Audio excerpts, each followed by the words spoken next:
No. No, stay where you are. Do not break the stillness of this moment, for this is a time of mystery, a time when imagination is free and moves forward swiftly, silently. This is the haunting hour.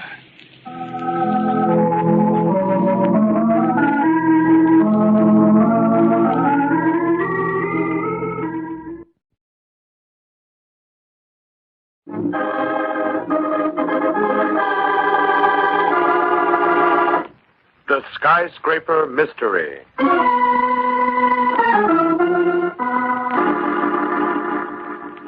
It is lunch hour on a crowded downtown street of a great American city. Come on, Sadie. Let's go into this store. I've simply got to get a dress today. Oh, gee, Hazel, I'd love to. Honest, I'd love to. But I've been out of the office an hour now. My boss will be awful mad if I don't get back. Come on, Sadie. It'll only take me a minute. I hear they got some wonderful pies. Maybe you can pick up something yourself? Well, I do need another dress. I simply haven't a thing to wear. I went... Hazel! Oh, what is it? There's a man falling from that building.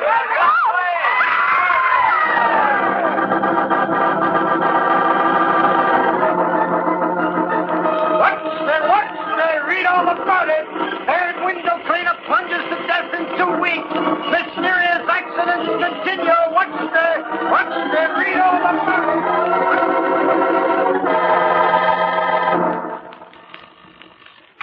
Regional Insurance Company Executive Office. One moment, please. I'll connect you. Regional Insurance Company Executive Office.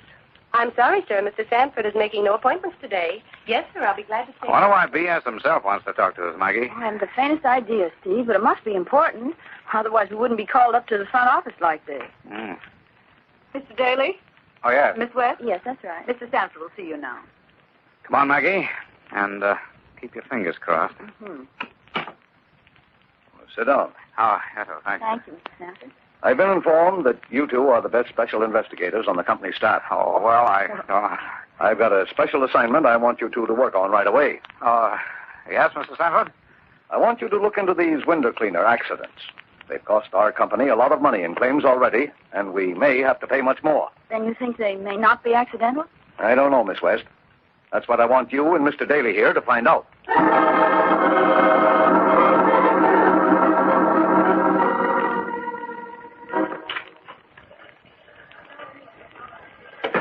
Steve, I just got the report. No window cleaner has died by accidental fall in over 10 years. Thank you, Maggie. Yeah.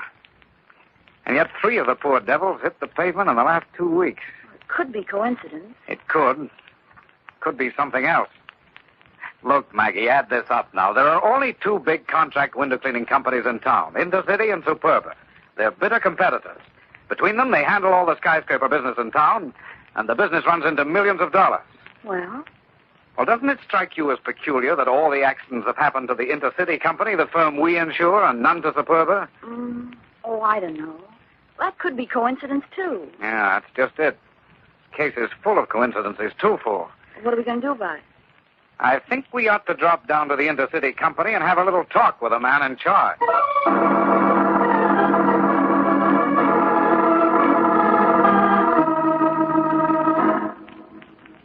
You understand, Mr. Daly, Miss West.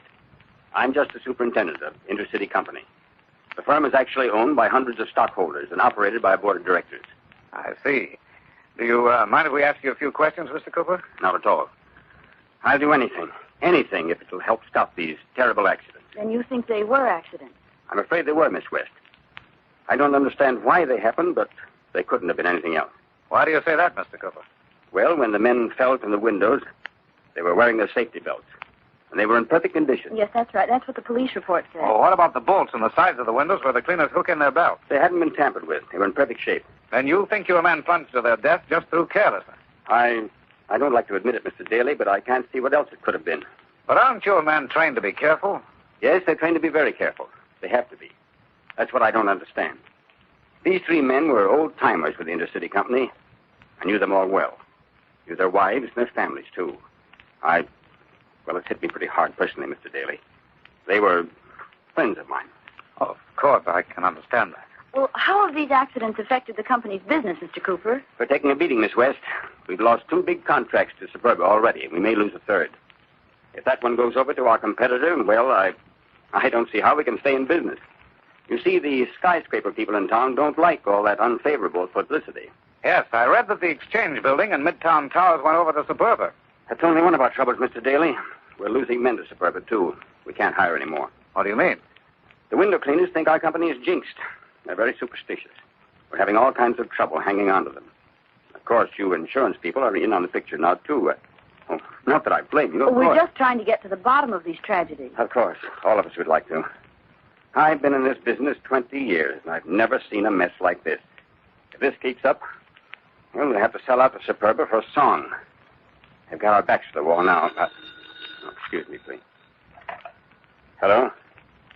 Oh, yes, Mr. Bates. Yes. Yes, I'll be right down. More bad news.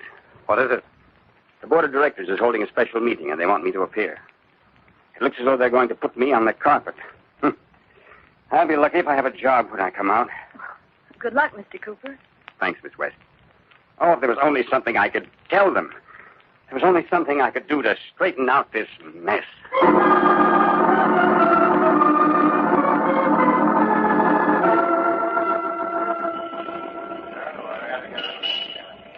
Taxi! Hey, taxi! Where are we going now, Steve? Back to the office? No, Maggie. Taxi! Where to, mister? The corner of 4th and River Street, driver. Okay. Corner of 4th and River? What's there, Steve? The Superba Company, Maggie.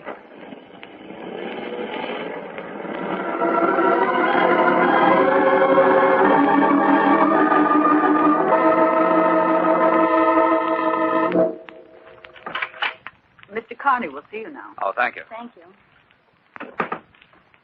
You asked for a minute of my time. That's all I can spare. What is it? Mr. Connie, my name is Daly, and this is Miss West.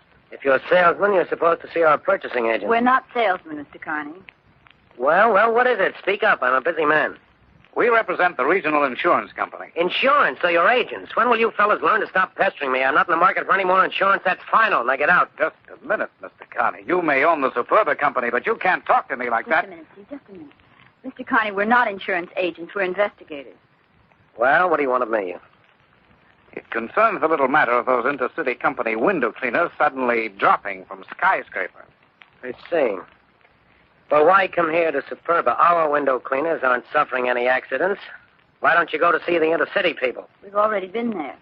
That still doesn't explain why you came to see me. We don't quite understand, Mr. Connie, why their men are having all the accidents and not yours. Look here, Daly, what are you implying? Why, nothing, Mr. We Connie. just thought that you might have an idea. I haven't any idea. I run my own business, a Superba company. What's going on at Intercity doesn't concern me, and I'm not interested. Is that clear? It's clear enough, but we've heard that you may be interested in the intercity company very shortly. What do you mean?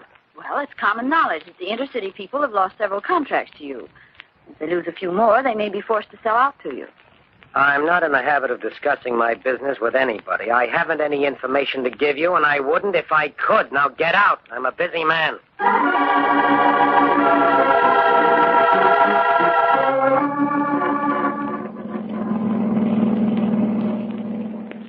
Phew, just a nice, sweet, lovable man, this Mr. Carney. Yes, isn't he?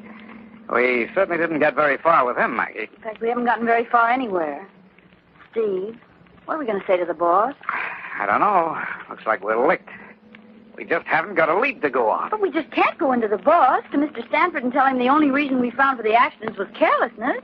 Why, he'd fire us. Yes, I guess he would. But, Maggie, what other reason could there be? The men slip and fall, their equipment checks okay, the police put every one of them down as accidental death. Who are we to say no? Still, What? well, I just can't get over those statistics. No window cleaner falls in 10 years. Then in 2 weeks, 3 of them drop. And all with the intercity company, too. Oh, it must be coincidence. Yes, maybe. Oh, maybe you're right. Here's the regional insurance building, mister. Huh? Oh, okay, driver.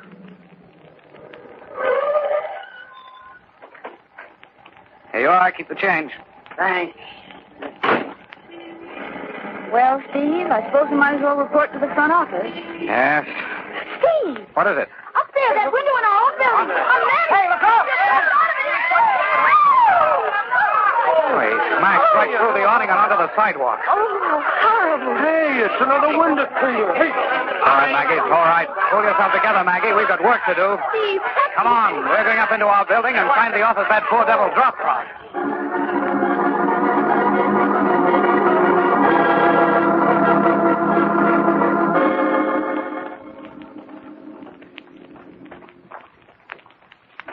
So you know the office this window cleaner dropped from, Harrison? Yes, Mr. Daly. I passed by it not 5 minutes ago and saw him doing the window. this is a 30-second story. Oh, the poor fellow never had a chance. I'll say you didn't.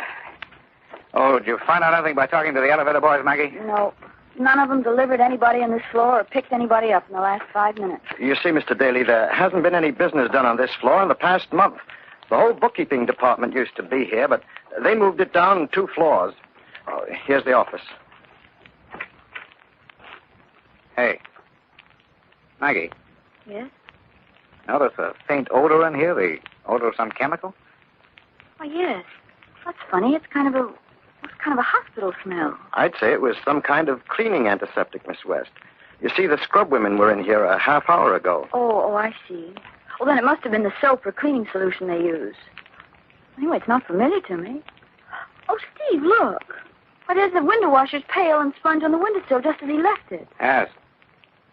Hey, wait a minute. That's funny. What's funny? The pail's on the outside sill of the window. What of it? Well, look at the window, Maggie. It's already been washed on the outside. The man was working on the inside when he was interrupted. He must have been. Good heavens, Mr. Daly. Then how could he fall out? It's just what I'd like to know. The fact that it took place in an empty office is interesting, too. Just the place for a nice, quiet... Maggie, Yes, Steve? I want you to do a little research for me in a hurry. What? Check back on every accident of this kind that's happened. Find out which offices these poor devils fell from. Then call me the moment you're through. But, Steve, why It's just a hunch I've got, Maggie. But if it's true... Okay, Steve, I'm on my way.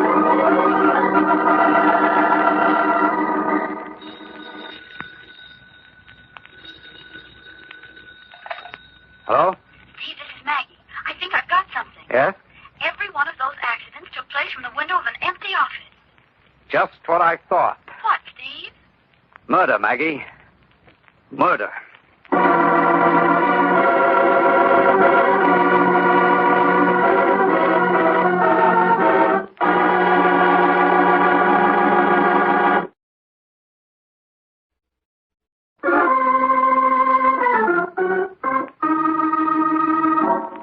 Steve Daly and Maggie West, special investigators for the Regional Insurance Company, have been sent out to determine the cause of a series of mysterious accidents which have taken place among the skyscrapers of the city. In the short space of 2 weeks, 4 window cleaners have plunged to their deaths. Now, the 2 investigators have discovered that the men did not plunge far down into the street by accident, but were murdered. From that point on, they hit a blind wall. Well, here we are again, Maggie. Look, we know these men were murdered. The window in our building and the fact that all the offices from which these window washers fell were empty proves that. Yes. Naturally, the killer would pick a time when the cleaners were working in empty offices, where he knew he wouldn't be disturbed. Oh, gee, I wonder who he is, Steve. Well, if we knew that, we'd know everything. At least the motive seems to be a simple one, to ruin our client, the Intercity Company. Mm-hmm. And incidentally, to ruin us. We're paying out claims in 4 of these accidents now. The boss is raving. Yes, I know. He wants results. And quick. But good heavens, Steve, we can't watch every skyscraper in the city. Of course we can, Maggie. Be like looking for a needle in a haystack. Oh, as I see it, we've got only one chance. What's that? Did you ever hear the old saying, if the mountain doesn't come to Muhammad, then Muhammad must go to the mountain? Mm-hmm. But I don't see where it applies here. What do you mean, Steve? I mean that I'm going to ask Cooper at the Intercity Company for a job, washing windows. What? Yes, if I can't find this skyscraper killer, maybe he'll look me up. Oh, now, Steve, for heaven's sake, you must be out of your mind. Maybe. But it might work. But you don't know the first thing about window cleaning. Well, I could learn. It doesn't look very complicated. Oh, now, listen, Steve, I won't let you do it. Sticking your neck out like that, why, it's perfectly ridiculous. Well, it isn't only the chance you'll be taking running into the murderer, it's the idea of working 30 and 40 stories above the street. Don't worry, Maggie. High places don't bother me. Why, I used to be a champion high diver when I was a kid.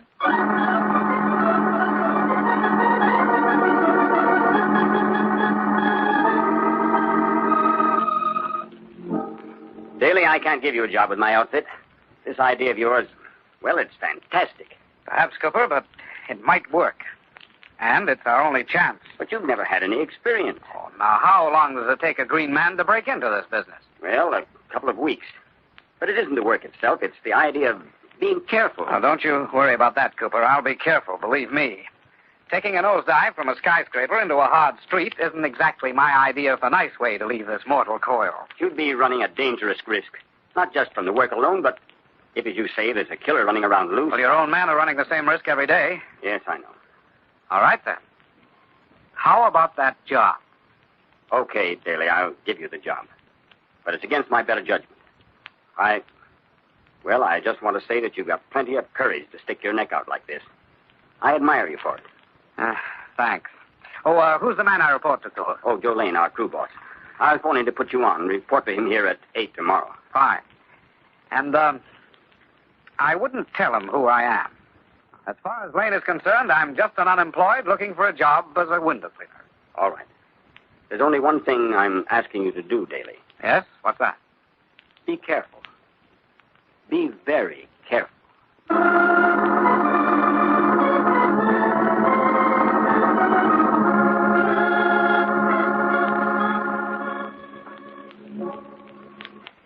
Morning. Are you Joe Lane? Yep. Oh, my name's Daly, Steve Daly. Oh, yeah, the boss told me about you.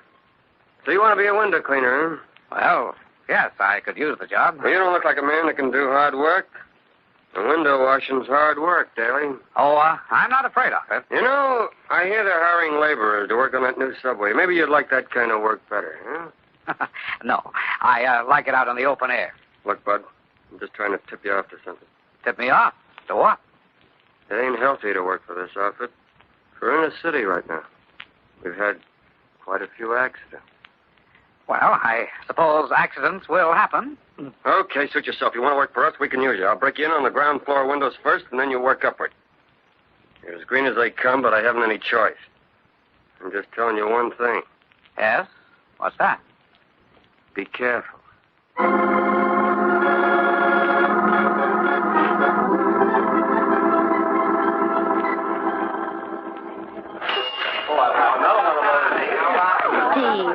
Yes, Maggie? You hardly touched your food. Oh, I know. I'm too tired, I guess. Now, I've been using a lot of muscles that never belonged to me. By the way, young lady, you've hardly touched your food either. I'm too scared. Scared? About what? About you? I haven't had a good night's sleep in the 3 weeks you've been working for Intercity. Oh, now, wait a minute, Maggie. And last night I had a terrible dream. I dreamed that you were a human fly. A what? A human fly. You were climbing up the wall of a new skyscraper, 100 stories high, and there was one little window at the top you had to clean before you quit. Well, it looked like a little evil eye shining down at you, mocking you. Well, there you were, climbing up the side of that blank wall, and you'd almost reached the little window when you started to slide back down. You slid further and further, and then suddenly you couldn't hang on anymore and fell into thin air. Oh, that's a great place to stop. What happened then? I don't know. I woke up while you were still falling down. Oh, Steve, why don't you quit? Nothing's happened to you. Let's keep it that way. No, nothing's happened to me, but we've got one result anyway. What's that? There hasn't been an accident in 3 weeks. Oh, then you think the killer's lying low? Yes, but only for the time being. I'm quite sure he'll strike again. Mm-hmm, and you may be just the one he's looking for. Well, if he's interested, he'll find me on the 40th floor of the Syndicate building tomorrow.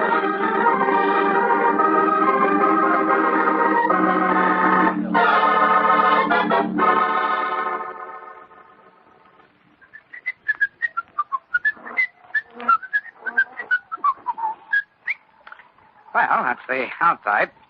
Now for the inside of this window.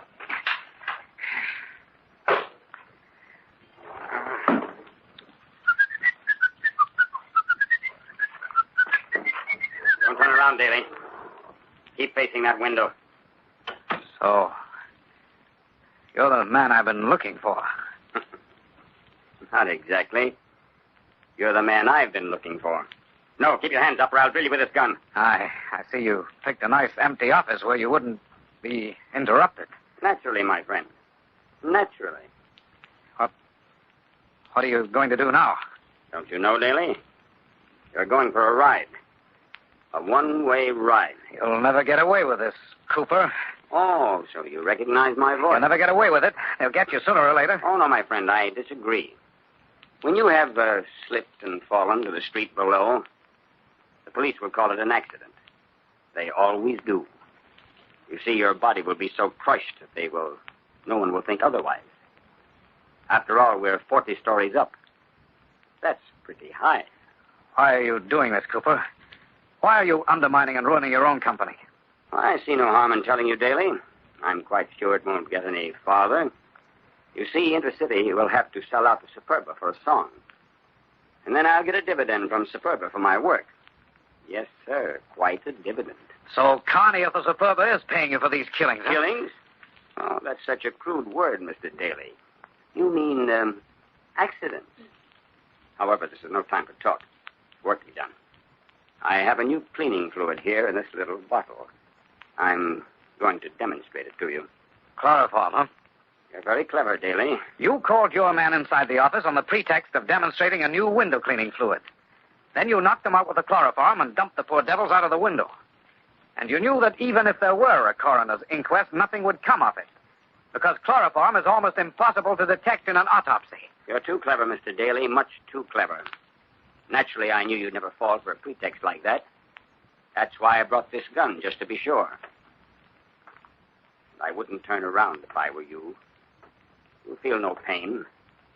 It's just like going to sleep. Oh, my eyes! My eyes! Try to blind me with that sponge, will you? You missed, Cooper. There goes your gun. Now it's either you or me. I can't see you, but I can hear you, Daly. Once I get my hands on you... Cooper, look out! The window! I strangle you to death, Daly! Cooper! Strangle you to death!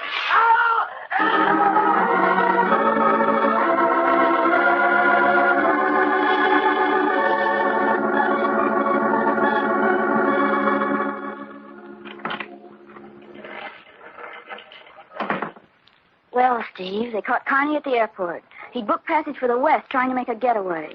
Well, that seems to tie it all up, Maggie. Especially where Cooper was concerned. When a person falls 40 stories to the street, well, there wasn't any doubt. You know, there's one thing I don't understand, though. Cooper was walking up to you with a gun and a cloth soaked in chloroform, isn't that right? That's right. Well, then how did you manage to turn around and close with him before he could fire that gun? Well, you see, Maggie, I was facing the window and I saw his reflection in the glass. My hands were up and the sponge was in my right hand. It was soaked with soapy water and ammonia. Ammonia? Yes. Well, when I saw Cooper coming at me from behind, I had to take a long chance. He was about 3 feet away from me when I flipped the sponge backward. Luckily, it caught him square in the face and blinded him temporarily. And the rest you know. Mm-hmm. Hello? Oh. Yes. We'll be right up. What was that? The boss, B.S. Sanford, probably wants us to start on another investigation. Well, if he does, I hope it's in a nice deep subway this time.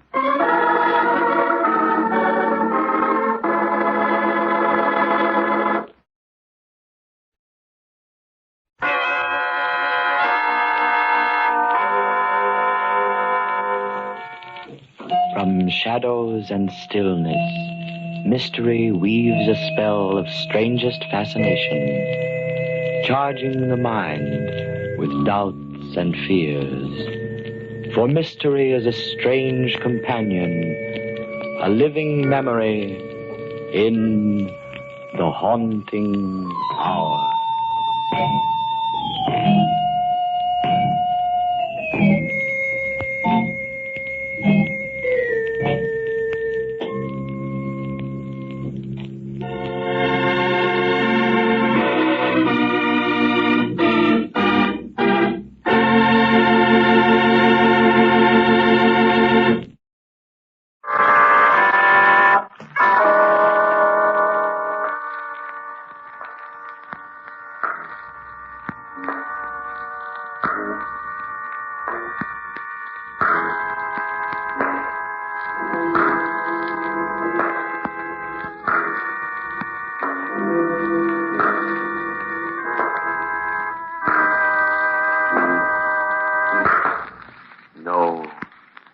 No, stay where you are. Do not break the stillness of this moment. For this is a time of mystery. A time when imagination is free and moves forward swiftly, silently. This is the Haunting Hour.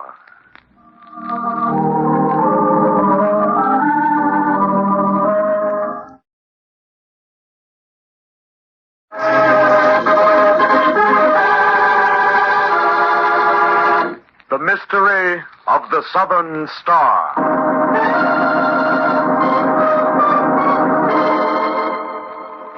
An ocean liner, several days out of South Africa, plows through the Atlantic toward America. Another turn around the deck, Mrs. Ashworth? Heavens, no, Mr. Westcott. My goodness, I haven't walked so much in years. If you don't mind, I'll just collapse on one of these deck chairs for a while. Won't you join me? I'd be delighted. Well, only one more day and then America. It's been a fine trip. Yes, lovely. I really enjoyed it. Atlantic crossings can be very boring unless you meet the right company. You've been very charming, Mr. Westcott. Same to you, Mrs. Ashworth. There's one thing I regret, though. What's that? I haven't met your husband. Oh, Frederick. Well, he's been keeping to our cabin pretty much. You see, Mr. Westcott, he doesn't want to mix with people very much this trip. Indeed. Why not? Oh, it's not what you think. Frederick isn't antisocial or anything like that. You see, oh, well, of course I can tell you. You see, my husband is with Dubois and Company in New York. Dubois? You mean the big diamond importers? Yes. They commissioned Frederick to travel abroad and purchase the Southern Star for a client. Southern Star? Why, that's one of the biggest diamonds they ever took out of the Kimberley mine. Yes. Naturally, Frederick has to be very careful whom he meets this trip. Oh, of course. He's carrying a precious cargo. Personally, I'll stick to a nice humdrum business like stockbroking. I can't stand excitement. Oh, there's really no danger. It's only a precaution. Why, here comes Frederick now. Frederick? Oh, there you are, Emily. I was just looking for you. Frederick, I want you to meet Mr. Westcott. I've told you about him several times. How do you do? I'm delighted to meet you, sir. Mr. Westcott's been charming, Frederick. I've already asked him to drop in on us when we get back to New York. Yes, excellent, excellent. Well, my dear, we'd better go down and dress for dinner. You'll excuse us, Mr. Westcott? Of course. I'll see you both later in the evening. Possibly, yes. Come along, Emily. Emily. Yes, Frederick? You've made a lot of friends this trip. Westcott and others. Well, why shouldn't I, my dear? What's wrong with that? Nothing, but you know what I'm carrying in the cabin. I hope you haven't mentioned it to anyone. Of course I haven't, Frederick. Good heavens, you talk as though I've been associating with criminals.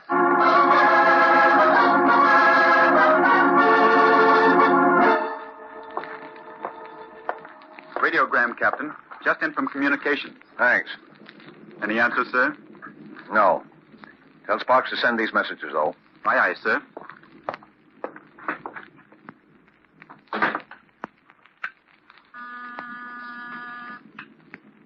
Captain Miller. Oh, good evening, Mr. Randall. What's the weather report? Good. Good. We ought to be in right on schedule. Yes. It's been a nice, quiet trip. Captain Miller! Captain Miller! Yes? Come in. Why, Mr. Ashworth. What's the matter? What's wrong? My wife's disappeared. What? Are you sure? Yes, I can't find her anywhere. I was in the lounge late, and Mrs. Ashworth had retired to our cabin. When I returned, I found the lock broken, my belongings rifled, and my wife had disappeared. And not only that, the diamond's gone. The Southern Star? Yes, but that doesn't matter now. It's my wife, Captain. I've gone all around the deck, asked the stewards, everything. No one's seen her. I'm afraid there's been foul play. The diamond... Steady, Mr. Ashworth, steady. Easy does it. I'll issue an order to search the ship at once. And then we'll take a look at your cabin.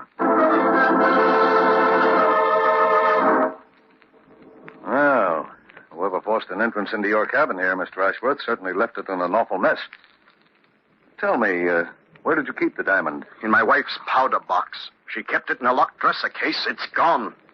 Well, what happened seems fairly simple. Someone aboard got wind that you were carrying the Southern Star, Broke into your cabin, surprised your wife. Come in. We've searched the ship, Captain. We haven't found a trace of Mrs. Ashworth. You've made an exhaustive search, Mr. Dennis? Yes, sir. We've looked into every nook and cranny of this ship, sir. I'm afraid she's gone. Overboard. Emily. Then it's true. She's really gone. I'm sorry, Mr. Ashworth. I know you want to be alone. But first, there's something I must ask you. Can you give me the names of the people your wife met on this trip? The ones she kept company with? Yes. Yes, I think I can. There were at least 5 I knew about. Mr. Dennis. Yes, sir. Stand by and take down those names. I want to send a radiogram to the police in New York.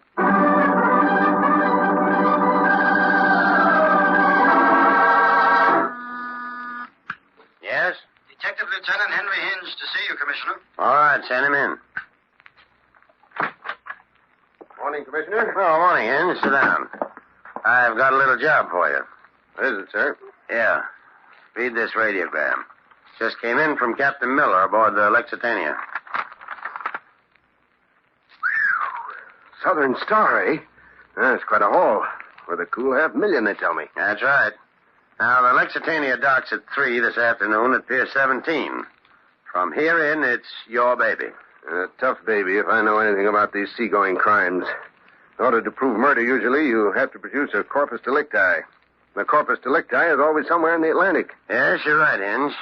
But one thing we can be sure of. That big diamond isn't in the Atlantic. Someone aboard that liner has got it and hopes to get through with it. Well,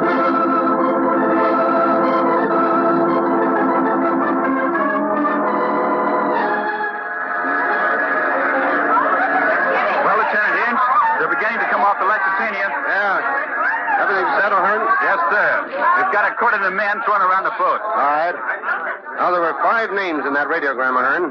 Be sure you get them all and find out where every person on that passenger list is staying. Right, sir. Oh, here comes Mr. Ashworth, Lieutenant. It must be him over there by the customs examiner.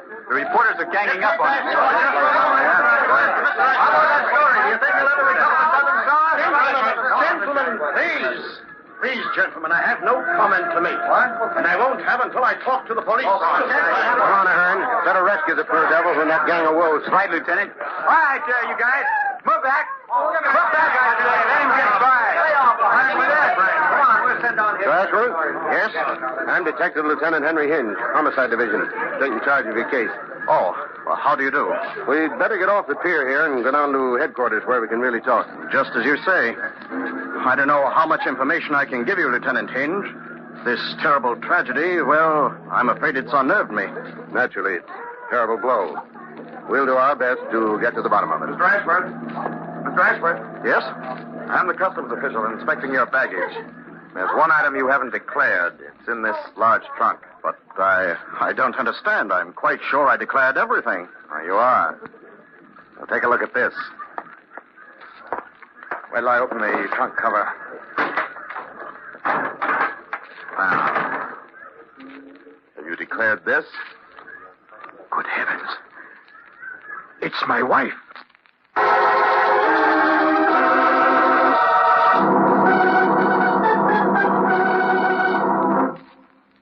Well, Hinge, are you going to hold Ashworth for the murder of his wife? No, Commissioner. In fact, I've already released him. But the body of Mrs. Ashworth was found in his trunk. That's true, Chief. But it doesn't follow that Ashworth put the corpse in his trunk.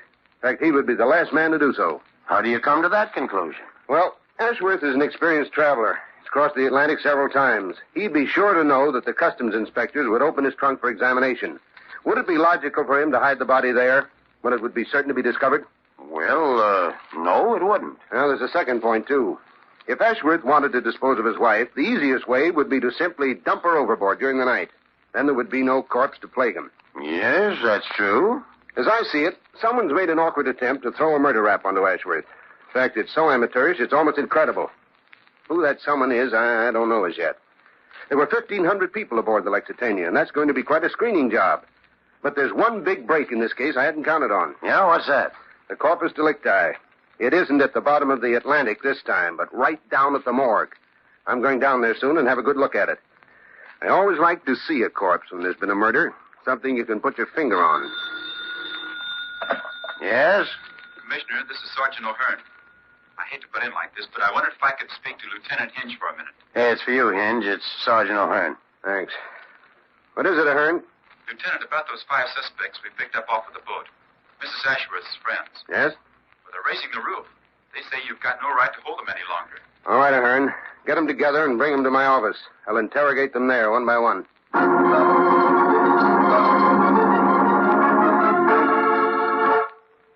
The idea asking me all those silly questions. Just because I happened to meet poor Mrs. Ashworth on the boat.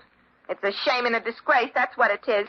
My husband's a friend of the mayor, and I'll see that you get what's coming to you, Lieutenant Hinge.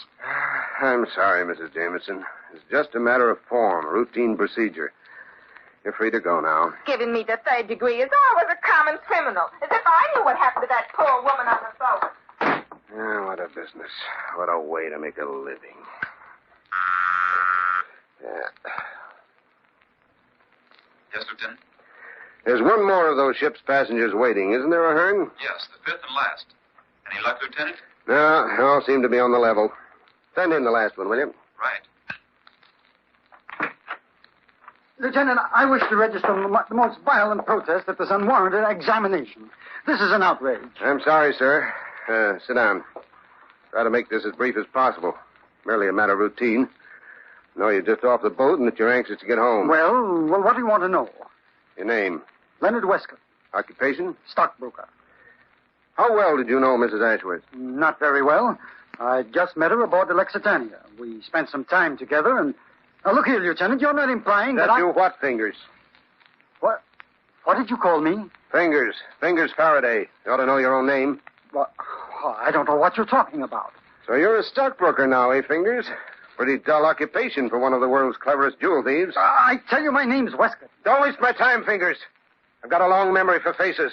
That scar on the thumb of your right hand hasn't changed a bit. Okay. So you know. What of it? I haven't done anything. Where's the Southern Star? I tell you, I didn't have a thing to do with it. I don't know where it is. Better talk now, Fingers. This isn't just a diamond theft. There's a murder rap that goes with this one. Look, Hinge, you've got to believe me. Sure, I knew about the Southern Star, but I never got a crack at it, honest. I don't know where it is or how Mrs. Ashworth got knocked off. The jury might not believe a man with your record, Fingers. Better talk now. I'm not saying anything. I don't know anything, and you can't prove anything, see? All right, we'll put you on ice for a little while. Maybe your memory will come back to you.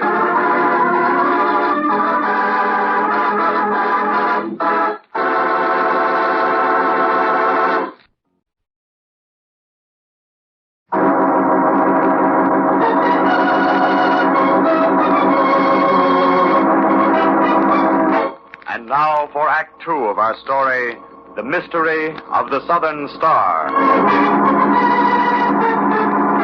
As you will recall, Frederick Ashworth and his wife had gone to South Africa to purchase the fabulous diamond called the Southern Star for the New York jewel importing firm of Dubois and Company. On board the liner Lexitania, on the return voyage to America, Ashworth's cabin was rifled, and both his wife and the diamond disappeared. The ship's captain radioed New York police, and Detective Lieutenant Henry Hinge met Ashworth at the pier. The two men were just about to go down to police headquarters when the customs inspector opened one of Ashworth's trunks. It contained the strangled body of his wife. Ashworth is heartbroken over the death of his wife, and the disappearance of the fabulous diamond, the Southern Star, means little to him in his grief. Detective Lieutenant Hinge, in his investigation of the case, has come to the conclusion that Ashworth is innocent of the murder. For Ashworth is a traveled man and knows too well the thoroughness of examination by the customs officers. And Hinge really wanted to dispose of his wife. The simpler method would have been to push her overboard in the night. Of the 1,500 passengers aboard the murder ship, the Lexitania, Henry Hinge questions 5 who had met Mrs. Ashworth on the voyage to America. From these people, he learns nothing at all. But then a man called Westcott, a stockbroker, is brought in for questioning, and a gleam of memory flashes in the veteran police lieutenant's mind. Hinge remembers the face. He knows that Westcott is none other than Fingers Faraday, one of the world's cleverest jewel thieves. Hinge accuses Fingers of stealing the Southern Star and says to him, And my jury might not believe a man with your record fingers. Better talk now. I'm not saying anything. I don't know anything, and you can't prove anything, see? All right, we'll put you on ice for a little while. Maybe your memory will come back to you. I tell you, there's nothing to remember. I didn't do it. I swear I didn't. Cool off, Fingers. This time we've got a murder on the high seas and the corpus delicti. You know, I've got a funny feeling. That corpse may have something to tell us. You have any idea what it could be? No, I tell you... Okay, suppose you cool your heels in the cell while I go down to the morgue and have a little talk with the corpse. Well,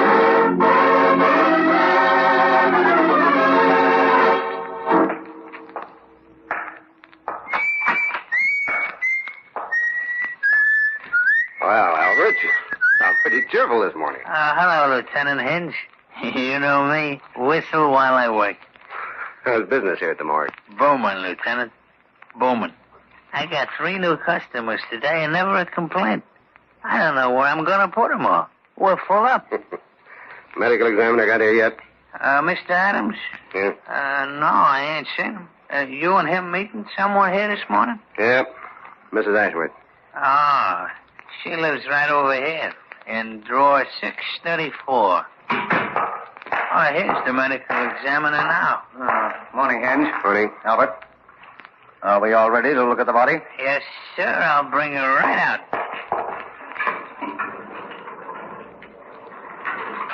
There she is. Now, if you gentlemen will excuse me, I have a little work to do. Well, Adams? Strangled by person or persons unknown. Marks on the neck indicate someone with powerful hands did the trick. Victim put up a struggle. Note the bruises on the back and face. Yeah. My guess is that rigor mortis set in about... Wait a minute. That's strange. Very strange. What? The victim's mouth is shut tight. That's right. Strangled victim always dies with his mouth wide open, fighting for air. Precisely. It's quite clear that the killer forced Mrs. Ashworth's mouth shut after she was dead. Although for what reason, I haven't the faintest idea. I think I may have. Adams, when can you arrange an autopsy? I'm not sure it's necessary. Cause of death is obviously strangulation. However, I could make all the arrangements by tomorrow morning. Tomorrow morning, eh? That'll be fine. Come in. Why, it's Mr. Ashworth. Yes, Lieutenant Hinge. I'm sorry. The medical examiner and I were just looking over your wife's body. You shouldn't have come here, Mr. Ashworth. Well, I came to claim my wife's body for proper burial. I'm afraid we can't release her now, Mr. Ashworth. But why not? I'm her husband, her nearest living relative. Surely you don't think I wanted to stay in this cold and dismal place among all these other corpses? Lieutenant Hinge, I want my wife to have a decent burial now. It's sacrilege to keep her here. I'm sorry, Mr. Ashworth. Under any other circumstances, of course, you could claim the body. But this is a criminal investigation. We're planning to perform an autopsy on Mrs. Ashworth tomorrow. Autopsy? Yeah. Yes, but what on earth will that prove? I'll know better when we finish it. Well, I'll not permit it. Do you hear? I'll not permit any such nonsense. I have my legal rights, and I'm going to exercise them. He seemed pretty upset. Yeah. You see, I blame him, though, Adams. After all, the woman's his wife. You all through with my client, Lieutenant? Yes, Albert. All through. You can put her away now. Well, this is my last one. Number 634. Out pretty late, huh? All the rest of my children are sleeping for the night. Well, in you go now.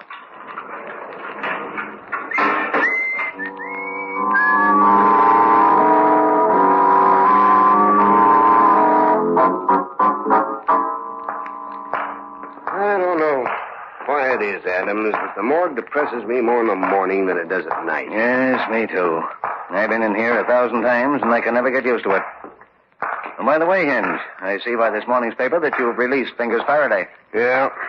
We didn't really have anything on him, except the fact he was on the Lexitania. You can only hold a man on suspicion so long. Yes, I suppose so. And that crook is capable of anything. Well, here we are.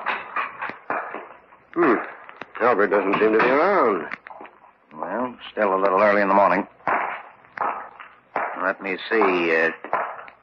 Mrs. Ashworth's body was in drawer 634, wasn't it? That's right. Here we are. Yeah. Now we'll take off the shroud and... Hinge.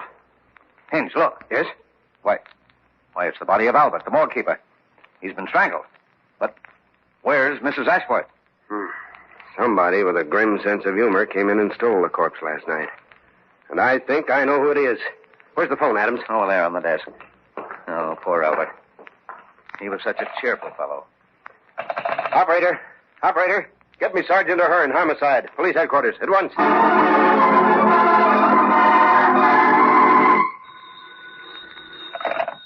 Hinge talking. Oh.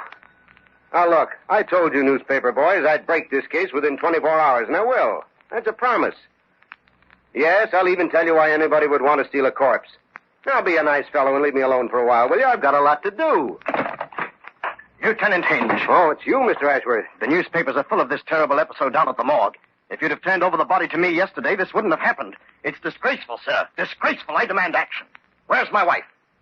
Suppose you tell me, Mr. Ashworth. What did you say? I said, suppose you tell me. You know where she is. Why, this is absurd. Ridiculous. Is it, my friend? Well, you can't prove one word of this preposterous accusation. Can't I? Certainly not. I defy you to try. All right. Let's begin at the beginning with the motive. In the first place, you needed money badly. You lost heavily at gambling and also through bad business investments. Very heavily. How did you know that? Investigated. Routine here at the department. All right, let's go on. Your wife was heavily insured, and you had the Southern Star aboard the Lexitania. They both added up to money. So you strangled your wife, forced the gem down her throat, and closed her mouth so it wouldn't be detected. Then you stuffed her in your trunk, messed up the cabin, and reported to the captain. Am I right? You're talking nonsense. I'm talking logic. The trick was clever. Point number one, it diverted the attention of the police, including myself, from you as the killer, just as you figured. Naturally, a man in his right mind wouldn't use the trunk to hide the corpse, knowing that customs would surely open it.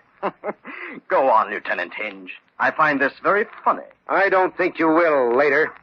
But to get back, hiding the Southern Star in your wife's throat was a clever way to get it by the customs officer. An almost foolproof way, and it worked. You reasoned that all you had to do was claim your wife's body for burial, take it home, and recover the diamond. When you were balked in this, you entered the morgue, killed Albert, left him in the drawer, and took the body of Mrs. Ashworth away. Very pretty. Very pretty and rather macabre. But you can't prove it. Oh, yes, I can. There's one little detail. One little detail in which a jury will send you to the chair, Mr. Ashworth. And what's that? You were the only outsider who knew in which morgue drawer your wife's body was located. Drawer 634. It would have taken you hours to find it otherwise. You saw the number when you came in to claim the body, and you went straight to it when you returned. No, it could have been someone else, I tell you. That's not enough. You'll never convict me on that. Hinge speaking. Lieutenant, we found the body. It was buried in the cellar of the Ashworth place here. Good work, O'Hearn. What about the diamond? We got that, too. Found it in a bureau drawer upstairs. Well, that's that. But what about Ashworth himself, Lieutenant? We haven't located him. Oh, that's all right, O'Hearn. Don't worry about him. He just came down to headquarters here to give himself up.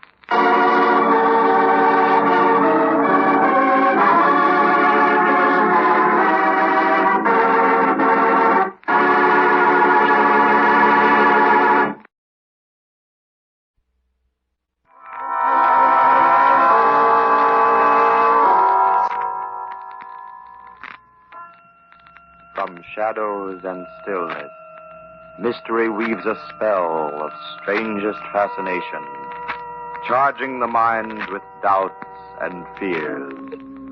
For mystery is a strange companion, a living memory in the haunting hour.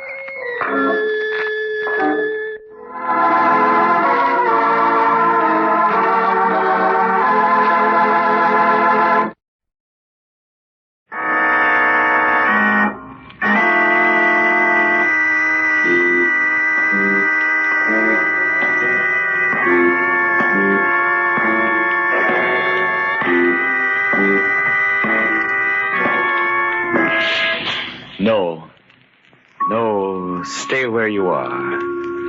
Do not break the stillness of this moment, For this is a time of mystery, a time when imagination is free and moves forward swiftly, silently. This is the haunting hour.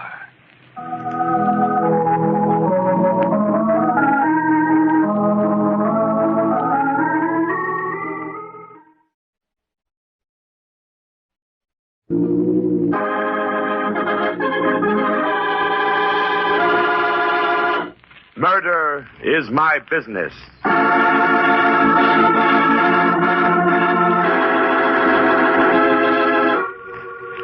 Tomorrow is a word full of mystery, for not even the wisest seer can tell you what tomorrow brings. And today you stand on its threshold, waiting for what? Ah, yes, you say, but nothing will happen to me.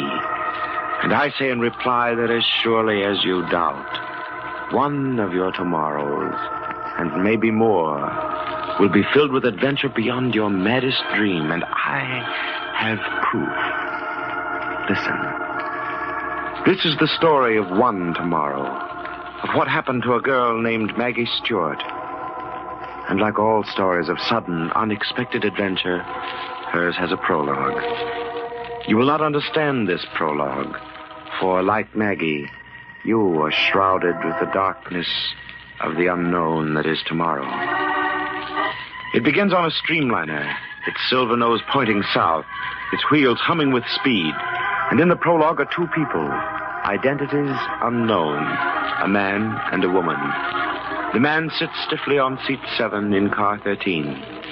He is silent, on his face an expression of impatience.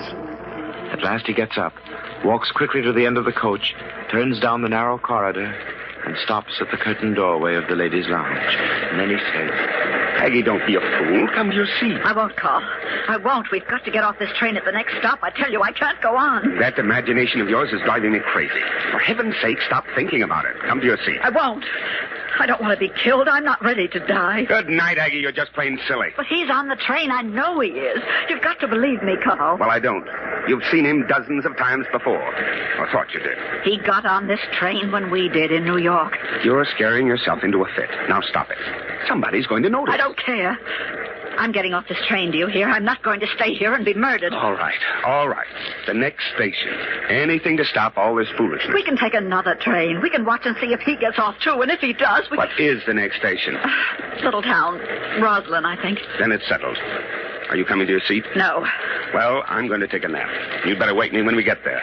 I paid for that bloomin' seat, and I'm going to sit in it. Two people on a train, and their companion is death. But what has all this to do with Maggie Stewart? Give patience to your ear. Listen. The streamliner comes to a stop. The station is marked Roslyn. It is strangely empty. A girl comes running up the platform stairs, a small suitcase in one hand, a white silk scarf in the other, and a large black purse under her arm. She looks hastily down the line of coaches. A single porter is leaning out from the steps of a car just ahead.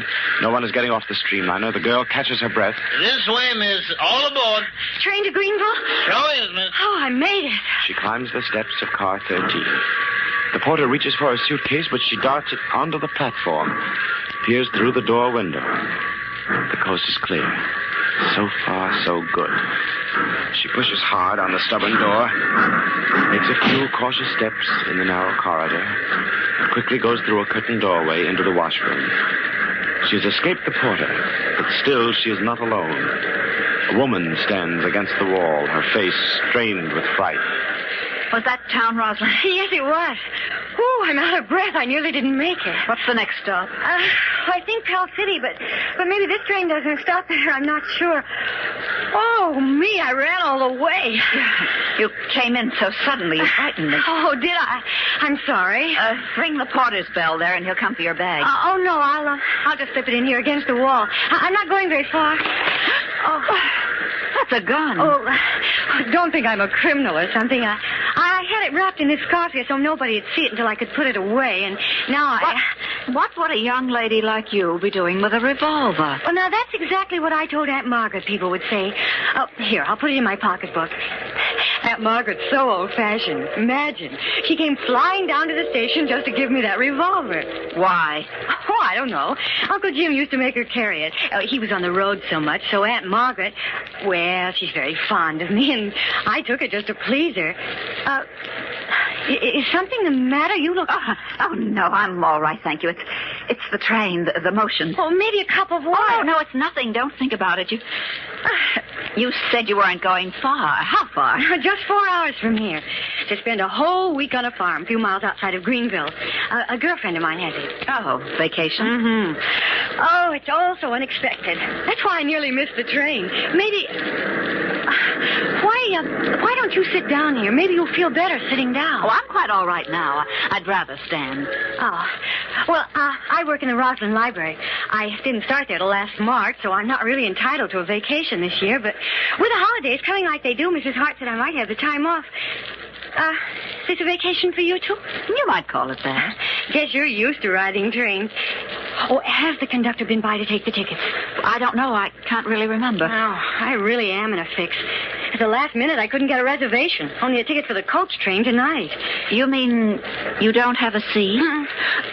Wait, listen. What is it? Well, there's a man on this train that I've been avoiding.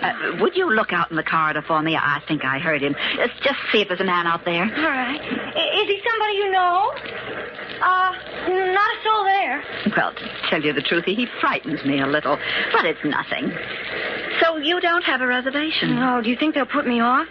Oh, Aunt Margaret said they were sure to, but I do have a ticket. I don't know. I hear they're very strict. Well, I thought because I'm not going very far that I could just stay in here. Well, there's no need for you to do that. Take my seat for a little while. Oh, no, I couldn't do that. Oh, I insist. I'd be happy for you to have it. In a way, you'd be doing me a favor, and I really can't sit there, the motion of the car. I'd be much better off in here lying down. Oh, but I don't think it's right for me to deprive you. But you're not depriving me. And this trip means more to you anyway. I would hate to be kicked off. Then you run along. Number 7 on the right. There's a middle-aged man on the opposite seat. He's probably sound asleep snoring. Well, you're sure now that I'm not... Well, I suppose I could wait till we're nearly to Greenville and then give the conductor my ticket and explain Of course. And then if it puts you off, it'll be all right. You'll be where you're going. You run along now. Well, I will then. Thank you so much. Oh, I suppose my suitcase will be all right here. I'll watch it for you. Oh, here, don't forget your purse. And Aunt Margaret's ominous revolver. Thank you so much. Goodbye for now. I'll see you later on. And I do hope you're better. Number 7? That's right. Where the man is asleep.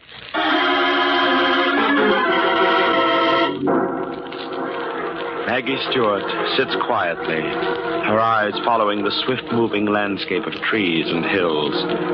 Directly in front of her is a sleeping man, but he is silent now, his head tilted back on the seat. There's something about him, something eerie. Faint chatterings come from the other occupants of the car. At last, the train slows down, stops. And Maggie notices the station is Pell City. Still, the man opposite her does not move. The train starts again. The cars groan and jerk. And then, like a picture in slow motion, the man slides from the seat into a limp mass of death at her feet. He's dead! Fred, what's happened? He's dead! Somebody help me, please! Oh, look. Somebody! Why, look, the seat's covered with blood. Don't touch him! What's the matter here? Now, don't crowd the aisle. Some of you get back to your seats. I thought he was sleeping. He was dead all the time. Yeah, now, don't get hysterical, young lady. Everybody be quiet. Quiet, please. Now, maybe I can find out what this is all about. No use looking for his pulse, conductor. Man stone dead. Oh, please help me out of here. Here, step up for the seat. Stand back, please. Let the young lady out. You're right. He is dead. Shot. Who are you? Name's Wayne O'Hara, Detective Sergeant, New York City. Murder's my business. Murder? Good night. Yeah, quiet. Let's have quiet here, please. Well, this is a case for the police. Young lady, do you know anything about this? Oh, no, sir. I thought he was asleep. She said he wasn't. And then when the train jerked like that... Who said he was asleep? Oh, the woman in the lounge. This is her seat. I was only sitting in it. Well, where's your seat? I don't have one. I got on at Roslyn. No reservation, huh? Do you know this man? No. I never saw him before. Never. You got a ticket? Yes, sir. Right here in my purse. You see, I'm only going to Greenville, conductor, and I thought... Yeah. What's the matter? His purse. It isn't mine. It belongs to that woman in the lounge. I must have picked it up by mistake. Mighty funny. Oh, she's there in the lounge. She wasn't feeling well. My suitcase is there, too. Well, we'll soon find out. Detective... Sergeant O'Hara. You take charge. I'll be right back. Stand back, please. Let me by you. Stand back. What's your name? Maggie Stewart. I don't know anything about this, honestly. Let's see that first. Here. Must be a card. Some kind of identification. Yes, here's a wallet. Mrs. Leonard Carl Tatum, New York City. Is that the woman's name? I don't know. I didn't ask her name. Let's see. Bag up there on the rack. Initials LCT. Well, might be hers. Oh, please. I can't stand here looking at him. Well, then sit down, Miss Stewart. Over here. Oh, please, lady, don't block the aisle. Oh, that poor girl. She's white as a sheet. I have some smelling salts in my bag up there. Oh, no, I'll be all right, thank you. There's nobody in the ladies' lounge. Nobody at all. Oh, but she must be. Would you know her if you saw her again? Oh, yes, of course I would. No suitcase in the lounge either. Nothing. Then where is it? I left it there, right there. Oh, you just didn't see it. Well, here's the dead man's wallet, conductor. It was Leonard Carl Tatum, also of New York. His purse belongs to his wife. Well, then she's the woman I talked with, don't you see? You've got to find her. She's on this train somewhere. There now, young lady. Take it easy. Oh, look. Look there under the seat, the one I was sitting in. Well. Don't touch it, conductor. It might be fingerprints. Here, let me. I'll use this handkerchief. The murder weapon. A six-shooter. Equipped with a silencer. Well, don't look at me like that. I don't know how it got there. I never saw it before. Oh, please search the train. Yes, I suggest you do, conductor, before the next stop. Oh, she killed him. I know she did. That's why she said he was sleeping. She wants you to think I did. No. That's for the police to decide. But it's so true. It's so clear now. There's no use searching for her. Why do you say that? Because now I understand what happened. She switched pocketbooks with me. She insisted I take her seat. And then when the train stopped at Pell City, she took my suitcase and got off. She planned it all so I'd be accused of murder.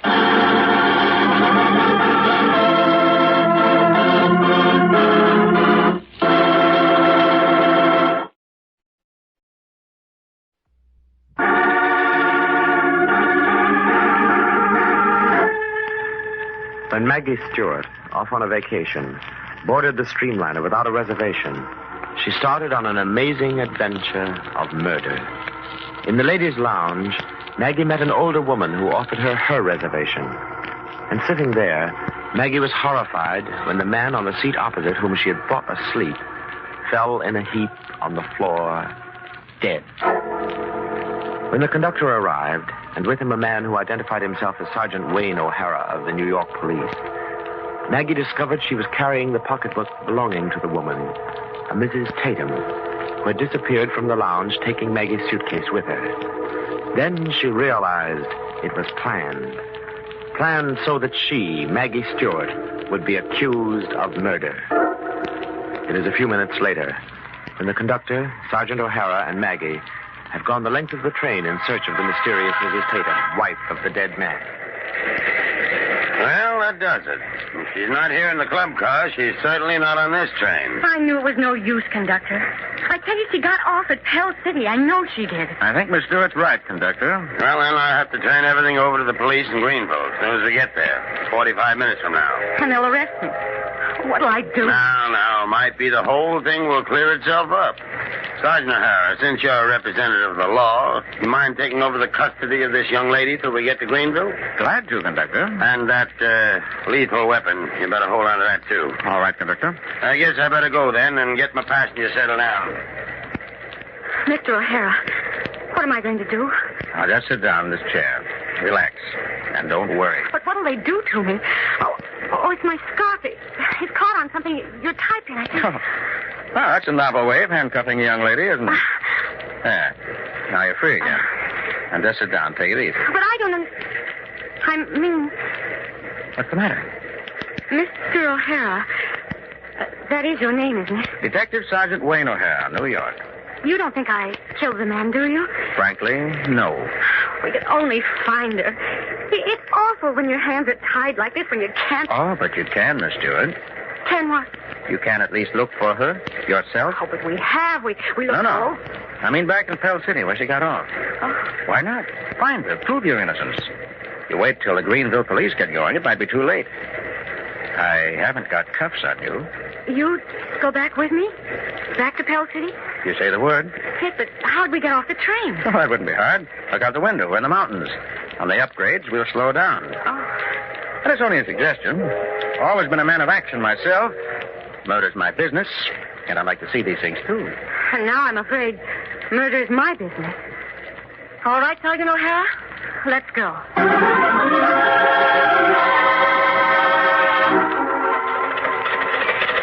Hey, you two all right back there? If them tools get in your way... No, it's all right.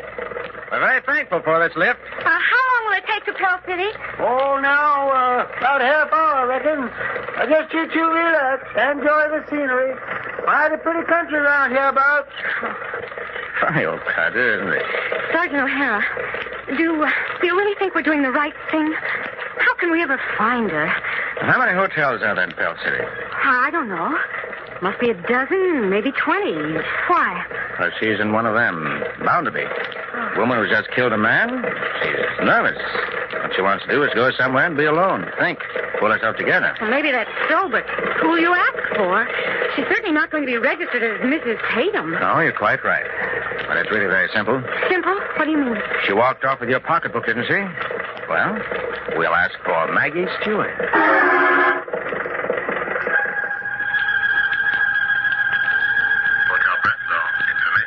Miss Maggie Stewart, please.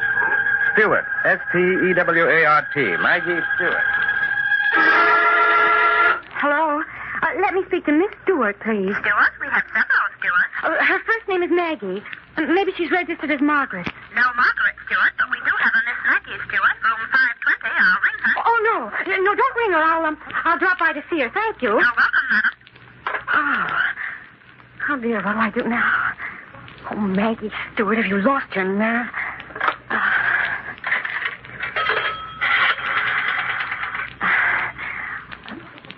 Operator, give me the police, quick.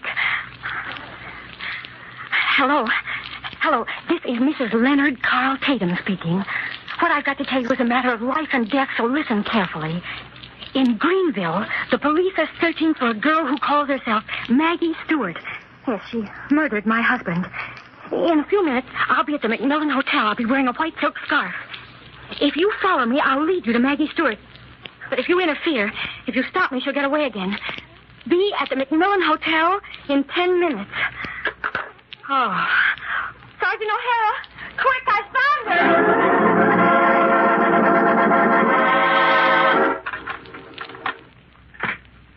After all, mister, I'm just a bellboy around here. I ain't supposed to let anybody in these rooms. Sergeant O'Hara, look. My suitcase on the bed. And it is the woman from the train. Yes, but where is she? Gone. Went out about 2 hours ago. You know where? I might, if I was encouraged to remember. Yeah. Here's $5. Remember? Middle-aged woman, wasn't she? Kind of tall, well-dressed? Oh, that's right. But where'd she go? She sent me out to rent a car. Said she was going to drive over to Lake Winnett. Asked me how to get there. Lake Winnett? Why would she go there? Oh, I see. Listen, we'll rent a car. We hurry, we can make it before nightfall. Now I know where she is.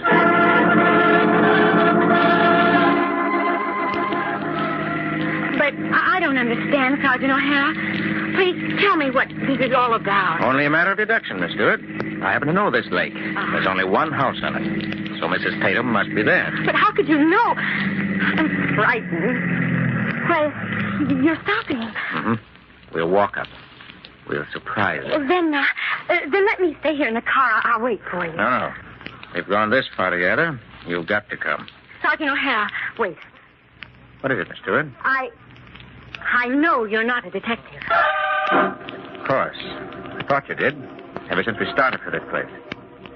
Tell me, how'd you find out? When did I give myself away? In the train. My scarf caught on your tie-pin. It's initialed. The letters don't stand for Wayne O'Hara. Ah, you're clever. I'm a fool. Forgot to take it off. All right, come on. We're wasting time. There's going to be another murder. Oh, please let me go. There's no one here. The house is dark. There's a car in the drive, under the trees. Come along. Here's the side door. You have a key to this place. Who are you? Who? In a moment, we'll be inside. Keep quiet. Don't talk. Stand behind me. Still got this gun in my pocket. Gun for the train. Come on. Follow me. Stand where you are if you move out. Steve. Oh. I can see you both in the open doorway. Close it. Go on, close it. Now then. I knew you'd follow me, Mr. Donald Graves Lambert. In Pell City, I said he's determined to find me, and why not let him? What better place to have this whole thing over with than at his own country house? You do know all about me, don't you, Mrs. Tatum? This is your house? Didn't you suspect that, Miss Stewart? Why'd you bring that girl? You're a coward. But I didn't fool you, did I, Mr. Lambert? No. Miss Stewart, this woman knew I was out to kill her. She suspected I was on a train. That's why she hid in the lounge. But how did you know your husband was dead, Mrs. Tatum? I saw him. Round the corner of the corridor when I mustered up enough nerve to step outside the lounge for a moment. And there was something about him. Oh, please let me go. You'll never leave this house alive, Miss Stewart. In a moment, I'll turn on the lights for Mr. Lambert's benefit. It would be a shame for him to die without seeing the woman who killed him. She's right, Miss Stewart. I knew her husband, but I haven't the faintest notion what Mrs. Tatum looks like. She counted on that when she gave you her seat. She thought I'd kill you. And then from the pocketbook, you'd be identified as Mrs. Tatum. Oh, please, I beg of you. I know nothing of all this. I'll never say a word if you only... Miss Stewart, you're forgetting. You're wanted for murder. She kills me, she'll kill you to cover up. Because killing you, Mr. Lambert, is the only way to avenge my husband's brutal death. Brutal? For him, no death could be brutal enough. You and he, Mrs. Tatum, killed my wife. As surely as you're standing there, you murdered her. You're crazy. You drained her of one fortune with your lecherous, blackmailing schemes. And when her money was gone, when you threatened to expose her little misunderstanding to me, she took the shortest road she knew. How much she loved me. This woman you killed. And before she died, she told me about you and your husband. And it's taken me a year to find you. 12 months of searching for this night. You know more than I thought you knew, Mr. Lambert. Now look at me. Take one good last look. And Margaret's revolver. Yes, it was in your purse. Remember, Miss Stewart? Yes, and I remember something else. Mr. Lambert. Mr. Lambert. Keep your hands up. Don't move. Aunt Margaret's revolver in all its life, it never had a bullet in it. That's not true. That's not true. Yes, Mrs. Tatum, it is true. But this gun now. This gun that killed your husband. This gun has only one bullet missing. You better put up your hands. Oh, Mr. Lambert, don't. It's no use. I didn't tell you, but I called the police. Okay. Pick him up. We heard everything you said. It's better than any confession I ever came across. All right, keep him up there, Mrs. Tatum. Well, Miss Stewart, cleverer than I thought. Double-crossed me, huh? I thought you were trying to help, but you weren't. You were only using me to kill Mrs. Tatum. Officer, this man is a murderer. Yes, officers, you're quite right. You've got a score to even with her, too. I gotta warn you. Anything you yes, say... Yes, we know. But listen, this young lady here was wrongly accused. She had nothing to do with any of it. We heard all that from outside. All right, come on. We're going to take you two in. Then I can go, officer? Sure, after a few questions. We got you to thank for everything. Well, what else could I do? I was accused of murder, so murder was my business.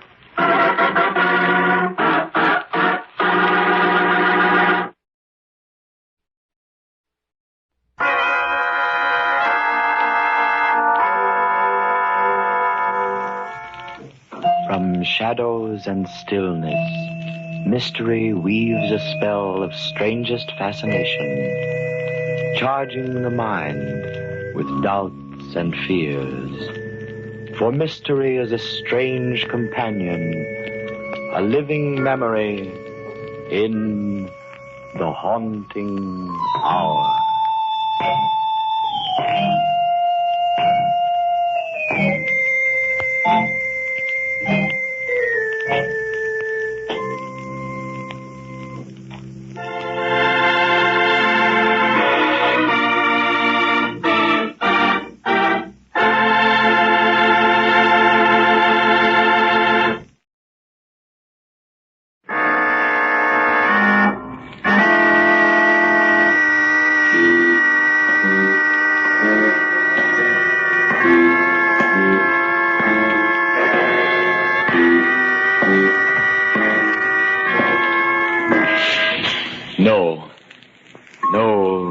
stay where you are.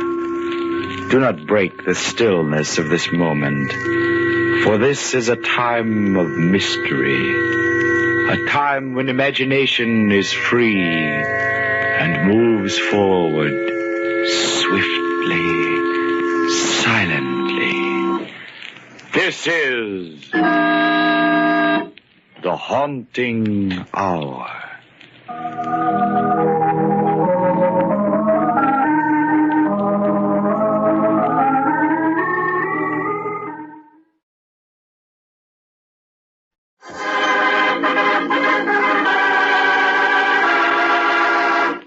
The Cat Man.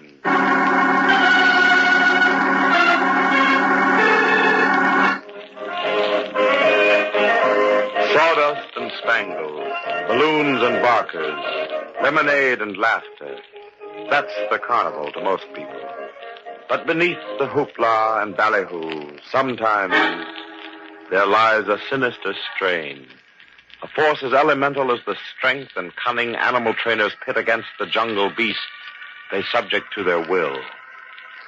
Catmen, as the trainers of lions and tigers are called, follow the code of the jungle.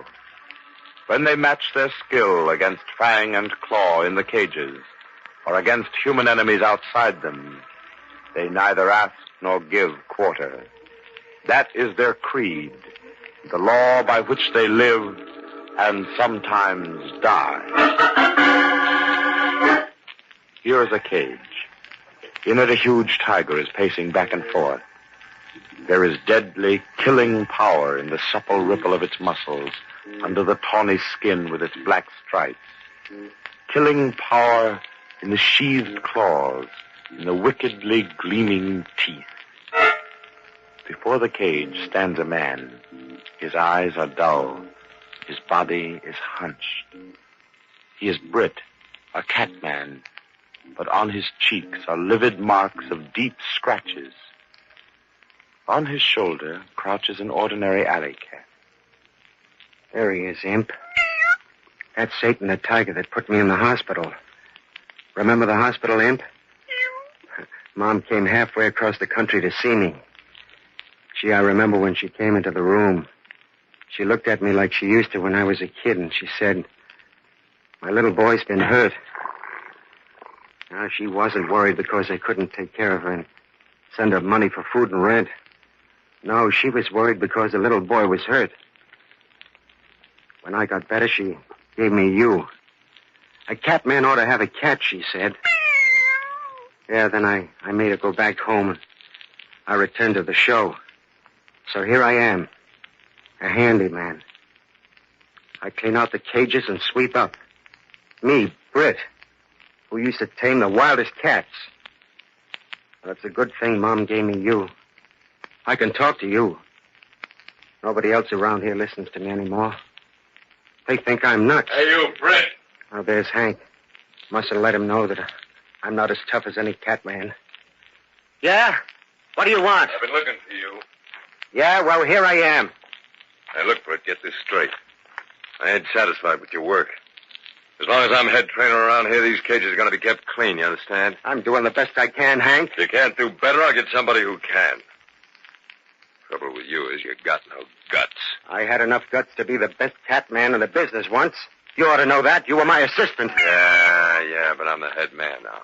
Understand? Yeah, sure. I'd have got there even if Satan hadn't have clawed you. Understand? Look, Hank, I'm not looking for an argument. You're not looking for an argument. That's a hot one. You're just a flunky around here. Don't forget that. When I tell you I want those cages cleaned out better, I mean it. People pay good money to see me work Satan, and I want everything just right. You understand? Yeah, I understand. Okay, then get to work. I want everything just right. Hey, Hank, just a minute, will you? Yeah? What is it? How's Marla? It's none of your business. She's my gal now. Did you hear him, Imp? Did you hear him?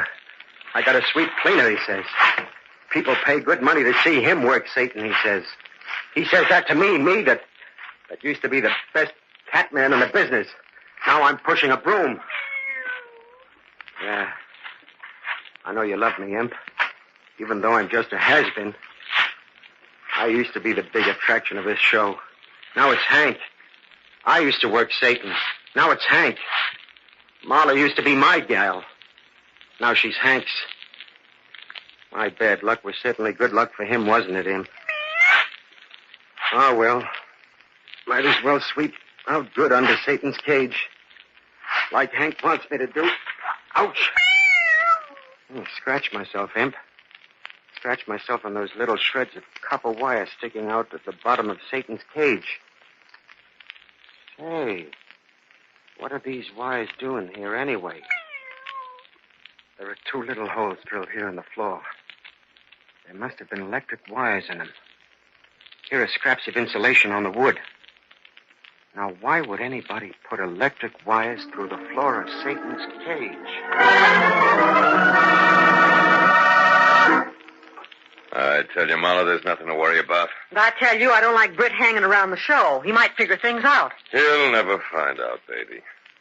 You and I are the only ones who know. It's a cinch I'm not going to say anything about it. And you aren't either. Are you, Marla? Well, are you? Hank, you're hurting my arm. Answer me, you're not going to go soft and blab, are you? How can I? Even if I wanted to, I was in it from the beginning, wasn't I? Yeah. Better. Still... What are you afraid of? I don't know. Even if Britt should find out, what can he do about it? Well, he might kill you. Don't make me laugh. He's all bunged up. He's hardly got enough strength to push that broom around. It's all he's fit for now, that and talking out loud to his alley cat. Maybe. What do you mean, maybe? He might use a gun. He's strong enough to pull a trigger, you know. What are you trying to do, scare me? No, but... I told you 100 times there's nothing to worry about. He ain't even got enough spirit left to use a gun. Yeah, you should have heard the way I bawled him out this morning. He took it like a broken-down bum. You wouldn't have talked to him like that before when he was the #1 cat man of the show. Hey, you ain't still stuck on him, are you? Me? Stuck on Britt? Hank, would I have done what I did if I was? Why did you do it? Why did you help me plan this job? You know why. I was engaged to Britt. And then I fell for you. You know he wouldn't give me up unless something happened to him. So we saw to it that something happened, okay. So what are you beefing about? I still say he might find out. I still say he won't, and even if he does, what can he do about it? He might go to the cops. He couldn't prove anything. It'd be his word against ours. Who believe a guy like him? Guy that's half nuts.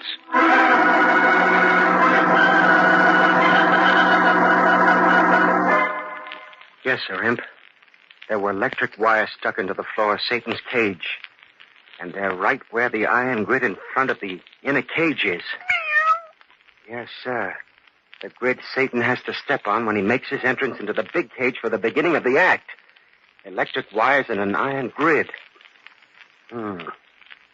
That could add up to something, couldn't it, Imp? By Godfrey, it does. Now I see it.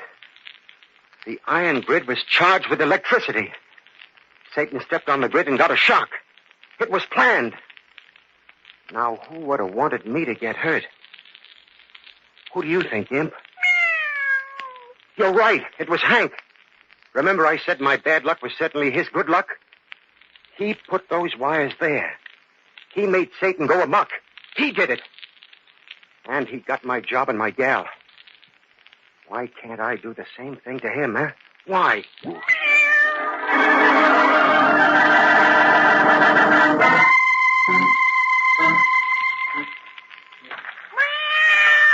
Quiet, Imp. The night watchman mustn't see us. Here's an AC outlet, Imp. Now we just screw this socket in and take these wires to Satan's cage. And connect these wires to the iron bars of Satan's cage. There. That's got it. Now we go back to the socket and we wait. The current has been pulled down so it won't hurt Satan. It'll just scare him when he rubs against the bars of the cage. Now we turn the juice on.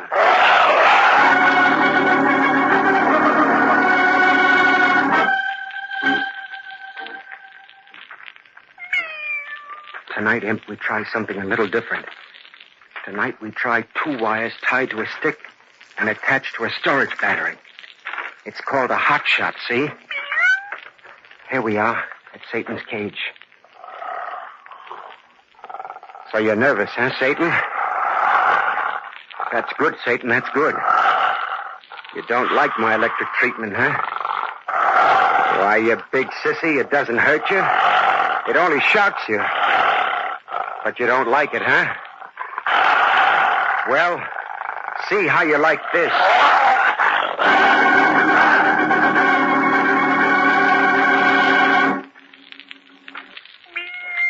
Look at him, Imp. Look at Satan. He's more nervous than ever. He knows what we did to him the day before yesterday. He's afraid of us. Look at him cringing. He's sulking to the back of the cage. Well, this time, Satan, I've got a little surprise for you. This time you won't be shocked by electricity. You see this little black stick? You don't know there isn't any current in it, do you? You think it'll burn you like the other sticks I've shoved through these bars, huh? Okay. Now let's see what just a plain little wooden stick will do. Satan, here it comes at you.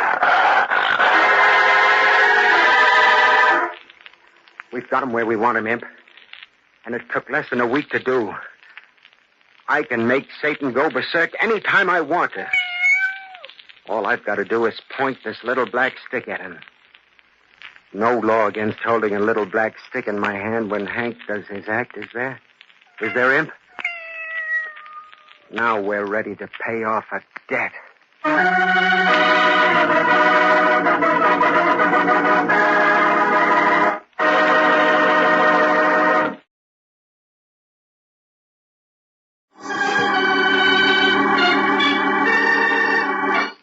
A tiger trainer named Britt was badly mauled by Satan, the tiger, in his act. While in the hospital, he acquired an ordinary alley cat, which he called Imp, and to whom he talks as though it were a human being. When Britt left the hospital, he found that Hank, his former assistant, was now head trainer and engaged to Marla, who had always been Britt's girl. So Britt, the cat man, was forced to become a carnival handyman. Then he found evidence that Hank had tricked Satan into attacking him by attaching electric wires to an iron grid in Satan's show cage, so that when Satan stepped on it, the shock drove him berserk. Secretly, at night, Britt has experimented with Satan, using long sticks charged with electricity, until he is able to drive the tiger into a killing fury just by pointing a little black stick at him. Now, Britt is ready to deal with Hank. Hurry, hurry, hurry! The big show is about to begin. See the show everybody enjoys. It's the talk of the Midway. See the most ferocious jungle animals ever captured by man. See them perform astounding tricks. Come this way for the big show. See Satan, the most ferocious man-eating tiger in captivity. See leopards and panthers and lions and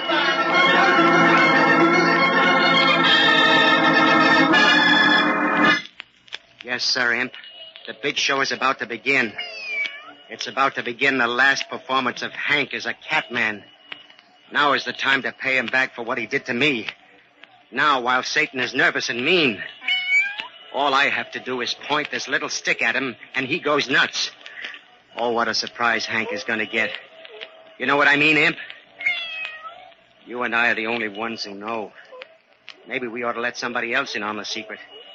Maybe we ought to let Marla know about it and watch her eat her heart out because there's nothing she can do to stop me. No, that wouldn't do. She might be able to warn Hank. No, I've got a better idea. Let's go find Marla. I've got an idea that maybe she might have known all about this.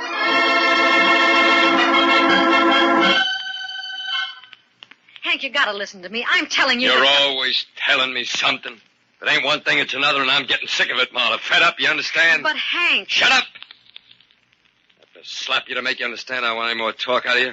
No. All right, then keep quiet. But it's important. What's important? What I was going to tell you. All right. Spill it. What is it this time? Hank, I don't like the way Satan's been acting lately. Hey, look, Marla, why don't you take care of your business? Let me take care of mine. But that cat's dangerous. Ah, nuts. Britt used to be able to tell about those things. He could sense when a cat was in an ugly mood. Yeah, well, if he's so smart, why did you leave him? You know why. Because I fell for you, Hank. Yeah, But I tell you, he could feel when a cat was ready to act up. You're trying to say that he was a better cat man than me? No. If he was so darn smart, if he could tell when a cat was ready to run amok, why didn't he know it before Satan clawed him up? You know the answer to that. You know there was nothing wrong with Satan. It was what you and I did that made him go berserk all of a sudden. You know that. Yeah, I guess you're right. Of course I'm right. And I tell you, Satan's been acting funny the last few days. You noticed it too, huh, baby? Sure. He acts kind of nervous and edgy. Yeah, he's been pretty hard at work in the act, but what do you expect me to do about it? Stop working with him for a few days, Hank. Hey, look, baby, you know as well as I do, if I let that cat worry me, he'll know it. Animals are smart that way, they can tell. Yeah, I know. You know, if he ever gets the idea I'm just a little bit afraid of him, he'll take advantage of it and really get dangerous. Now, if I stop working him a few days, he'll get even tougher than he is now. Then what are you going to do? Gonna do my act same as always. Hey, it's almost time for me to begin. Come with me? Not this time, Hank. I think I'll take a little walk. Maybe the exercise will do this.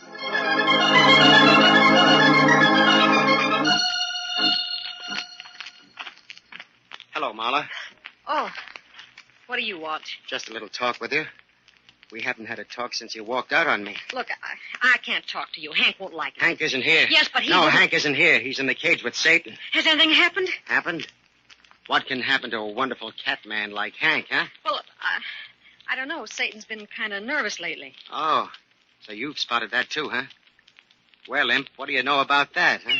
Britt, what's the matter with Satan? How should I know? I'm not a cat man anymore. I'm just a broken-down flunky. Britt, you know something you're not telling me. And don't you know something you aren't telling me, Marla? What do you mean? Suppose you tell me. Look, I don't know what you're talking about. Don't you? Well, come with me, Marla. Well, where are we going? To Satan's cage. Well, I'm not going with you. I'm going back to Hank. He's probably resting now. He may be taking a long rest soon. Cut it out, Britt. Quit trying to get on my nerves. Say what you've got to say and get it over with. Don't rush me, Marla. I'll speak when I'm ready. Well, here's Satan's cage. Look at him, Marla. He's quite a tiger. Yeah. Have you ever noticed things about cats? Take Imp here, for instance. He's a little fella, but he has claws. They're sharp, too. Look, when I unsheathe them. Oh! Ouch, you made him scratch me. Yeah. They draw blood, don't they? What's the big idea? Now take Satan there. His claws are just as sharp and hooked. Only they're longer, much longer. When he sinks them into a person's flesh, he doesn't just scratch the skin. He digs right down to the bone. All right, so what? So he can cripple or kill a man in the cage with him. I know. Oh, Britt, I'm sorry he got you. That's very considerate of you, Marla. You'd be sorry if he got Hank, too, wouldn't you? Britt, please. Because I can make him do it. Just watch what happens when I point this little black stick at him. Oh, no. Oh, yes. No. I can make him do that any time I want to. Want to see me do it again? No, please. I can make him go berserk like that when Hank's in the cage with him. Britt, what do you want from me? From you, Marla? I want a written confession. A confession? Yeah, you see. I know all about the electric wires that connected with the iron grid in Satan's cage. Electric wires? I don't know what you're talking about, Britt. Don't you? That's too bad. Because some one of these days when Hank's doing his act with Satan, I'm liable to poke my little black stick into the cage. No, you mustn't do it. You know what'll happen to Hank then, don't you? Britt, you mustn't. How about that confession? I didn't have anything to do with it. You gotta believe me, Britt. I believed in you once, Marla. And what did it get me? No, I don't believe you. Because I know Hank's too dumb to have figured out that electricity trick by himself. All right, Britt. You win. I'll write the confession.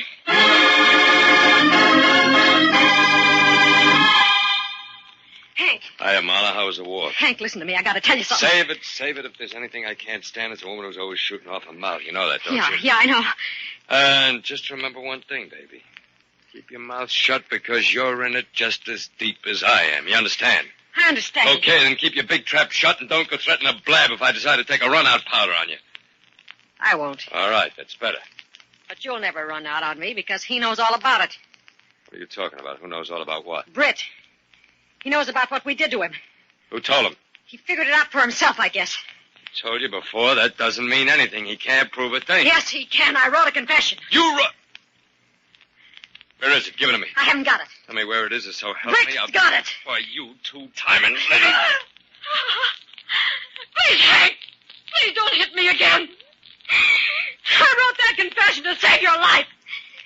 Britt showed me how he can make Satan go berserk any time just by pointing a little black stick at him. What? Yeah. All he's got to do is poke a little wooden stick through the bars and Cat goes wild. Britt threatened to do it sometime when you're working your act. If I didn't write that confession. I tried to kill Britt once before, but Satan didn't do a good job. Next time, I'm not taking any chances. Next time, I'm going to do it myself.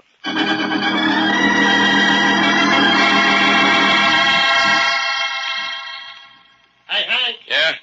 The boss sent me to get you. What for? You're late for your act. Oh, yeah, my act. Hey, what's the matter? You look upset about something. Nothing. Something I got to do. Take care of it after my act. Hey, do me a little favor, will you? Well, sure, Hank. What is it? Keep that Brit away from Satan's cage while I'm doing my act, will you? Okay, Hank, it's in the bag. And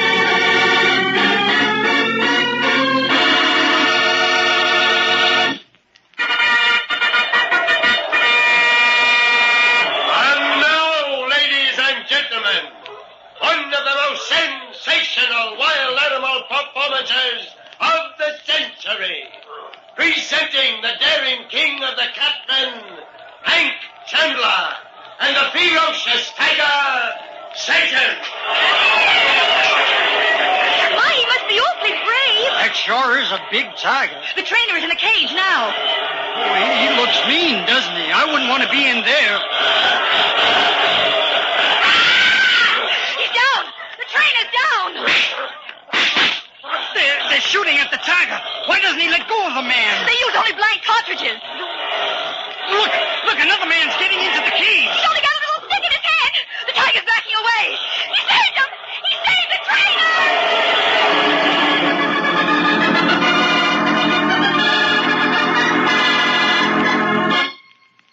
Yes, Imp. I saved Hank's life. I was nervous about something when he went into the cage.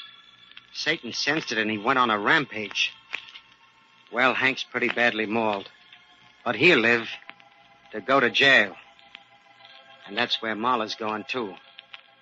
I've given the confession to the cops. Hank and Marla belong behind bars. Yeah, and I belong behind bars, too. The bars of Satan's cage.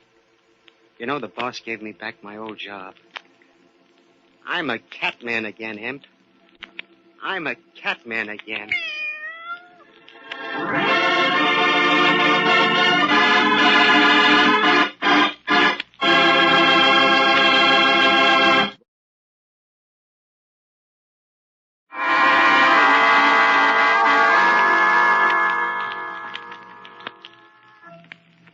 From shadows and stillness, mystery weaves a spell of strangest fascination, charging the mind with doubts and fears. For mystery is a strange companion, a living memory in the haunting hour.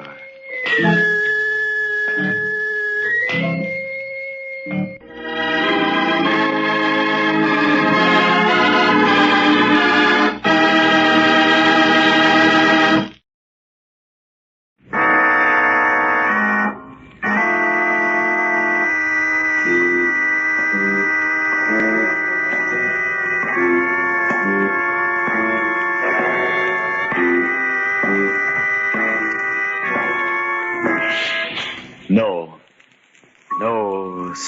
you are.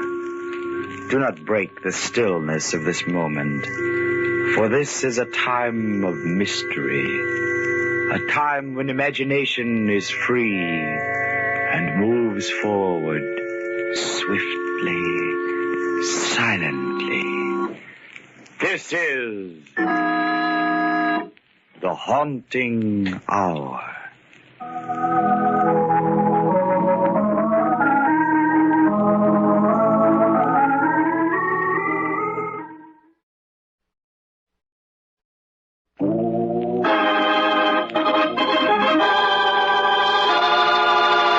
The Devil's Deep.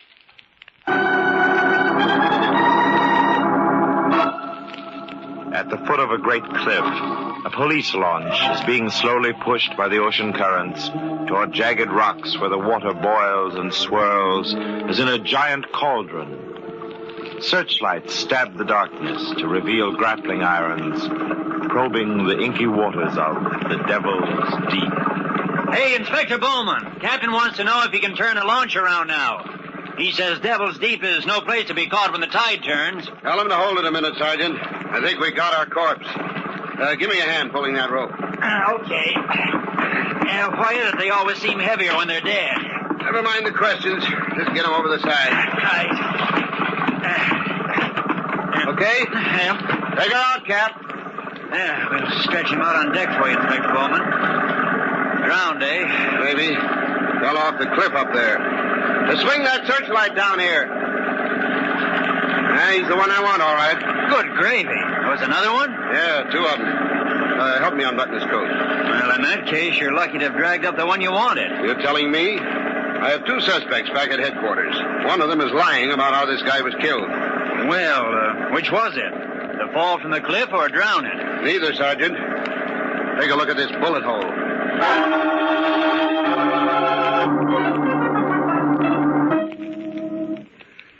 I sent for you, Miss Scott, and you, Mr. Malone, because I have some new evidence. I want the whole story. Everything. But, Inspector Bowman, I've told you how it happened. From the beginning this time, Miss Scott. And with no hints from you, Mr. Malone. Oh, I'm sorry, Inspector, but this seems unfair. You've got absolutely nothing on either Miss Scott or myself. I'll decide that, Mr. Malone. If you please, Miss Scott. Well, I came here to the island because of my stepbrother. You see, Duncan and I were closer than many real brothers and sisters. I'd taken care of him ever since our folks died. I guess I decided to come that day in the doctor's office when he said... Ever since I've known you, Peggy Scott, you've been saddled with that young brother of yours.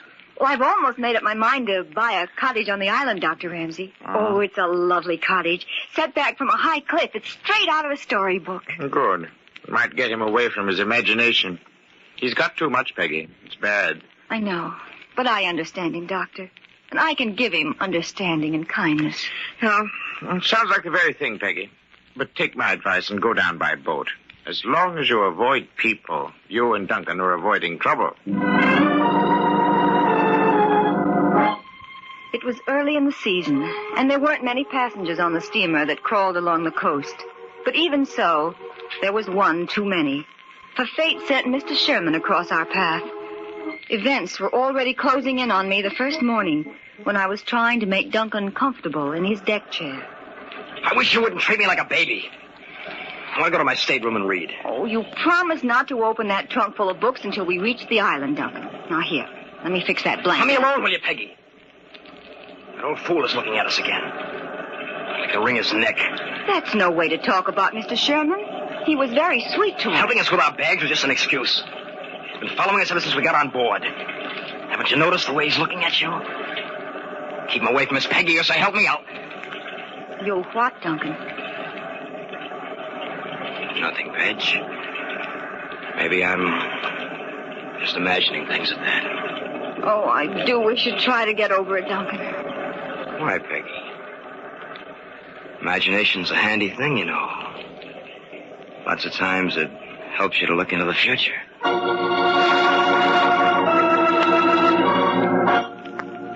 The future fast became the present. And on a ship, there's very little chance to escape it. Certainly, I never expected the train of events that harmless little Mr. Sherman's attention was to bring. I can still remember how apologetic he looked the next day when he finally found me alone. Well, it's a lovely day, Miss Scott, isn't it? You mind if I sit down? Oh, why, no, Mr. Sherman. Of course not.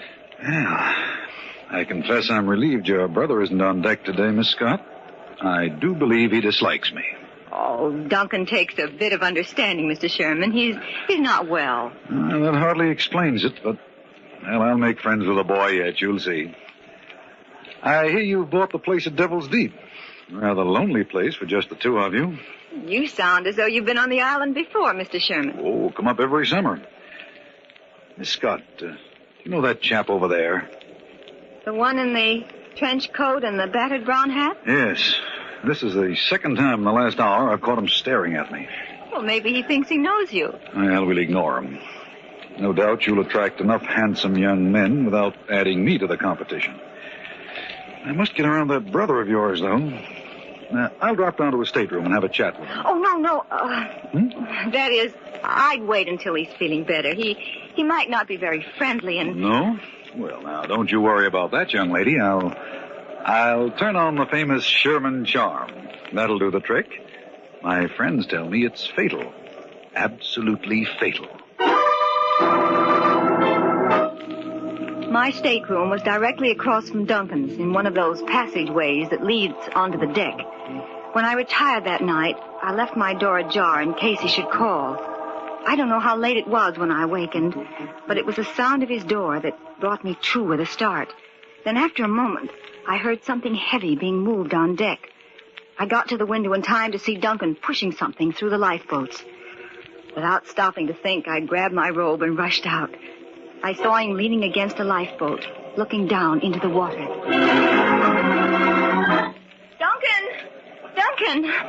Duncan, are you all right? Well, hello, Pegs. Of course I'm all right. What are you doing out here? Well, I heard you, Duncan. You were moving something. Yeah. My trunk. Your trunk? With your books in it? That's right. I pushed it overboard. Oh, Duncan. Didn't you notice that man in the trench coat there beyond the lifeboat? Come on, let's go back. He's coming over here. Let him come. It's none of his business. Come along, Duncan. I'm not going to stand here and be made a fool of. Let's walk back to the room. All right. Watch your step, Peggy. I had to lift the trunk over that threshold thing. That's it. Well, good night. Not so fast, young man. You haven't even started for bed. I'm coming in. No, Peggy, leave me alone, will you? I don't want you in my cabin. Nevertheless, I'm coming in. Now, where's the light switch? Oh. Now, Duncan, I'm not going to move until I see you take your jacket off and stop. Duncan! Your books are piled up against the wall. They weren't in the... Duncan, what was in that trunk?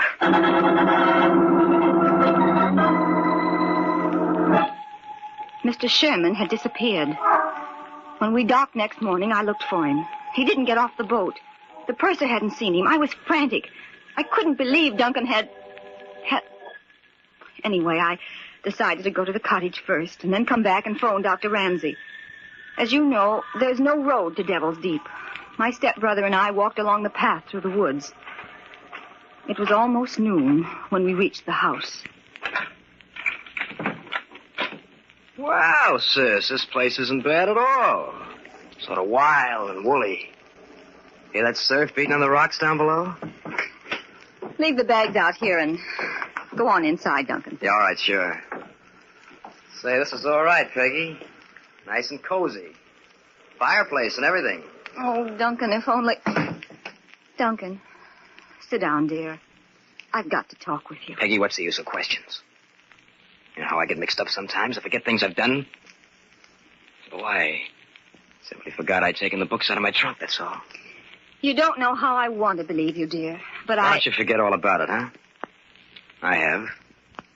I feel better already. You ought to be glad that I've gotten out of the dumps. Oh, I am, Duncan.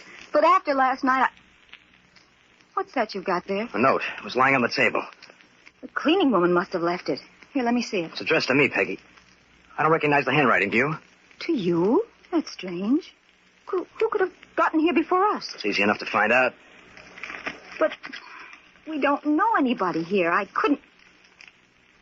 Duncan, what's the matter? What does it say? It says... people hang for murder. Oh, please, dear, don't look like that. Here, let me have it.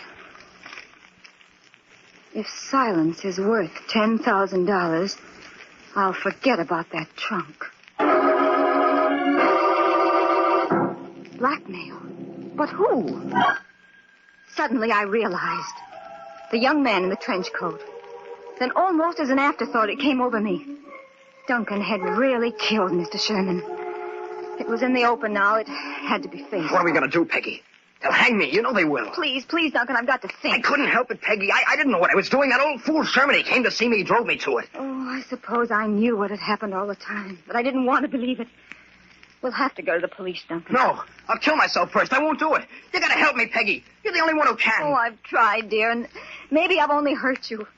Don't you see that somebody else knows now, even though the note isn't signed? The guy in the trench coat says we can pay him off. Dad left you plenty. You can get the money. It wouldn't work, Duncan, even if it were right. Blackmail doesn't end anything. But it's my only chance, Pegs. I'll kill myself if you don't. You know what Dad said when he died? You got to take care of me. You'll get the money, won't you? Please, Peggy. All right, dear. I'll get the money.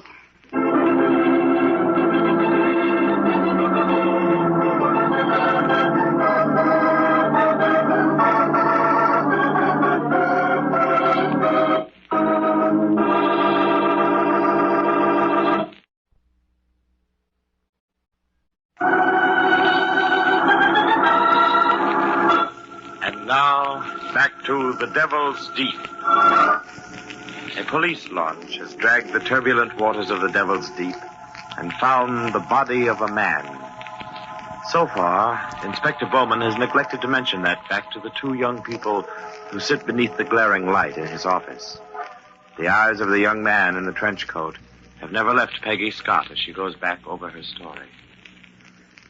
So, Miss Scott, this brother of yours, Duncan, takes one of his crazy dislikes to this Sherman guy on the boat, and that night he shoves the trunk overboard. You were the one watching this, Malone? Naturally, Inspector. So when you found that blackmail note waiting for you in your cottage, Miss Scott, you knew right away it was Malone who was onto the murder. Yes, and I was sure of it after I'd gone to the bank that afternoon and arranged for a transfer of my funds. Hey, lady, wait a minute. Mind if I walk you back to Devil's Deep, Miss Scott?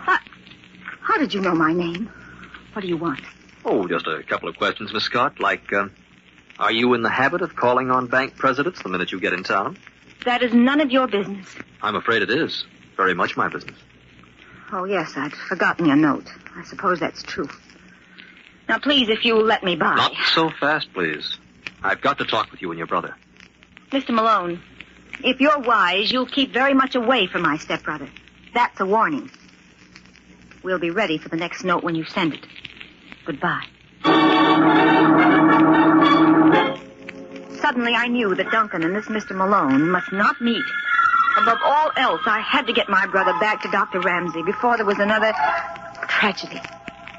But next morning, when I returned from the bank where I'd gone to sign the necessary papers. I'm back, Duncan. Want to help me? Duncan, what are you doing with that poker? We've got company, Peggy. Your stepbrother is a very excitable young man, Miss Scott. I was watching when he came sneaking in here. I warned you, Mr. Malone, but I suppose one in your profession doesn't mind a few risks. Tell me, did you know the man you were talking to on shipboard a few days ago? Now, listen to me. You better... Duncan, what did Sherman say to your sister that caused you to get so excited? Get out. Get out, I tell you. Okay, I'm going. Just let me warn you that you're playing with dynamite, Miss Scott. I'll be seeing you. I don't understand, Duncan. Why did he come here? On the table there. The blackmail note, Peggy. The second one.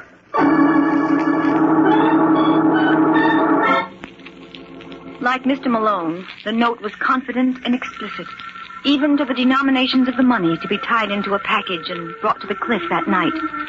Except for the second trip to the bank, neither Duncan or I left the cottage all day. Somehow we both had the feeling of being watched, and it grew stronger as evening approached. Finally, it was dark. Peggy, over here to the window. I saw a light moving down there along the shore. I guess the time has come, Duncan. Yeah. There it is again, Pace. Mm-hmm. See, he's got a flashlight way down at the foot of the path. That means that he'll have to come through the woods to get out onto the cliff above Devil's Deep. He picked that spot because it's open ground. He can be sure there's nobody out there except me. Oh, I wish you didn't have to go. We could leave the money there. How could we? The note said me alone with the money.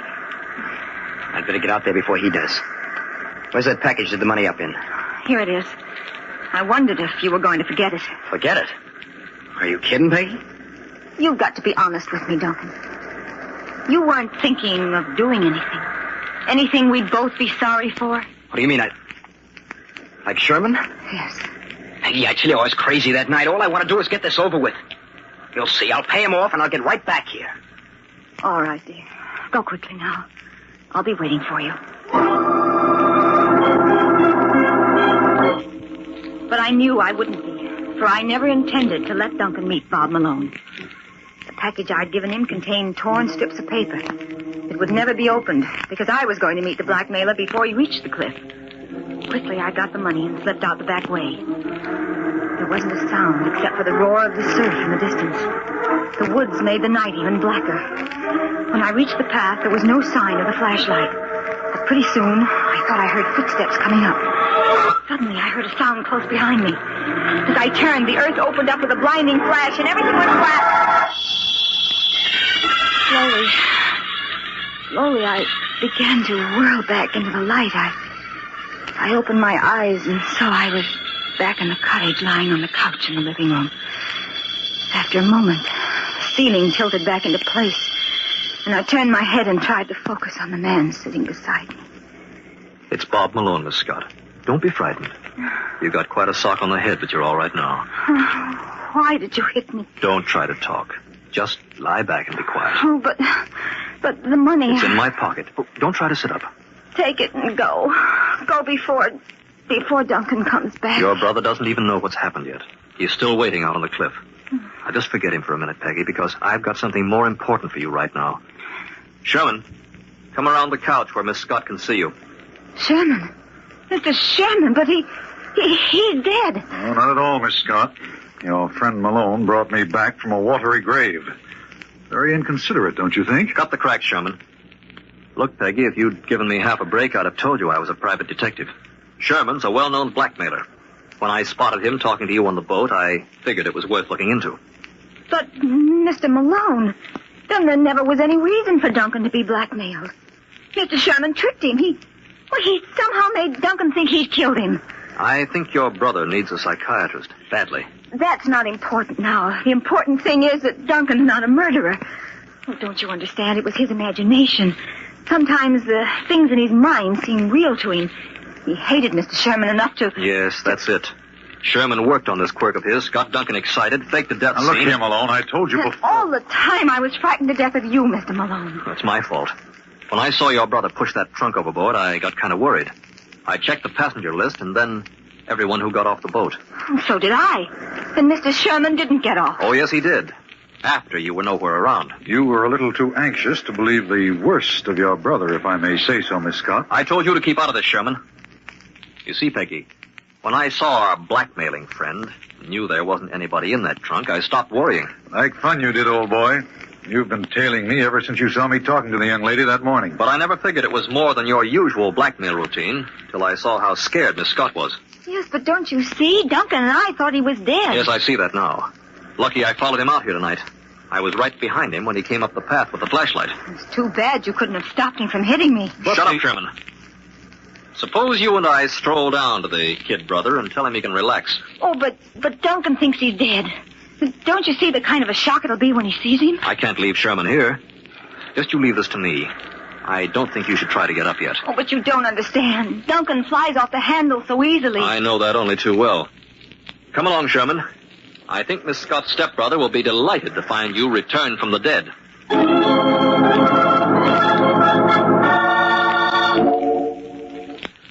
Thank you, Miss Scott. I'll admit that up to this point, your story checks in every detail.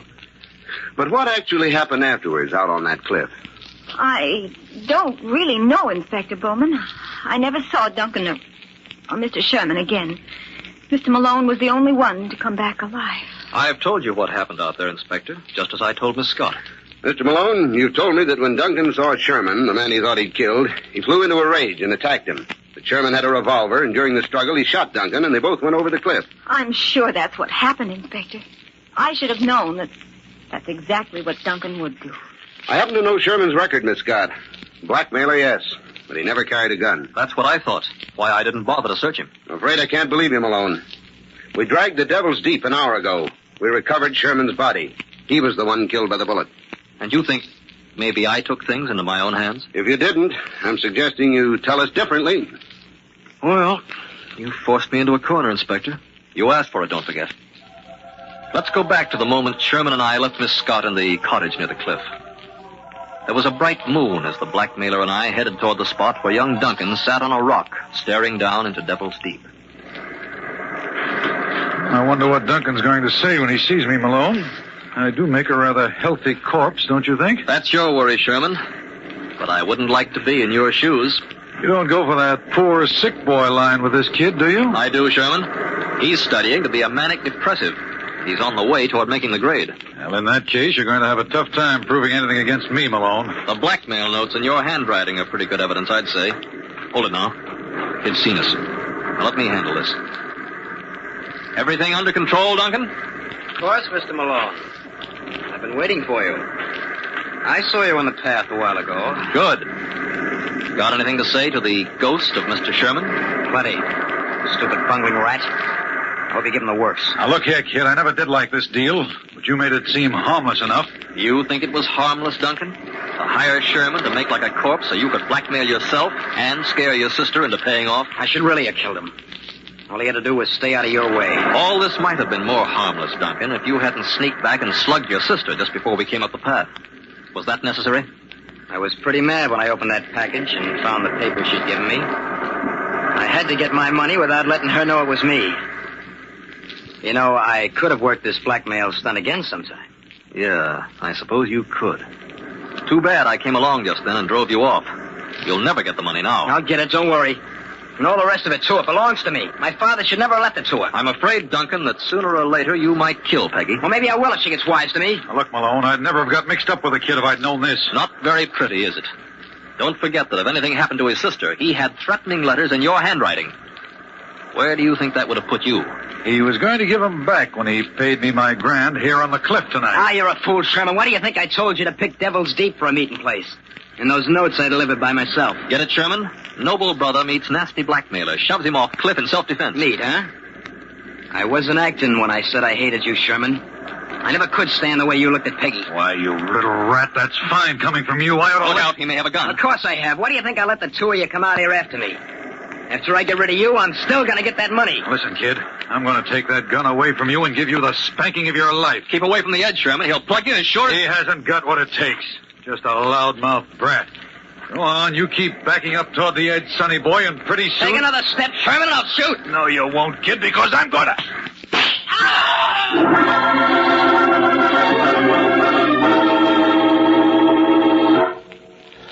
That's the story, Inspector. I didn't tell it because I hoped Miss Scott wouldn't have to know. Sorry it had to come out this way, Miss Scott. Oh, if only I could have helped him. You tried. But Duncan was really dangerous. Maybe it's just as well that fate stepped in and took a hand. As though some evil force had claimed him. Yeah. The Devil's Deep.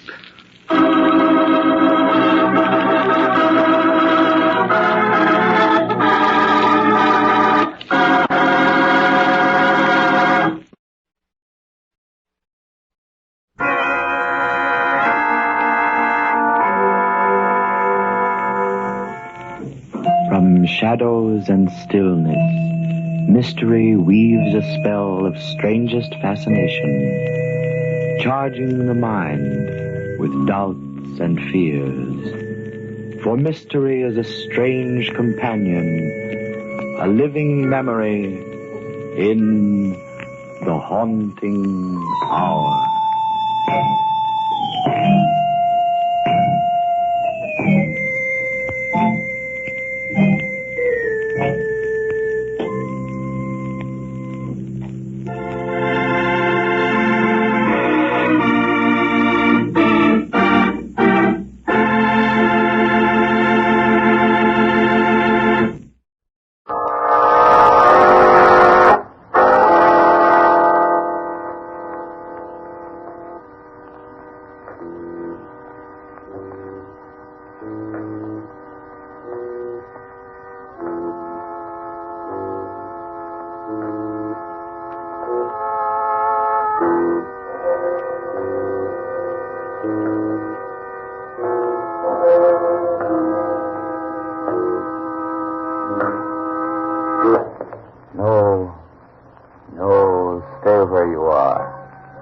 not break the stillness of this moment.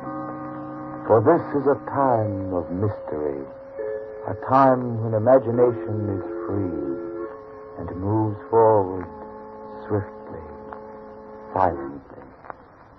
This is the Haunting Hour.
A tale of darkness.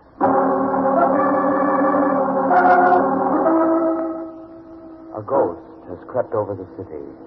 The air is stilled and hushed, and lights burn dim, for the gray fog crawls in from the misty sea. A girl, wrapped in a raincoat, pauses to look up at a building rising in the mist. Her eyes trace the fuzzy letters in a lighted sign. Elders Hospital. Visitors enter here. She climbs the dripping stoop. A few minutes later, she opens the door of one of the waiting rooms. Hello, Mrs. Simpson? May I come in? No. You go away. I just heard about his accident. There's nothing you can do for him now. You can go into the newspaper your stories. But now it's over. They say they can't help him because he doesn't want them to. But why? What happened to Chick? Oh, I don't understand what happened. I'm afraid. It can't be true, I said. It can't. But it was. So the time came when I had to tell Chick. I had to tell him the truth. What truth? How could I tell you? Any moment now they may come in here and say he's dead. Death is real. What happened to Chick is not real. You would not believe it. Tell me. He's too young to die. His blindness, it did not make him sad. In the evenings, we'd sit in the parlor, and I'd read to him, or he'd go walking in the park. It was his world, a very happy world. Then, last December, you came to write this story, and by Christmas time, your newspaper had given him the dog. But Tippy made Chick happy. They were friends. Oh, yes. He loved Tippy. But then that night came. That night he first saw her in the park. I had been waiting for him because I had some very good news. He opened the door, and Tippy gave me a little bark, as he always did. And Chick's face was bright with a new happiness I'd never seen before. He said, Granny, the most wonderful thing is happening. I know, Chick. Dr. Cousins was here. He thinks he can make you see. Oh, my boy, what wonderful news. You're to go to the hospital again for a few treatments. Oh, she's brought me luck. Granny, look at my face. What are you seeing? A light shining in your eyes, because now there's more than hope. Yes, but there's another reason. Tonight Tippy led me down a path in the park to where the waterfall is. A waterfall in the park? Granny, she was there. A girl, Chick. Yes. Her voice is so soft, so full of a kind of sadness that I can understand. But does she know you're blind? No. It was dark. Maybe now there'll be no need to tell her. Maybe she'll be my girl, Granny. Then I'll have two of them, won't I? You and her.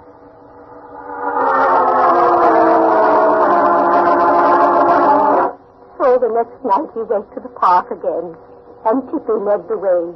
How many times have I heard Chick describe that place? There was a narrow path winding between high boulders for a little way, and then it opened on a most unearthly spot where a stream tumbled down in a fall, and grass was there, and a feeling of moonlight on the water. What's the matter, huh, Kitty? Impatient? So am I, but she'll come in a little while. I'm already here, sitting quite near you. Oh, Kippy saw you even in the darkness. Here, come on, boy, run along. Sit down beside me. All right. You've been waiting all day, very impatiently, till we could come again. I like it here. I come often and wait. Who are you? Tell me your name. I want to know everything about you. No, please, I'm a little afraid of your question. Can't we be content with this meeting here, and knowing at least we have a place that belongs only to us, here in the darkness? I won't ask again. Well, then we can meet again, and still again before the winter comes. Kitty, come here, dear, tell me good night. You see, he understands.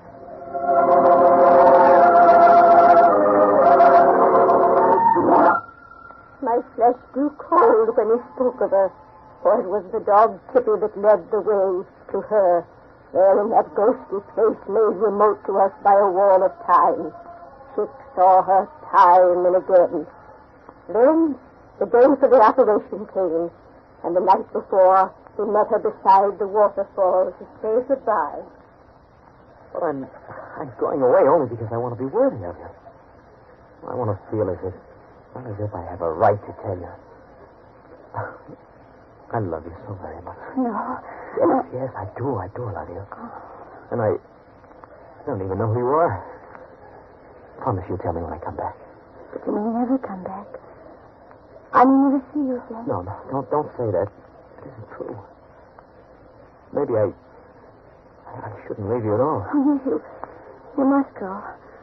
I don't have a right to keep you from it. I couldn't. You know where I'm going? I know all about you.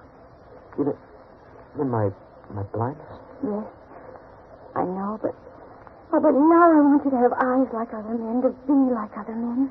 Who are you? Tell me now, please. No, we must wait. Oh, if you love me, have faith in me, too. Yes, but suddenly I'm frightened. I have a terrible feeling I may never see you again. Well, what's the use of eyes if I can't look at you? Oh, my darling, promise. Tell me you'll be here when I come back.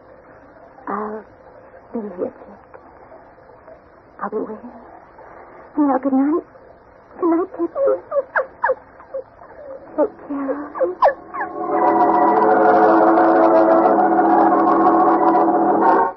The next morning we went to the hospital. Chick was happy, impatient for the operation to be over. And that afternoon, as I waited here in this room, thinking over and over again this thing that had happened, I slowly grew sure of what I believed. Was it such an impossible thing to happen after all? How could I ever tell him? Yet the legend was so clear in my mind. I didn't stop to think how happy she made him. I thought only that he must never see her again. But how could you stop it? There was a way. It made me shudder to think of it. And yet there wasn't anything I wouldn't do for Chick. I knew I could destroy the dog. Oh, no. It had been Tippy that had led him to that place, to her, just you see. Without Tippy, Chick couldn't go back again. But how did you know? I went to the park myself. I talked to all the caretakers. I said, where is the waterfall? They thought I was a crazy old woman. Then I tried to make Tippy lead me to it. But it was no use, because there is no waterfall in the park. But there must be. No, it's true. I was so worried, so afraid. Then on the night before they were to take the bandages from Chick's eyes, Tippy slipped away. Secretly, I hoped he'd never come back. Then he did. Toward midnight, a scratching on the door. And there he stood. I knew he'd seen her, for he was like a ghost dog come out of the night. And about his neck he wore a collar woven of beads. Silver beads. She had woven together and put about his neck. Then I was sure what I had to do. The next morning, I went to the hospital. Granny. Oh, Granny, look at me. Oh, Chick, you can see. A little. More than a little. Oh, my boy, blue eyes. Such pretty blue eyes. Oh, bring Tippy here. They said you could. I want to see him, Granny. I want to see you and him. All day, just looking at you. Tomorrow. No, now, please, Granny. Oh, what's the matter?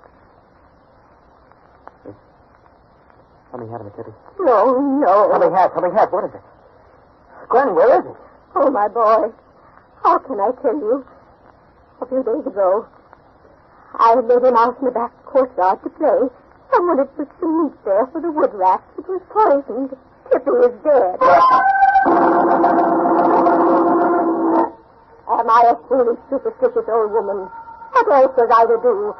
I thought only of what was best for Chick. But then, that afternoon came. Only day before yesterday. He was sent home, and he walked the floor waiting for the night. At last he went to the park. I sat in that house 4 hours. 5. He came back alone. The second night he tried again. And the third, tonight. He walked the paths trying to remember where Tippy had led him, finding nothing, no waterfall, no girl beside it.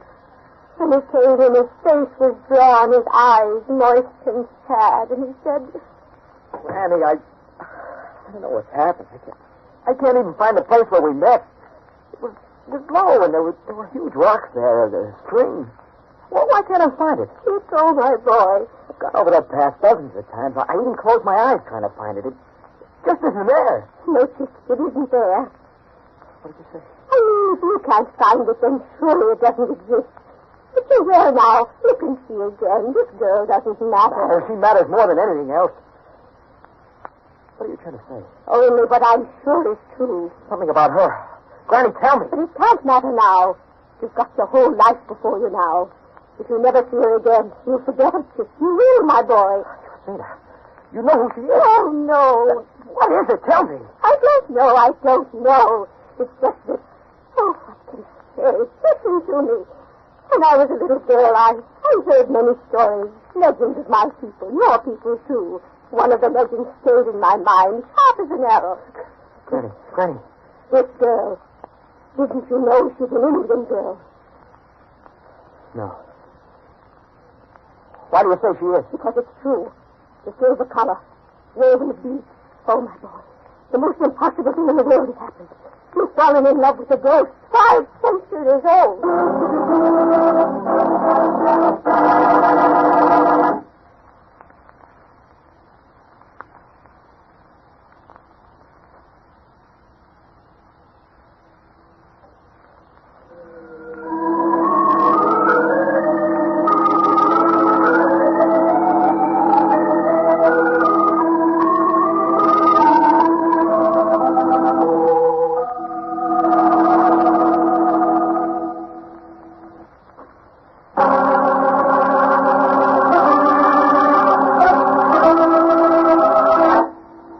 From the windows of a waiting room in Elder's Hospital, light shines out into the foggy night. Inside, a young newspaper woman listens to the story of Chick Simpson, who lies unconscious in a nearby room. The story comes from the lips of his grandmother, a very old, dark-skinned woman. It was Chick's dog, Tippy, who had first led him to a waterfall in the park, where Chick met a girl whose name he never knew, and with whom he fell in love. Later, Chick underwent a successful operation on his eyes, and when he could see, his first thought was to meet his girl of the waterfall again. But Chick's grandmother had grown to believe this girl to be the ghost of an Indian princess. In an effort to free Chick of his ghostly love, she told him Tippy was dead, and without the dog to lead him, Chick could not find the place where he'd met her. His grandmother has just told him he has fallen in love with a ghost 5 centuries old. She was the daughter of a chief. The people lived north of here long years ago, when it was wilderness. She was in love with a young warrior, and when he deserted her, she took her life in a waterfall. So the legend was that the gods had no place for this girl of the silver water, Until there was another warrior whose love would release her spirit from the silver prison of the stream. Granny, that isn't true. You don't believe it. Only now, when you can't find her, when she's vanished like the ghost she is. But why? Why? She knew I was coming back. But now you're like other men. You have eyes, and Tippy isn't here to lead you. Chick, where are you going? I'm going to look until I find her. I'd rather be blind again, since she was a part of my darkness. I could be with her, I'd even rather be dead. He ran out of the house. I went after him as fast as I could. Then I saw the taxi coming down upon him.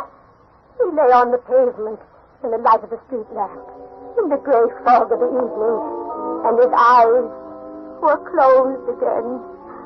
So they brought him here to the hospital. Now you know why he'd rather be dead. So that's how the accident happened. But this girl, how can you believe... What else am I to believe? You see, my grandson's full name is Chickamauga, after my father, a red man. Chick's mother was an Indian princess. Listen, we're going to make Chick want to live. Somehow we've got to find the place where they met. We've got to find this girl. Mrs. Simpson, where is Tippy? Downstairs. I went home a little while ago to get him. I thought when Chick regained consciousness, if he could see Tippy. There's no time to lose. Chick may die before we can find her. The collar you spoke of, the silver collar, where is it? Around Tippy's neck. I didn't dare take it off. We'll get a taxi at the side door. If Tippy led Chick to this girl, Mrs. Simpson, he can lead us to her, too, even if she is a ghost.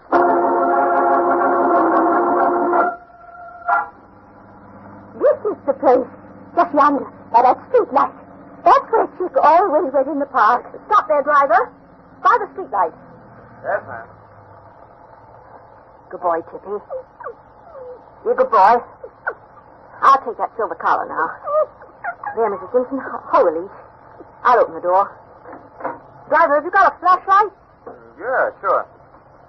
Yeah. Park's dark and foggy. Here's $5. Enough for it? I guess so, lady. It burns kind of dim. You better try it. Just so it works. Here's another $1 for the fare. Keep the change. Thanks very much. Mrs. Simpson, which path did Chick take? That one there. Running north. I used to walk with him before Tippy came. Come along. Hurry. Listen to him. He's impatient.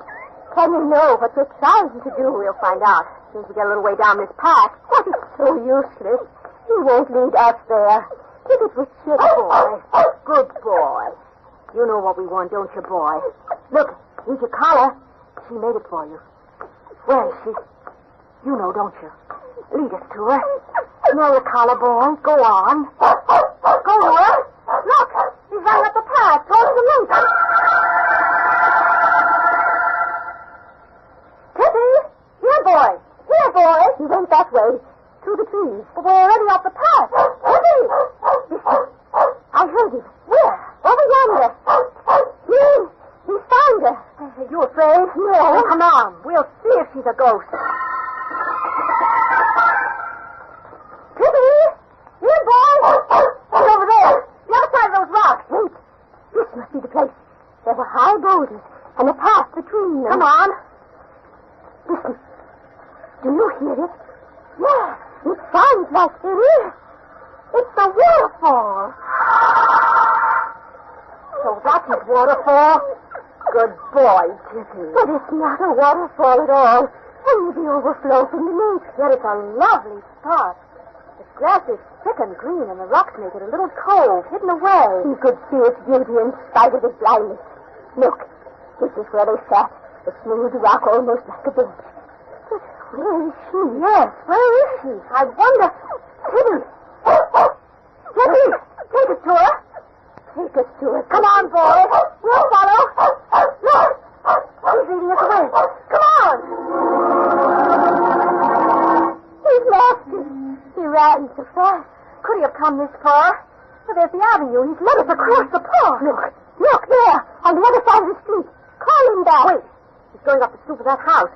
That one on the corner. Besides. I don't know. He's waiting at the hut door. There are no lights, and the house is dark. Could it be? Look, the door opened. He went in. He went inside. Does it mean? Tippy's been here before. Maybe when he managed to slip out alone. He's led us to her, Mrs. Simpson, to Chick's Girl of the Waterfall. Come on, let's see who she is. How dark the house is. Yes. What is it? I'm Helen Stringfellow from the Evening News. Oh. This is Mrs. Simpson. May we come in? Oh, no. No, please, I can't see anyone. We followed Tippy here, the dog you just let inside. Is he yours? Oh, I didn't know. He belongs to my grandson. My grandson's in the hospital. His name's Chick Simpson. You know him, don't you? No. He was in an accident tonight. He may be dying. Perhaps you can save his life. But I don't know him. I don't. You've made a mistake. You're the girl he met in the park. I know you are. Why do you deny it? Please. If you are the girl. But I'm not. Leave me alone. I can't help you. Please leave me alone. The chick loves you. Why do you hide there in the dark? I tell you, you've got to come with us. I'll make you come. No. No, go away. Don't try to close that door. Mrs. Simpson, here, flash the light. No, please, you mustn't see me. Oh. So, that's why. That's why. Now you know. Well, that makes no difference. Oh, it does. Now Chick can see it. And he mustn't know. He must forget me. If the operation had failed, I would have met him there again as I promised. Of course, I understand. But, my child, there's something you don't know. The accident. Chick is blind again. Now will you come? He's blind again? Oh, yes. Yes, I'll come. Gladly now.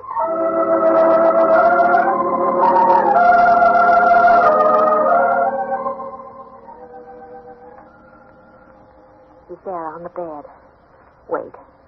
Let his grandmother speak to him first. Chick, my boy, can you hear me? Yes. Yes, Granny. Dr. Cousins says we're not to excite you.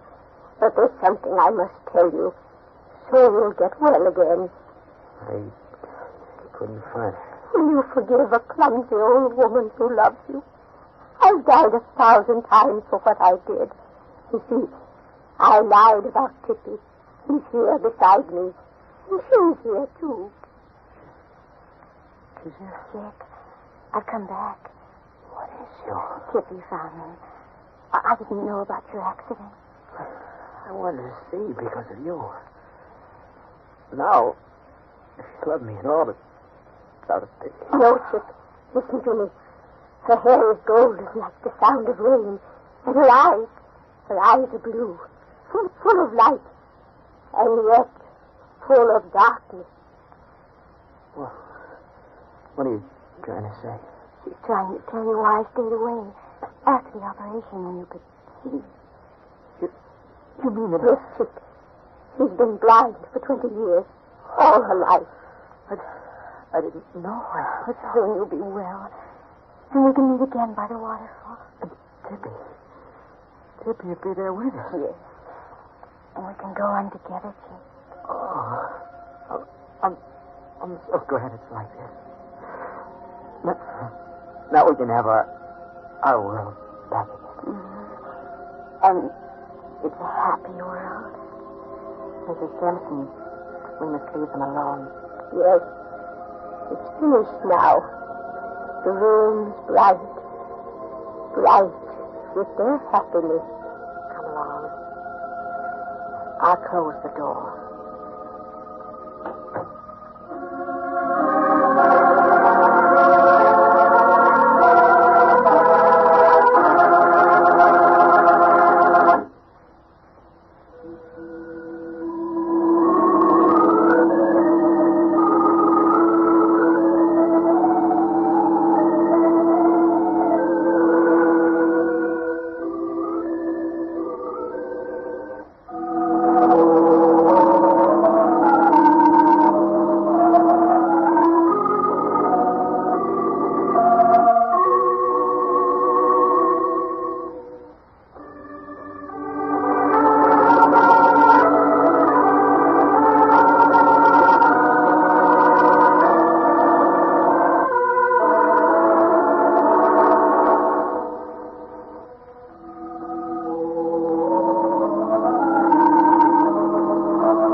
shadows and stillness, mystery weaves a spell of strangest fascination, charging the mind with doubt and fear.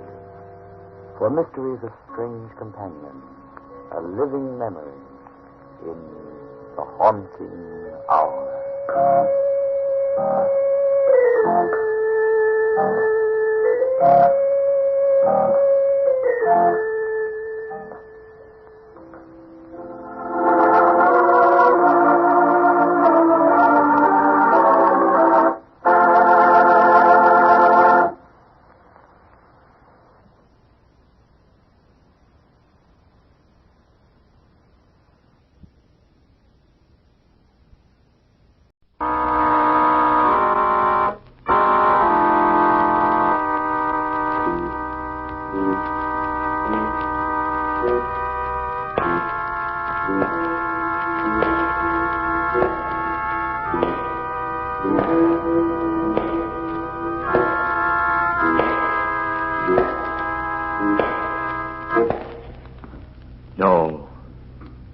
No, stay where you are. Do not break the stillness of this moment. For this is a time of mystery, a time when imagination is free and moves forward swiftly, silently. This is the haunting hour.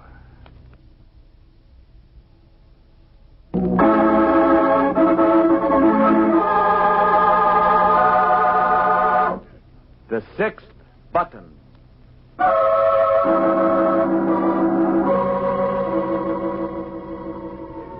Sleep does not come easily to the harbor.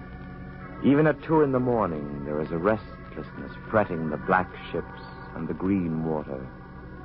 The whistles still blow, but their sound is melancholy and weary. The lights along the shore begin to blink their good nights. In one of the harbor's darkening taverns, sleep will be forgotten for some time. Its solitary customer, an ancient sea captain, rests heavily against the bar. Within him burns a tale, and he will not rest till it is told. 2 o'clock. Well, it's getting late, barkeep. You'll be wanting to close. I'm open till 3. Well, my ship doesn't weigh anchor till then. We both have time. Yeah. You're sure you want to hear the story? Story?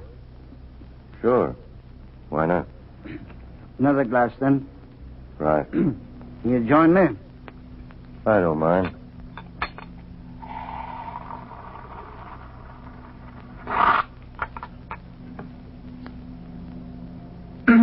Well, as I say, the land's no place for a man of the sea. Captain Jeremiah Stebbins should have known that.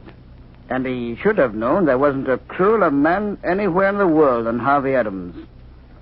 Captain Stebbins treated Harvey and his wife, Paula, as if they were his own children. He took them in and shared his home with them. But that wasn't enough for Harvey. Oh, no. Harvey knew something about Jeremiah Stebbins' money. And that gave him the idea. The idea that became a mania, a disease. And the disease infected Paula, too.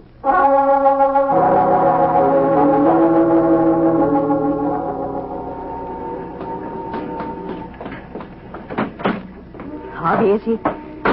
Let's get started, Paula. We've got to get out of here fast. Did everything go all right? Be quiet, Paula. Hurry.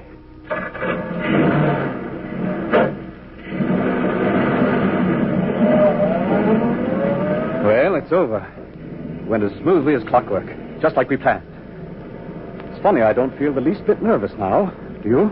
I'm frightened, Harvey. It'll wear off. You know, the moment I laid his hat and stick on the riverbank, a great feeling of peace came over me. Seemed as if I was stepping into a new world. And that's what it's going to be for us, Paula.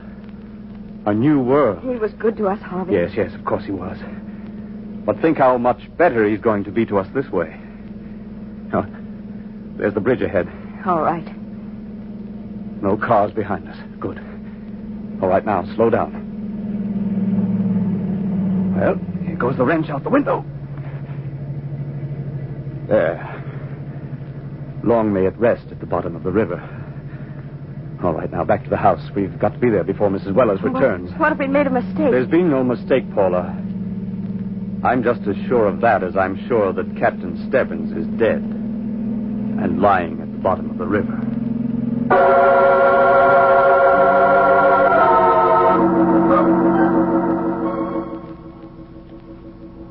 As attorney for the late Jeremiah Stebbins, and in accordance with the instructions of the deceased, I have called together you, his beneficiaries, for the reading of his last will and testament. They've found the body, Mr. Rand? No, Mr. Adams, not yet. However, the police informed me that Captain Stebbins has been officially declared a suicide. Oh, I can't believe he's gone, Mrs. Adams. I can't believe it. Mrs. Wellers, please. Yes, ma'am. You may begin, Mr. Rand. I, Jeremiah Stebbins, being of sound mind and disposing memory, do hereby make my last will and testament. To Agnes Wellers, my housekeeper, for whose constant devotion and kind care I have been ever thankful. I was only too happy to do whatever I could. You know that, Mrs. Adams. I know, Mrs. Wellers. And he knew, too. Of course he did, Mrs. Wellers. Oh, Mr. Adams, I'll miss him so. We all will. Now pull yourself together. All right, Mr. Rand. Yes.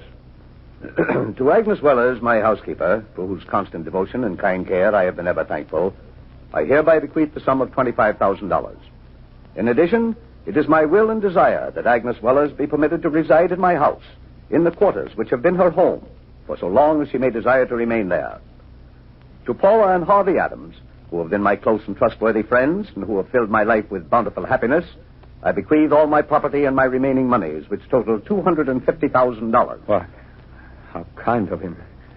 We were nothing to him, really, but he treated us like a father would. There's more. Another provision. It is my will that this legacy shall be transmitted to Paula and Harvey Adams 6 months from the date of the reading of this, my last will and testament, provided that the following terms are fulfilled. And in the event that these terms are not accomplished, I hereby will that my entire estate shall go to Agnes Wellers. What's that? Shall I go over it? No. Never mind. Continue. During the period prior to the transmittal of the legacy, Paula and Harvey Adams shall deliver to my appointed attorney each month one of the 6 brass buttons from my sea jacket. Brass buttons? That's what it says, Mr. Adams. Each month, one of the 6 brass buttons from my sea jacket. Why, I don't believe it. Harvey. Why, it's a trick. The will wasn't that way when I... When what, Mr. Adams? Well, I mean, it's preposterous. Captain Stebbins wouldn't do that to us. Do what? Why, it's ridiculous.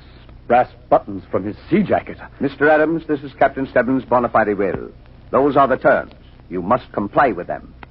It shouldn't be very difficult, should it? Why, no, I guess not. I'm sorry, Mr. Rand. It was just a little unexpected. You shall have the buttons. All 6 of them. Sir. Yes, Mrs. Wellers. Sir, the day that Captain Stebbins took his life. Yes? The day they say he took his life. He was wearing the sea jacket with the 6 brass buttons.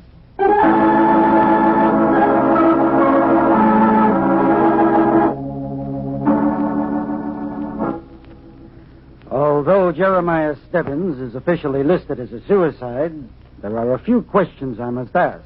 Just routine. Certainly, Inspector, we understand. Mrs. Wellers.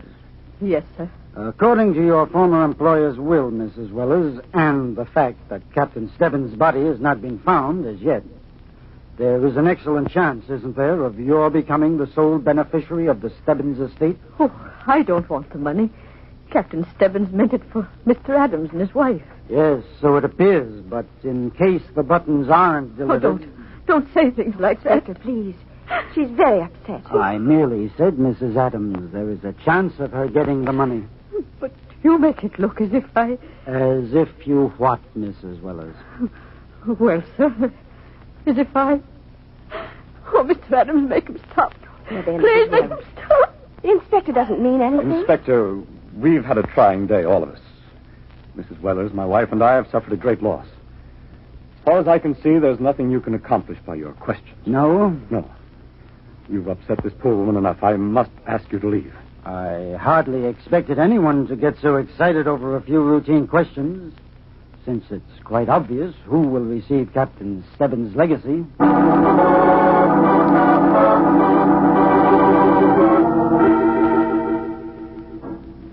this, Paula. All this and all his money will be hers if we don't find those buttons. But, Harvey, she said he was wearing a jacket. Paula, that jacket is someplace in this house. I know it. Did you look where I told you? Yes. We'll never find it. I'll search through the attic. Captain Stebbins knew what we were going to do with him. That's why... Stop it, Paula.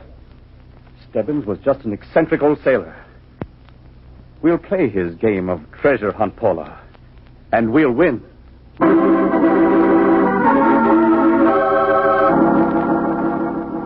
It's not in the attic. Did you try in the cellar again? Yes. Oh, the hothouse. Why didn't I think of it before? Of course, the hothouse. It wasn't there? No. But we'll find that jacket and those 6 buttons if we have to tear this house apart from top to bottom.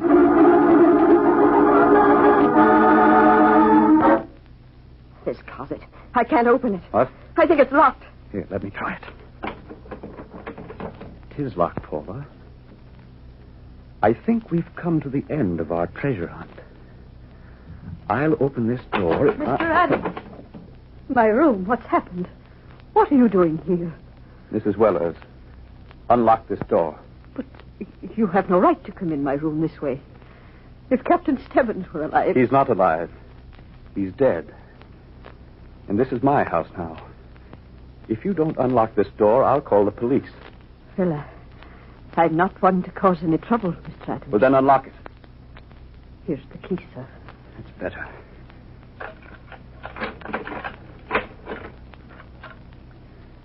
Paula, it's not in here. I told you, Mr. Adams. He was wearing that sea jacket with the buttons the day he died.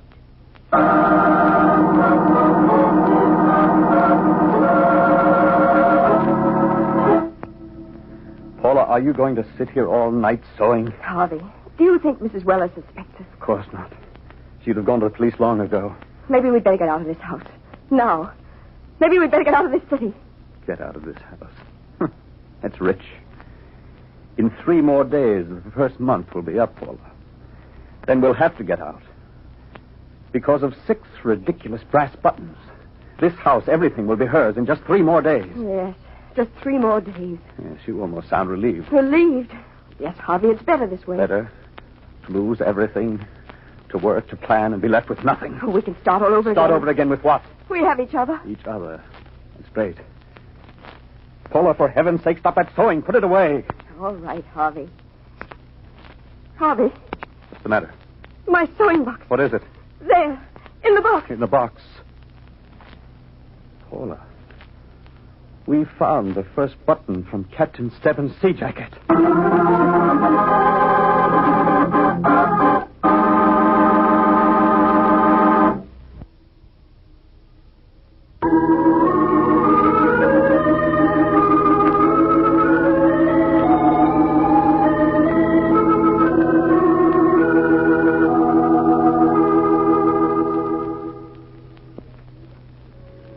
In a darkened tavern along the waterfront, a sea captain leans heavily against the bar.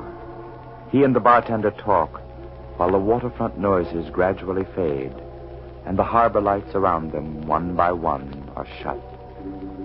He tells the story of a murder and of a will.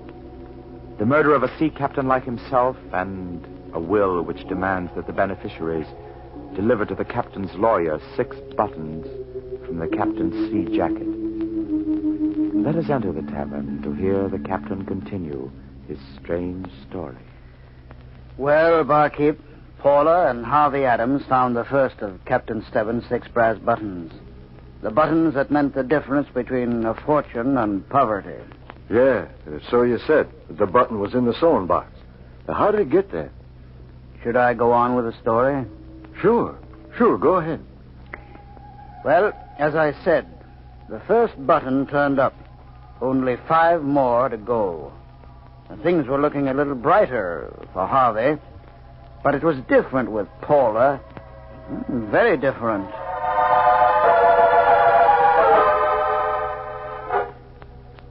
Please, Harvey. Let's go away. We can't stay in this house another day. We're not leaving. Captain Stebbins brought that button here. Stop that nonsense, Paula. He's come back from the dead to punish us. Harvey, this house is cursed. We've got to get out of here before it's too late. Shut up, Paula. Do you want Wellers to hear us? She knows we killed him. Paula. They all know. I told you to stop it. Harvey. Stupid, hysterical fool. You'll ruin everything. That button didn't fall out of thin air, Paula. Somebody is trying to frighten us. All we've got to do is keep our nerve. If we play our cards right, we can't lose, Paula. We can't lose.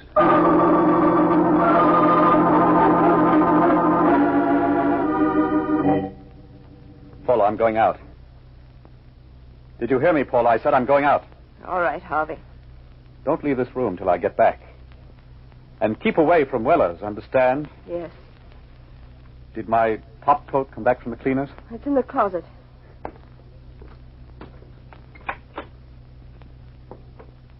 Paula, when did this coat come back? Yesterday. Who put it in the closet? I did. Well, look at it. Look. Harvey. It's been sewn on. The second brass button. He did it. He's come back again. From the dead. The second button. Here it is, Mr. Rand. You're early this month. Yes, I didn't want to keep you waiting.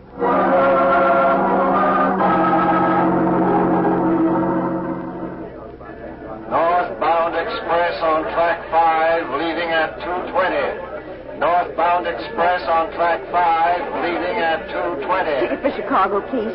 Round trip, ma'am? One way. Hurry. Please hurry. Paula, stop. Harvey. You can't run away from me. I won't let you. Come along. I warned you, Paula, not to leave the house. I can't stay there, Harvey. Please let me go away, please. Let you go away. Do you think I'm crazy? I've got to keep my eye on you, Paula. For all I know, you may be behind this button business. Harvey. I said you may be. Or it could be Wellers or that lawyer, Rand. I don't trust any of you. I'm taking no chances. You're going back to the house, Paula. And if you try this again... Pardon me, madam. Here, you drop your change purse. I'll take it, thanks. Don't be so careless, Paula. Here. But that's not mine. Not yours. Say you, this doesn't belong... He's disappeared in the crowd. I wonder whose it is. Maybe there's an identification inside. Paula, look. In the purse. Throw it away, Harvey. Please. You fool, Paula. Do you know what this means? The third brass button.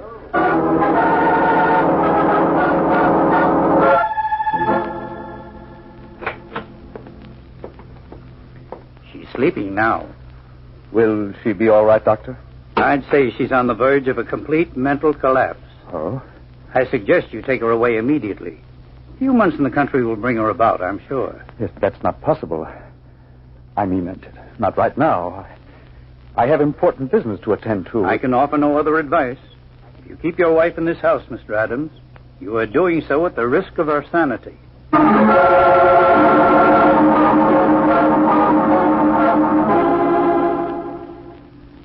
You've got to pull yourself together, Paula. Do you hear me? Captain Stebbins will come back. He'll come back to this house again. It's cursed. I've got to get out of here. I've got to. No, you're staying in bed. Lie down. I can't. I can't stay here. Please let me go, please. Stop it, Paula. Oh. Oh. You're not leaving yet. And stop that crying. Just when there's a chance, just when things are working out the way we planned, this has to happen. I don't want the money. I don't want this house. Well, I do. And I'm going to get it. Nothing's going to stop me. Nothing. It's time for your medicine, Paula. At least it'll keep you quiet for a while. Where is it? In this drawer? Here's the box. Paula, stop that infernal weeping. Here, take one of these. Paula. The fourth button. In the box. Oh, I told you, Harvey, he'd come back again. You wouldn't believe me, would you? I told you he'd come back again from the river.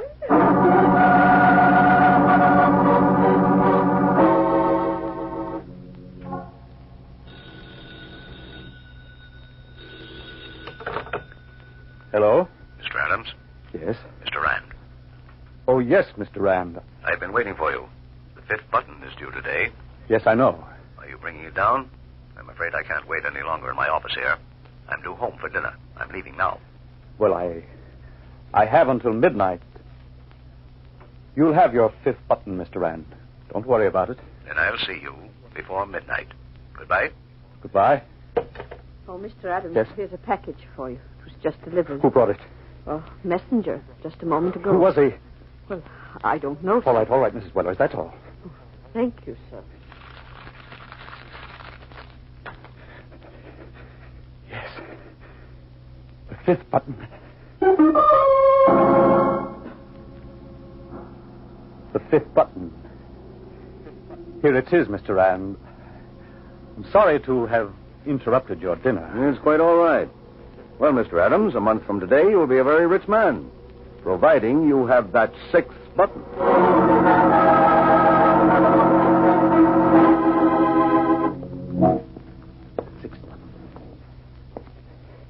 Come, Paul, I've been tricked. Yes, Harvey, you've been tricked. By a dead man. 30 minutes to go.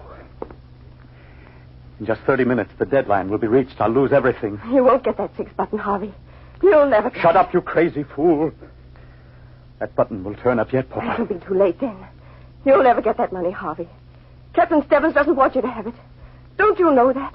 No. It's not Captain Stebbins. It's you, Paula. You don't want me to have it. Paula, where is that 6th button? I don't know, Harvey. Captain Stebbins knows. Stop that nonsense. Where is that 6th button? You're hiding it from me. No, Harvey. I'm not hiding You're it. lying.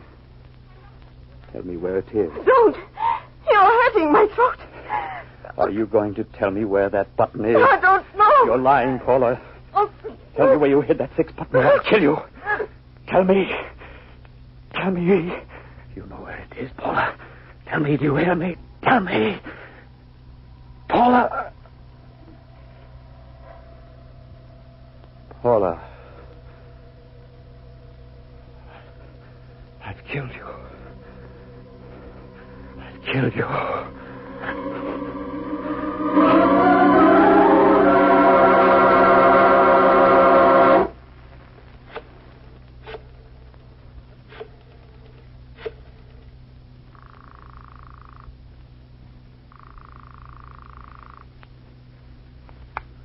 13th Precinct, Sergeant Watkins.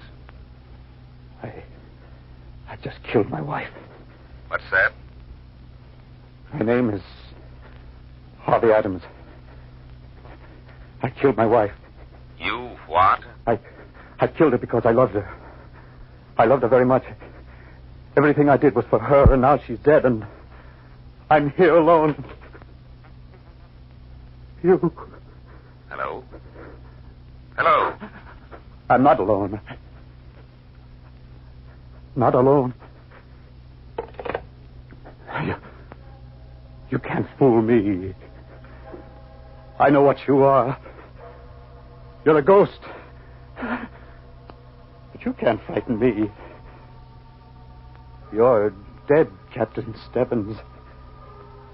I killed you. You've come here to frighten me, but you can't. Do you hear me? I'm not afraid of you. Yes, but Paula was.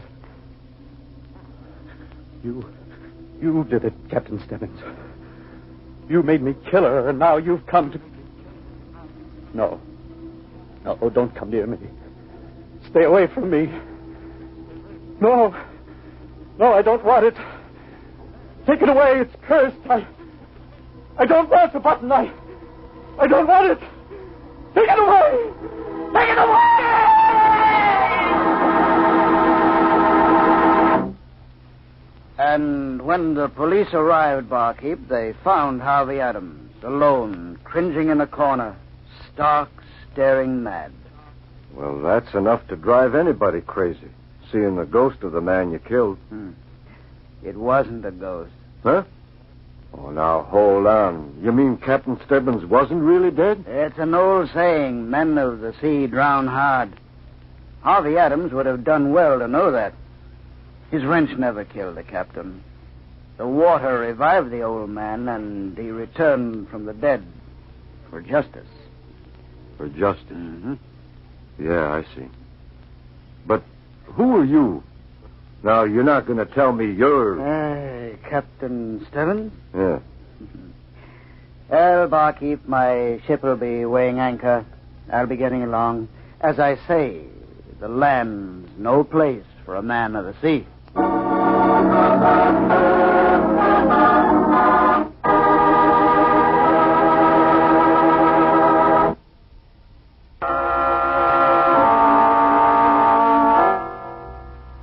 From shadows and stillness, mystery weaves a spell of strangest fascination, charging the mind with doubts and fears. For mystery is a strange companion, a living memory in the haunting hour.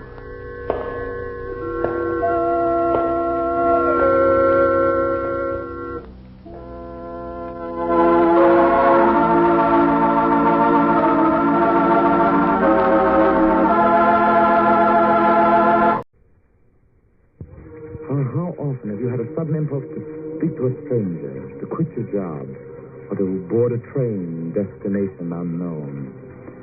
That's what Kirk Holland did. And because it could easily happen to you, let me tell you his story.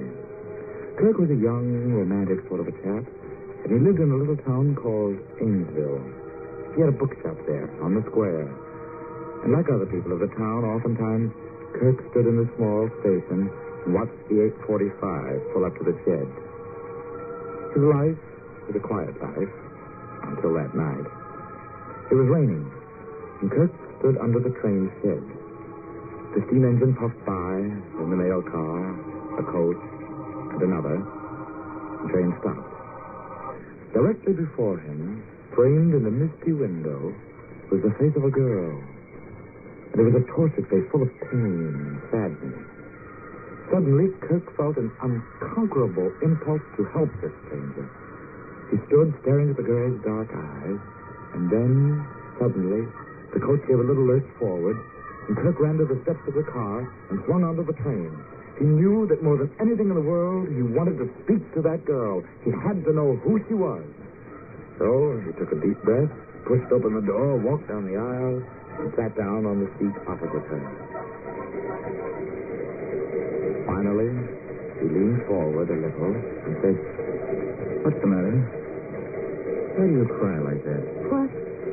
"I'm sorry. My name is Kirk Holland. I don't mean to bother you, but I couldn't help wondering if there's something I can do." No. No, I'm all right. Never seen a woman cry like that before. Maybe it's because women usually cry because they're sorry for themselves. That's not my reason. What is the reason, then? I'm crying for someone else. Oh. Because you're leaving him? You're going away? No, and yes. Where are you going? To a farm I used to visit when I was that hurry. Very out of the way, up in Canada. I'm going back again. On vacation? No. No, I'm going there to stay. Forever. But I'm glad you spoke to me. Made everything easier. You smile a little, then. Oh, I had a thought. What? Oh, it's nothing. Tell me what. Well, I was thinking. Suppose somehow in the next few minutes there'd be an accident. The train off the track. A mass of steaming, mangled coaches. And suppose I were to be killed. Well, why do you think of that? Well, it might happen. It might easily. If it did, I'd want you to do something for me. What?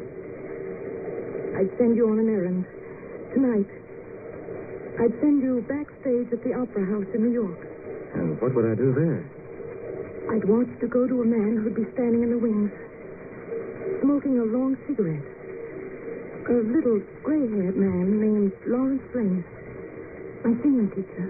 And what would I say? You'd say, I was with Iris Martin when she died. She said to tell you she was sorry for what happened. But the thing she did was all she could do to keep you from bringing unhappiness. Go on. I'd want you to take Lawrence Blaine by the arm and lead him to some place where it was quiet and stay with him for a little while. Because he'd need somebody. And after that? That's all. There's no after that.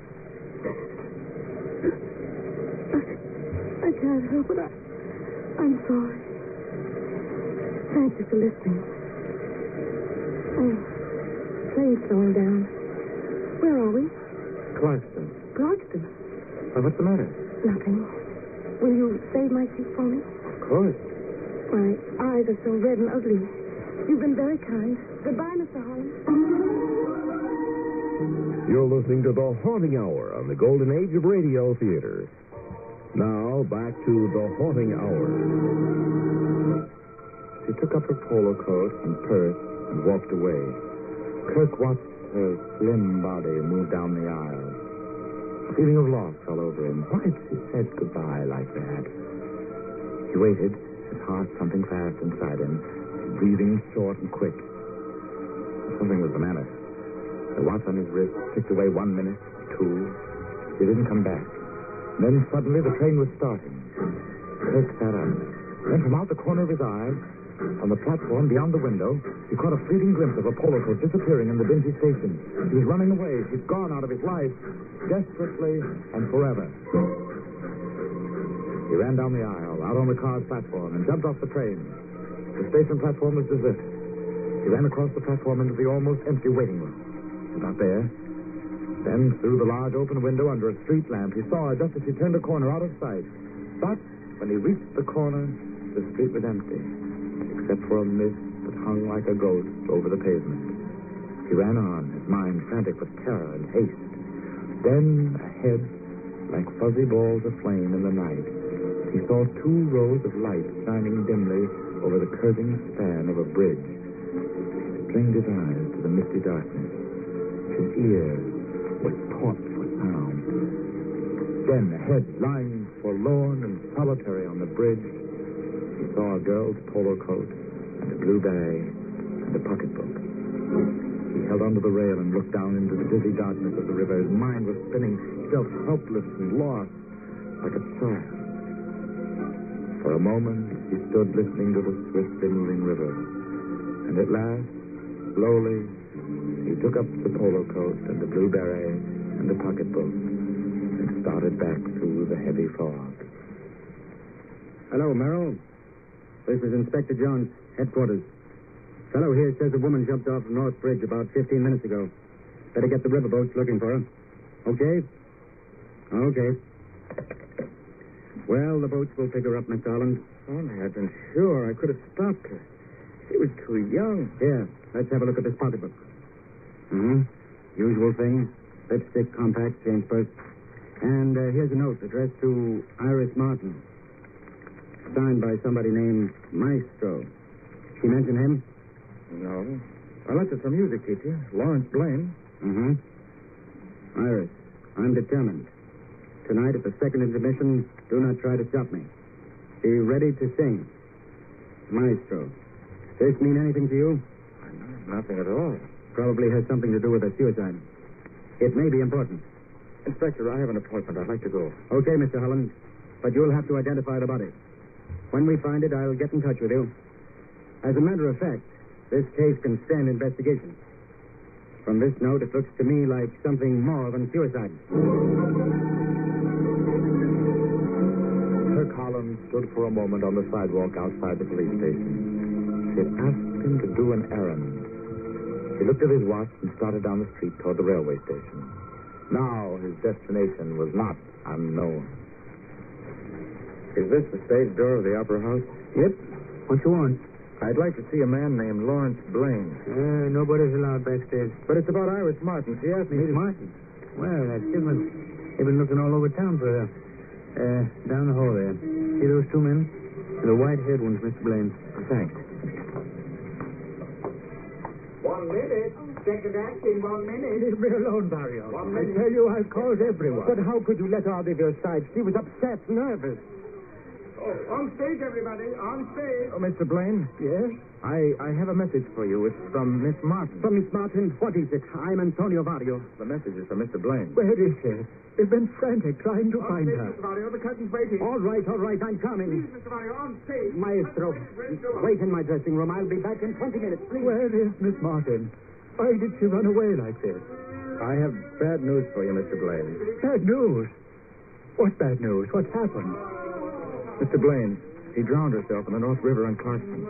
They're searching for her body now. Drowned? No.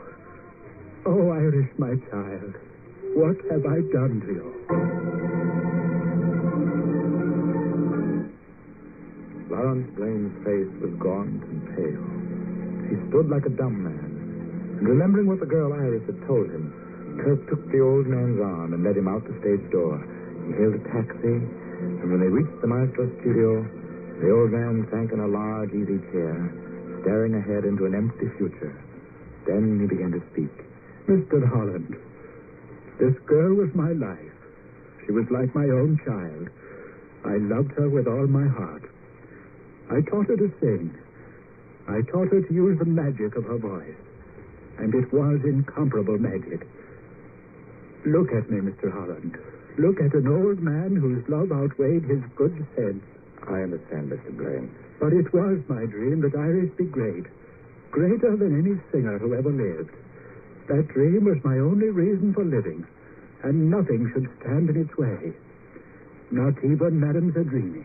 Madame Zadrini? Yes. She knew the greatness of Iris' voice. She knew my Iris could surpass her. And she was determined Iris never have that chance. That is why I planned to kill her. Oh. And Miss Martin knew what you planned? I was mad to even think of it. But it was the only way, Mr. Holland. The only way I could convince Iris of her greatness. To have her sing in Madame Zadrini's place. Now it is too late. Too late. Maestro, a terrible thing is... Please, Mr. Vario, don't excite him. This is no time for pampering. Something terrible has happened at the Opera, Maestro. What is it, Vario? When the call came after the second intermission, Madame Zadrini did not appear. They found her in a dressing room, murdered. Where the place was in an uproar. I will tell you, there was no understudy. They were calling frantically for Iris. Vario, you mean Madame Zadrini? How did she die? Poison, they said. Poison. I do not know more than that. But where is Iris? This man said he brought you a message from her. Yes, but Iris is dead. Dead? What are you saying? It is true, Mr. Vario. Miss Martin drowned herself. Then it was you who killed her, Maestro. You. Please, Mr. Vario. He wrote her a note, telling her what he planned to do. He planned to murder Madame Zadrini. Iris told me all about it. Maestro. Then you did kill her. No, Vario, I didn't. I didn't, I tell you. And Iris killed herself to keep you from it. Maestro, the police, they will find out that the police already know. They have the note. It was in her pocketbook. That note is incriminating, Mr. Blaine. I read it. My poor Iris. As you say, Vario, she killed herself to save me. And now, with a little piece of paper she left behind, she condemns me for a crime I didn't commit.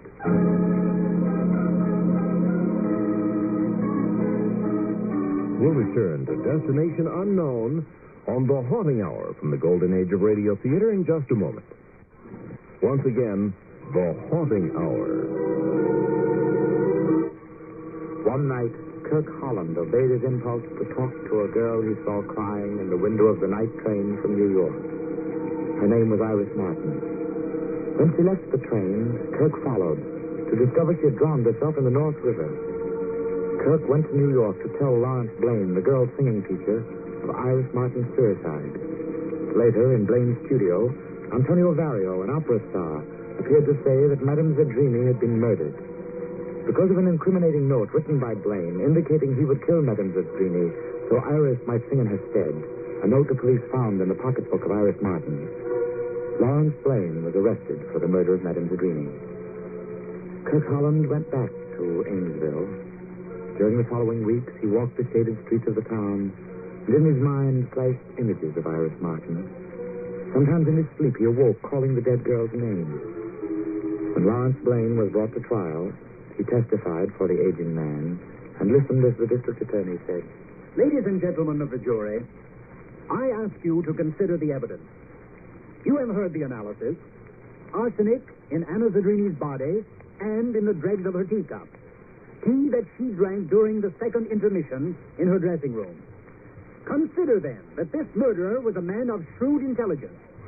Do not be deceived by the absurd plea of the defense that because Iris Martin was dead, Lawrence Blaine had no motive for murder. Remember, this fiendish little man was sick with hatred for Anna Zadrini. That's the reason he stole into her dressing room in the afternoon of that black day and placed the poison in those tea bags. Ladies and gentlemen, I demand the maximum penalty for Lawrence Blaine. Murder in the first degree. Before I pass sentence on you, Lawrence Blaine, have you anything to say to the court? Nothing, Your Honor. Then it is my duty as judge of this high court of justice to sentence you, Lawrence Blaine, to die in the electric chair on the last day of October. So Lawrence Blaine was sentenced to die. That afternoon in the city prison, Kirk Holland stepped into the dark cell to find Antonio Vario talking to the condemned man. Good afternoon, Vario. Hello, Mr. Blaine. Mr. Holland, what can we do? There must be something we can do for him. There is nothing, Vario. And what does it matter now?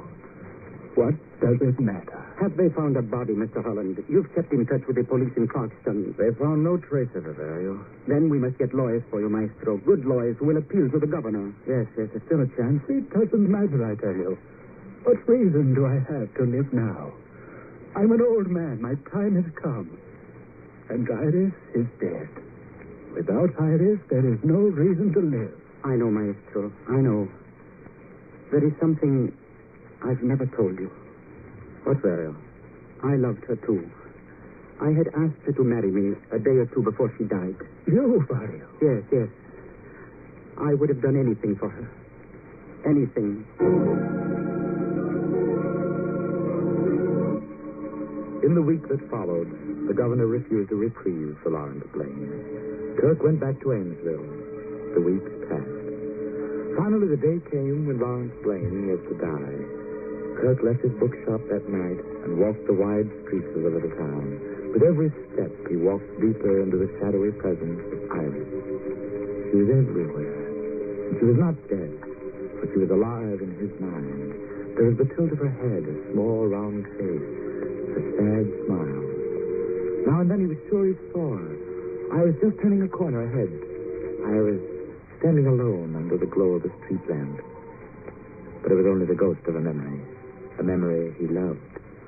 It was this memory and his desire to be close to where she had been that led him to the station that evening. A winter's cold rain had begun to fall, and through it, out of the darkness, came the black engine, out of a cloud of white steam, moving slowly past the shed. The mail car, a coach, and another. Kirk felt his body tingle.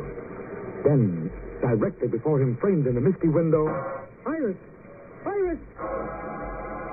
He bounded under the car, pushed open the door, and stood transfixed in the aisle as she half rose from her seat with a little cry.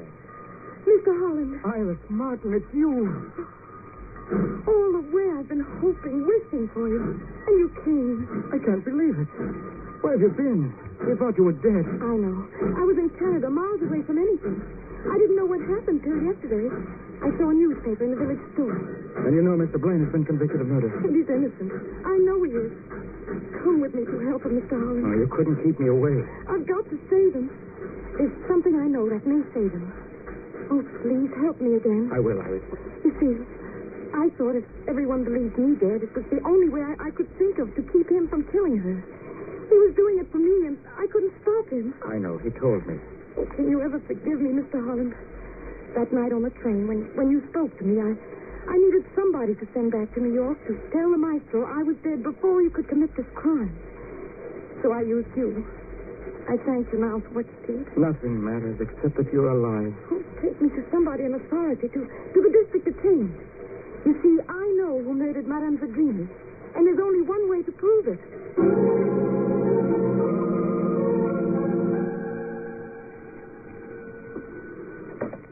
Hello? Mario, this is Kirk Holland. Yes, what is it? I have some news for you. Good news. The reprieve? No, it's about Iris Martin. Have they found her body? Yes, she's alive, Mario. What? It's true. We're on our way now to the district attorney's office. She asked me to call you. She wants you to come down to the DA's office right away. I can't believe it. Would you be there? Of course, right away. Well, I must say, Miss Martin, your appearance is dramatic, to say the least. But as district attorney, I can't see from what you've told me how your evidence will clear Lawrence Blaine. But I told you, I have no proof. Can't you stay the execution for a day or two till we can get the proof? Well, it's very irregular. But with Vario's help and a little time, I'm sure I can prove the maestro innocent. Oh, please, he'll be here any minute. Give us the chance. If you'd tell me what you have in mind, Miss Martin, maybe the governor would intervene, but... Well, frankly, I couldn't call him with the scanty information you've given me. Why, you were miles away when the murder was done. Was I? How do you know I was?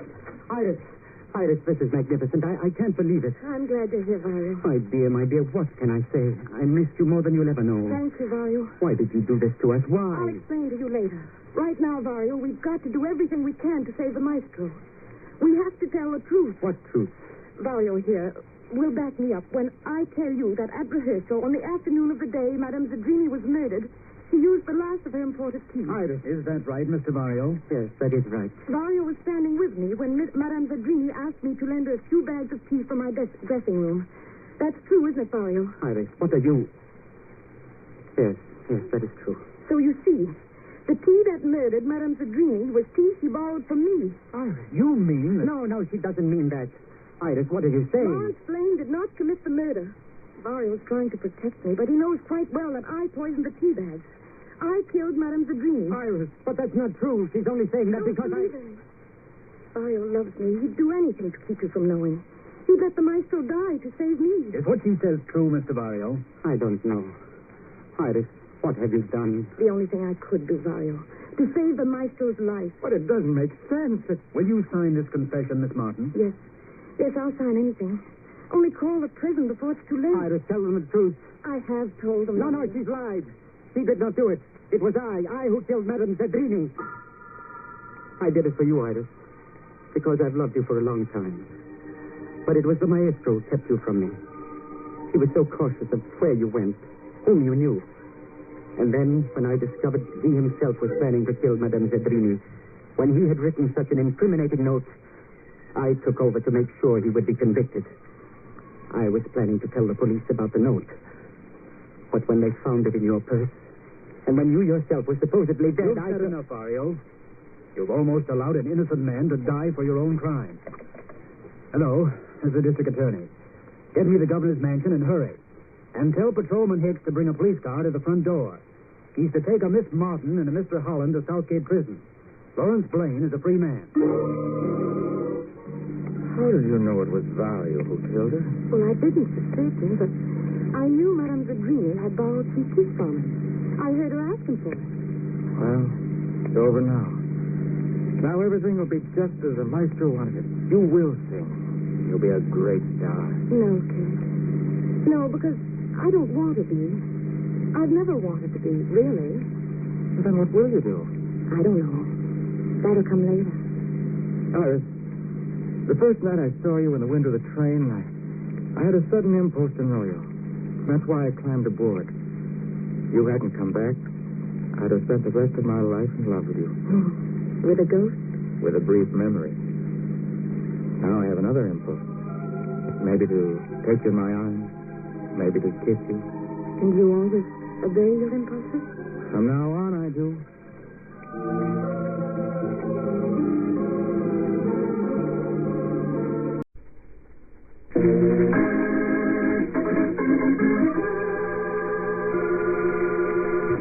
The Two Mr. Brants.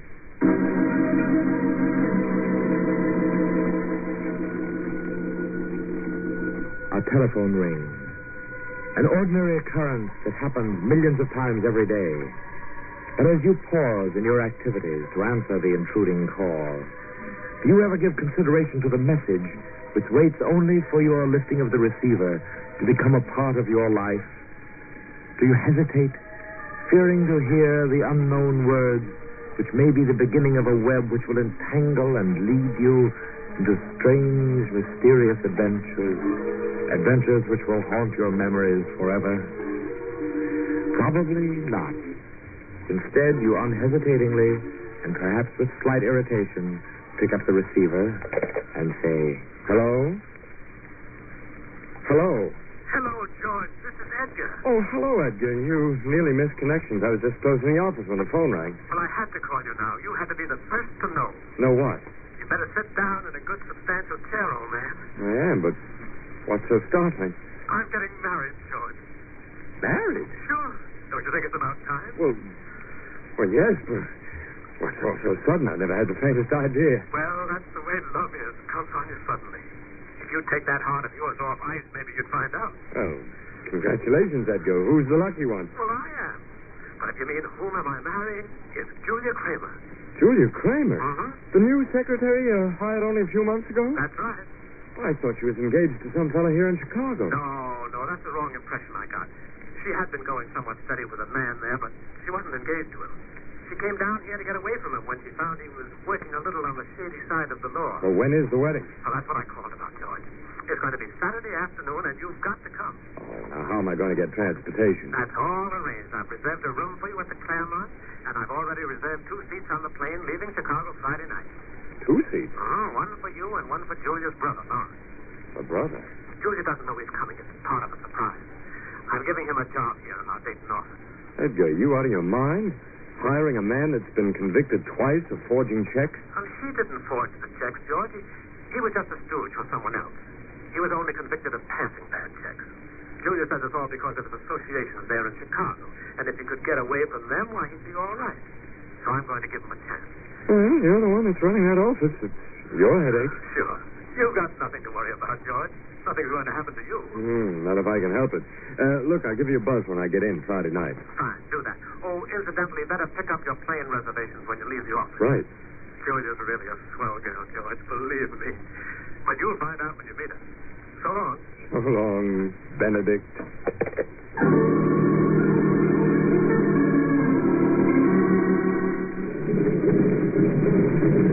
I believe this is my seat. Pardon me. Well, you Lawrence Kramer? Who, Lawrence Kramer? Never heard of him. Cassidy's my name, Alex Cassidy. That's my seat next to the window. Pardon me, there must be a mistake. I'm sure this seat belongs to Lawrence Kramer. Take a look at my ticket. It says this is my seat to Dayton. Dayton? Well, that's where Lawrence is going. We were supposed to be together. Oh, no, there really must be some mistake. There's no mistake. Pardon me, are you Mr. George Brandt? Why, yes. Well, I'm Lawrence Kramer. Well, what are you doing sitting behind me? Surely Edgar reserved our seats together. Well, maybe Mr. Thompson couldn't get 2 seats together. That's probably it. Oh, well, it's a short distance to Dayton, and inasmuch as we're all going there, we might as well be friendly, eh? Yeah. It's funny that Edgar didn't say something about our seats not being together. Well, probably slipped this Edgar's mind, whoever he is. I know that's the way I am, always forgetting to tell people things. Gets me into some odd circumstances sometimes, too. But I always manage to talk my way out.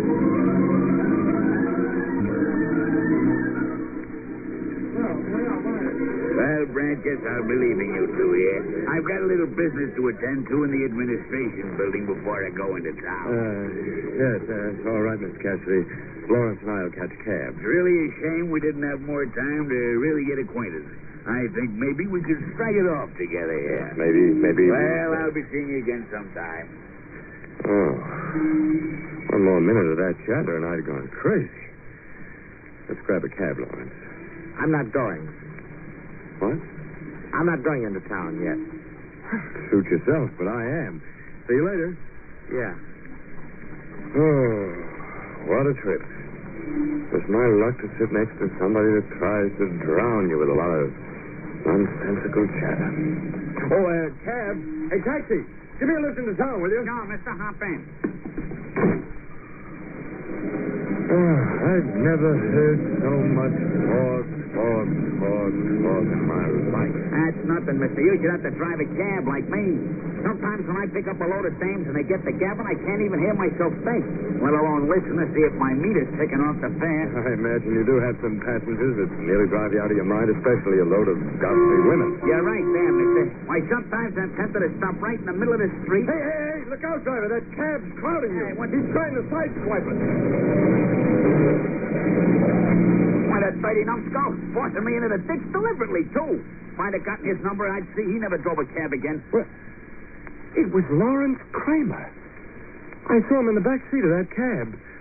Lawrence deliberately tried to wreck us. But why? Why? How should I know why? Look, mister, you might as well grab your suitcase and start thumbing. Start thumbing? Well, your cab's not damaged. And it's not going to be either, mister. I don't know who you are or what your business is, but your acquaintance ain't healthy. Someone's after you, and I ain't aiming to get involved any more than I am. You don't owe me nothing. I consider myself lucky to be alive. All I'm saying is take your suitcase and get to town the best way you can. I'm through. Confused and bewildered, George climbed from the cab as the driver pulled off quickly without him. He stood at the side of the road, awkwardly trying to thumb for a ride. Almost an hour passed before a car drew up beside him, and he was on his way into town. The Hotel Claremont was easy to find. It was an ordinary hotel with the usual murmur of voices and the steady drone of activity in the lobby. George made his way straight for the clerk's desk. You have a reservation, Mr. George Brand, please? Why, we did have, sir. What do you mean you did have? Mr. Brandt picked it up an hour ago. He what? Mr. Brandt checked in an hour ago. Is there any message, sir? Well, that's impossible. I'm George Brand. You're George. Come now, please, sir. I'm very busy. No, but I am George Brand. Here, look, I'll prove it to you. I've got identification papers here somewhere. Oh, wait a minute. Oh, I thought they were in this pocket. Oh, they're gone. Somebody's stolen my papers. Yes, maybe you forgot and left them at home. Well, how could I have left them in Chicago? I had to have my papers to get on that plane. I tell you, somebody's stolen my papers. Please, sir, you'll have to keep your voice lower. You're attracting undue attention in the lobby. Oh, I'm sorry. But all of a sudden, without cause or reason, everything seems wrong. Strangest things have been happening to me ever since I arrived at the airport. Where's the public phone, clerk? To your right, sir. Edgar will be able to straighten out this mess.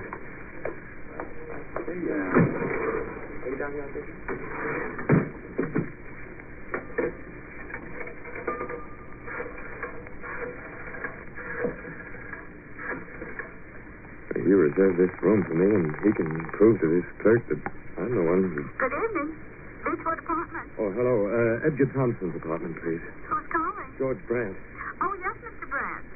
Hasn't Mr. Thompson arrived at the hotel yet? No. Well, that is, I wouldn't know. Well, he should have. He left here 45 minutes ago to meet you. Right after you called him. After I called him? Yes, sir. First he phoned Miss Julia Kramer and asked her to meet him in your room at the Claremont. He should be there now. He left within 5 minutes of your call, and it only takes 10 minutes. But I never called him. Mr. Brandt, is there something wrong? I was on duty when you called. Well, you're most certainly right. There is something wrong, and I mean to find out what. Clerk. Yes, sir? Where's Edgar Thompson? I just called his apartment. They say he came here. Mr. Thompson called Mr. Brandt's room from the lobby a half hour ago and then took the elevator up. I presume that he's with Mr. Brandt. Now, wait a minute. That's impossible. I'm right here. May I suggest, sir, that perhaps you're ill? Are you intimating that I might be out of my mind? No, sir. It's just that... Well, perhaps you might not feel well, sir, and it may have distorted things. And I'm not suffering from amnesia. I tell you, I'm George Brandt, and you're supposed to have a room reservation for me. We did have a reservation for Mr. George Brandt, and as I said, Mr. Brandt arrived an hour ago and picked up the reservation. Now, here's the register. You can see for yourself. Oh, well, then somebody else signed my name then. I didn't. It's about 3/4 of the way down the page. Oh, Leonard Burnett, John Wilson, Cornell Snow, Kaplan, Xavier Travis, Kramer. Lawrence Kramer. Room 502. Well, maybe he's the one behind all this. This is Sully Brandt. George Brand. Yes, sir. Room 316. Well, it can't be. That's not true. You still don't believe it, sir? I don't know what to believe. Not only does it show that George Brandt registered for the room an hour ago, but that signature on the register, the handwriting. That's my signature. And in my own handwriting.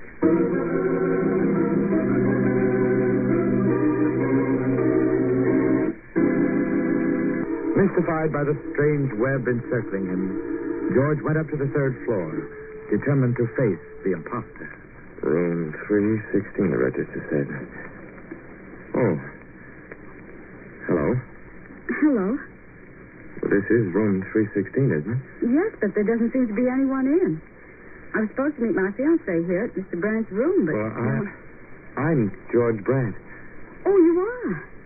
Well, I'm Julia Kramer. Edgar called and asked me to meet him here with you. I couldn't imagine what had happened when no one answered my knocking. Well, we might as well go in. Well, I haven't any key. Incidentally, you left your door unlocked when you stepped out. It started to open when I first knocked.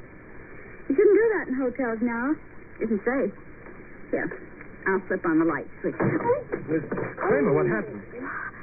What the deuce did I stumble over? Oh, wait a minute. Here's the light switch. Ooh. Edgar. It's Edgar. He's been strangled with an electric cord. Oh, Edgar. No. You know, whoever killed Edgar made a mistake. What sort of a mistake? What do you mean? They meant to kill me. Why would they want to kill you? Whoever it was probably mistook Edgar for me. Someone's been after me ever since I arrived here in town. They sideswiped my cab and stole my hotel room. And now they've committed murder. But where were you, Mr. Brandt? Why did you let them kill Edgar? What are you talking about? I wasn't here. I haven't even been able to get into the hotel. Look. In his hand. A letter folder. And it isn't his. It's a clue. Why, that's mine. Yours? My missing credentials. Your papers, Mr. Brandt. In Edgar's hand? Yes. Then it was you who murdered Edgar. Oh, don't be ridiculous. I've never even been in this room before. Then how did these papers get here? How can you explain that if you've never been in this room before? Those papers were stolen from me on the plane. Do you expect me to believe that? You killed him. You came back this time to get these papers. They were evidence of your crime. You called Edgar to this room. Told me so himself. You called him here to kill him. I didn't kill Edgar. You did. You've got to believe me, Miss Kramer. Somebody must. I don't know. Everything is wrong. First, I'm not George Brandt, and I'm treated as an imposter. And now that there's been a murder, you're only too happy to say that I am George Brandt and a killer. Well, what have I done to get into... You killed a man, Mr. Brandt. Now, look, Julia. Do you expect me to believe your lies when my hands hold the proof? You killed a man I love. On the night before our wedding. Julia. Is this your wedding present? Julia. Do you want to come back now to claim more blood? It's gross. Stop it. Why should I kill Edgar? Why? That's what I want to know, Mr. Brandt. It couldn't be jealousy. Why did you? Why? Why did you kill him? I didn't kill him. I told you those identification papers were stolen. Wait a minute. Now I see. Lawrence. Lawrence? My brother? Yes, your brother. He's the only one who knew about the wedding and had the chance to steal my papers. Lawrence killed Edgar in my room, hoping to plant the killing on me. Then you admit this is your room? No, I don't admit it. It was supposed to be, but I never got it. Your brother saw to that with a little accident. And now you're trying to protect him. Lawrence had nothing to do with this. He's in Chicago. No. He's right here in town. He came on the same plane that I did. That's not true. He'd have told me he was coming. It was supposed to be a surprise for you. Edgar planned it all and arranged for Lawrence to come with me. Besides, Lawrence wouldn't warn you he intended to kill your fiancée. That is, unless both of you.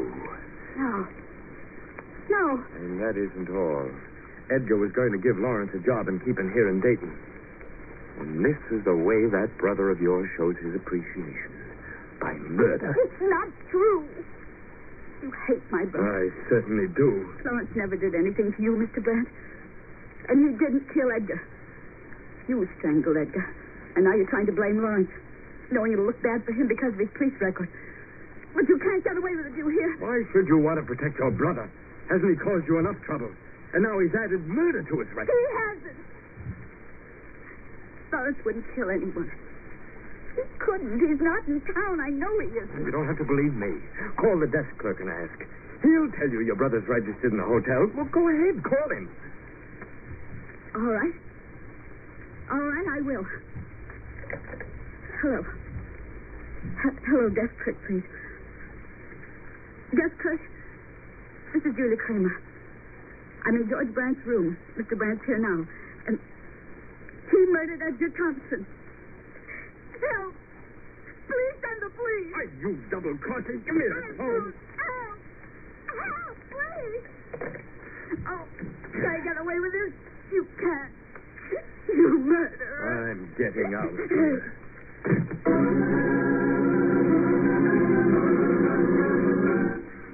George hurried down the hall, racking his brain for a way to halt the dizzy, unhinged series of events that seemed destined to prove him the murderer.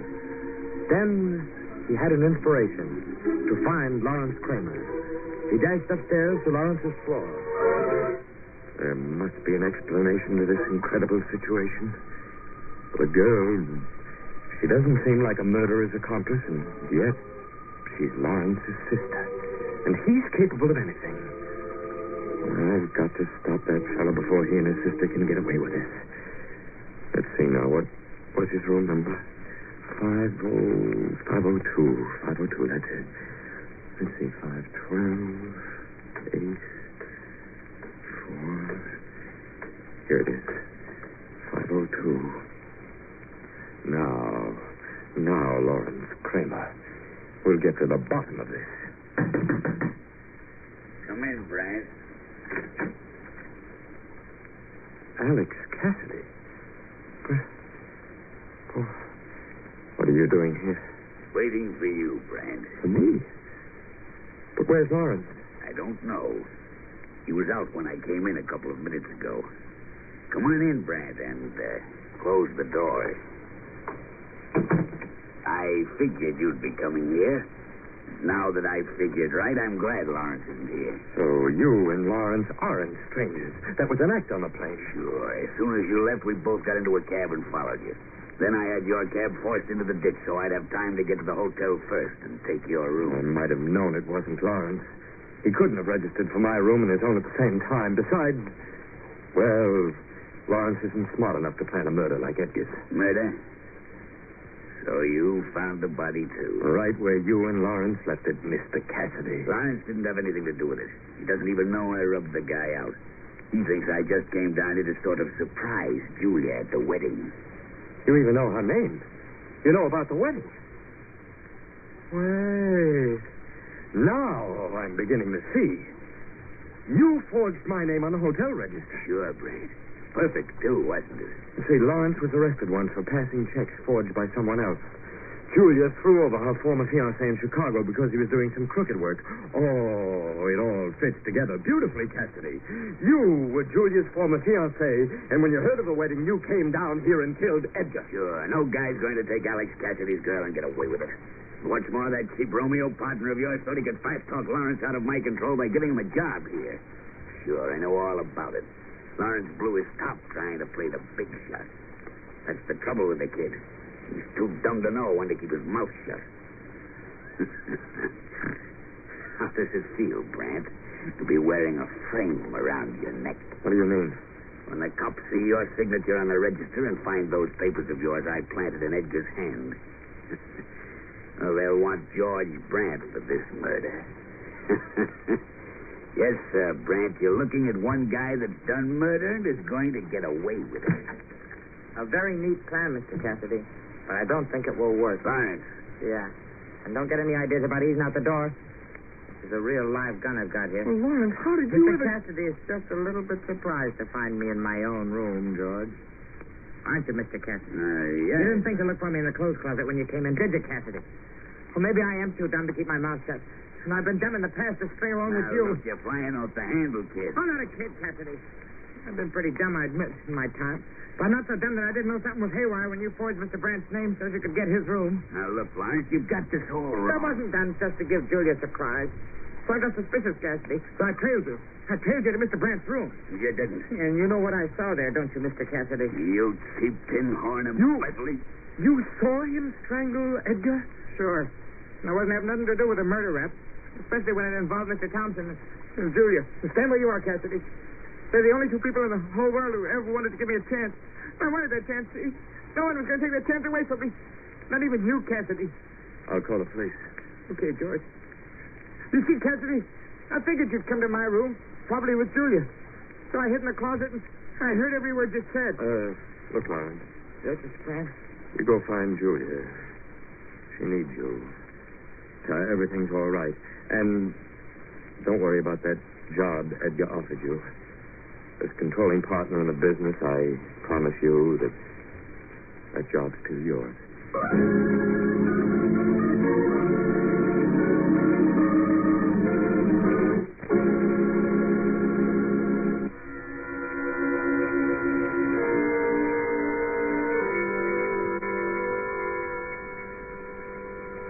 From shadows and stillness, mystery weaves a spell of strangest fascination, charging the mind with doubt and fear.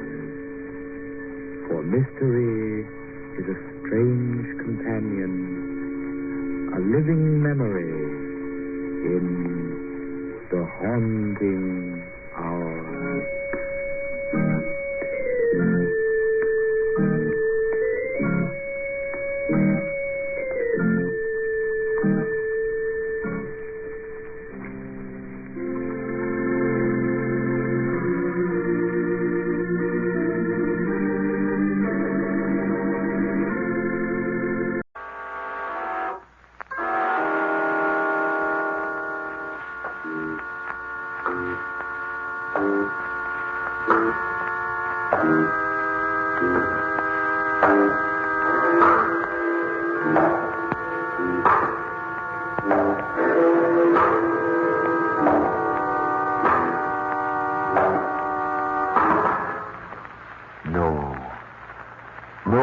Stay where you are.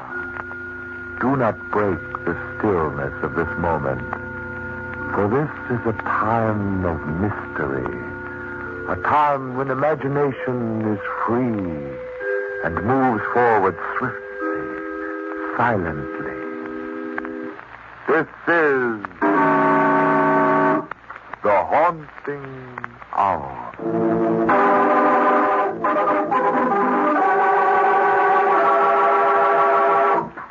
A likely murder story.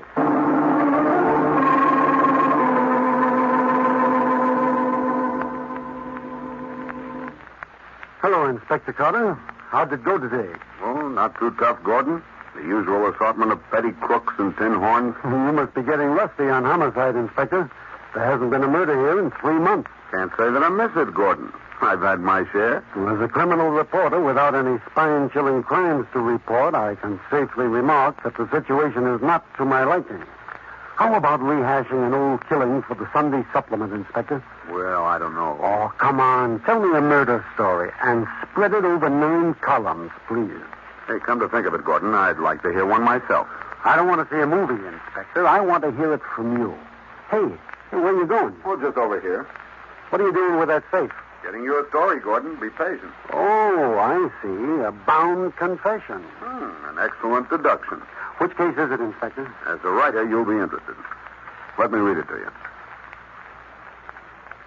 My name is Carl Gregory. Address number 4, Ocean Road. Age 34.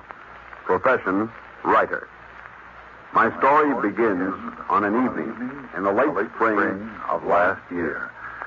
I was trying desperately to entertain myself at a party which my wife had insisted upon giving to uphold our social reputation in the community.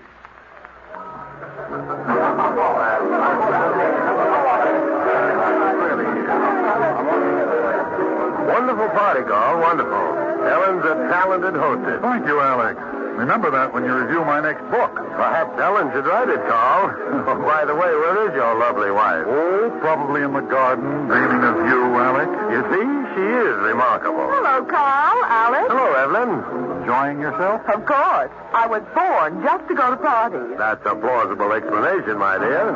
I happened to overhear you asking for Ellen. Well, that's kind of you. And she is in the garden. You see, Alex? I'm remarkable. I know it really doesn't mean anything, Carl, but I saw Lloyd Stanton going there just a few minutes ago. What juicy gossip, Evelyn. Is he making love to my wife? Well, I was only trying to be helpful, Carl. Wouldn't you two like to dance? I'm going to watch my flowers bloom in the moonlight.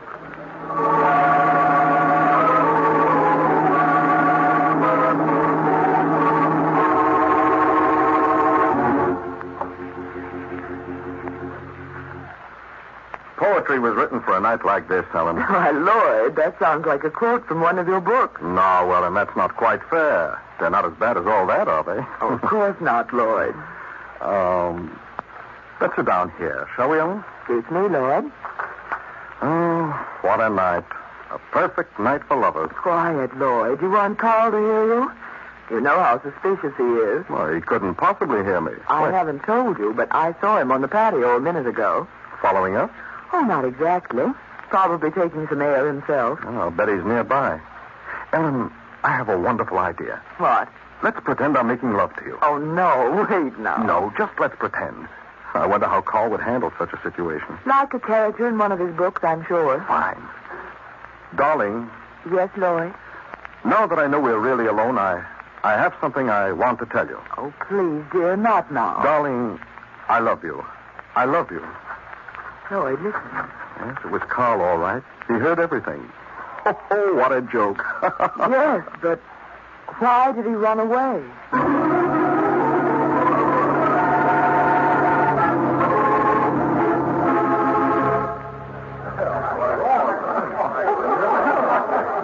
Carl, I've been looking for you. I want to say good night and tell you what a splendid time I've had. I say, Carl, are you listening? Oh, yes, sure. Good night, Alec. Thanks for coming. Where's Ellen? I must say good night to her. Oh, there you are, Ellen. Alec, I've neglected you. Forgive me, dear. Have you had a good time? Quite good, Ellen, quite good. And thus, with my debt paid, I bid you farewell. Good night. Good night, Alec. Goodbye. And now it's my turn, my friend. Oh, Lloyd, must you leave so early? Yes, what's your hurry? Well, I'm rewriting my new book, Carl, and I promised my publisher I'd work on it tomorrow. Very well, Lloyd, but remember, you're coming for dinner tomorrow. Ellen, dear, I wouldn't miss it for the world. Let me drive you home, Lloyd. Oh, that's nice of you, Carl, but, please don't bother. Nonsense. It's only a few miles. I can be back here in no time. Well, thanks. I would appreciate it. Car's out that way. I won't be long, Ellen. Drive carefully, Carl. It's all right, Ellen. He's safe with me.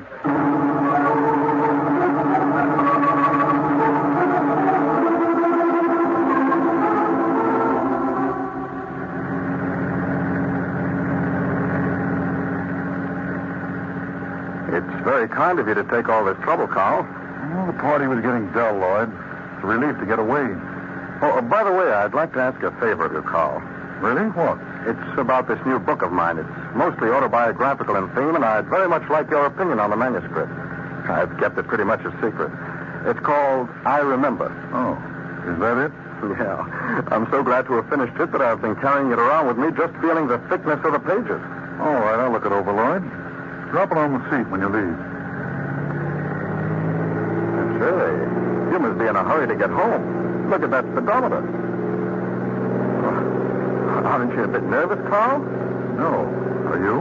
Well, slightly. I'd rather not see us take off around a curve. That's a good idea there, Lloyd. No use in both of us getting killed. What are you stopping here for? Get out. Oh, what is this, a joke? Get out, I said. Listen, Carl. I have something to tell you. No, Stanton, you have nothing to tell me. But I have about this evening. Ellen and I... Shut up. Good Lord. Carl, put down that wrench. Are you out of your mind? Carl, put down that wrench. Yes, I'll put it down.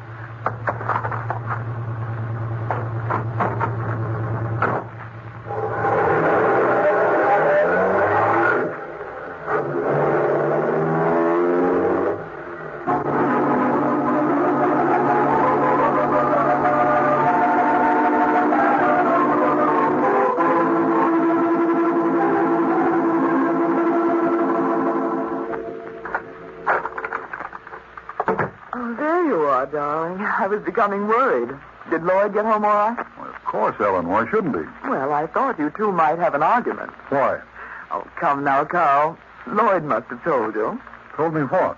Come to the point, Ellen. Why, about the little game we were playing with you and Evelyn. Game? Why, of course. Evelyn's such a prattling gossip that when Lloyd and I saw her run into the house, we decided to teach both of you a lesson. Then it was all an act? Well, naturally, darling. But you've just got to do something about that jealousy trait of yours. It'll get you in trouble someday. Why, Ellen, you fool. Do you think you can play games with people's lives? Carl. I'm sorry, darling. I've been working too hard on my book lately. Not going as well as I'd hoped. Where are you going? Oh, just out, that's all. But it's after 2 o'clock. Well, I lost something on the road. I've got to find it. I've got to find it.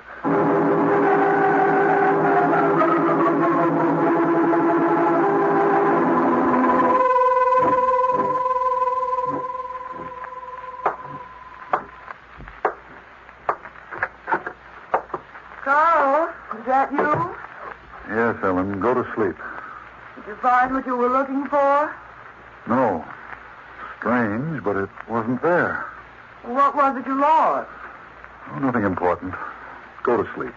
I can't. It's been such a wonderful evening. I never knew you had a flair for acting, Ellen. You shouldn't have kept it so well hidden. Carl, are you still angry about Lloyd and me? Oh, let's forget it. Good night. Well, something's the matter. I can sense it. Don't be dramatic, Ellen. Just go to sleep. You did quarrel with Lloyd, didn't you?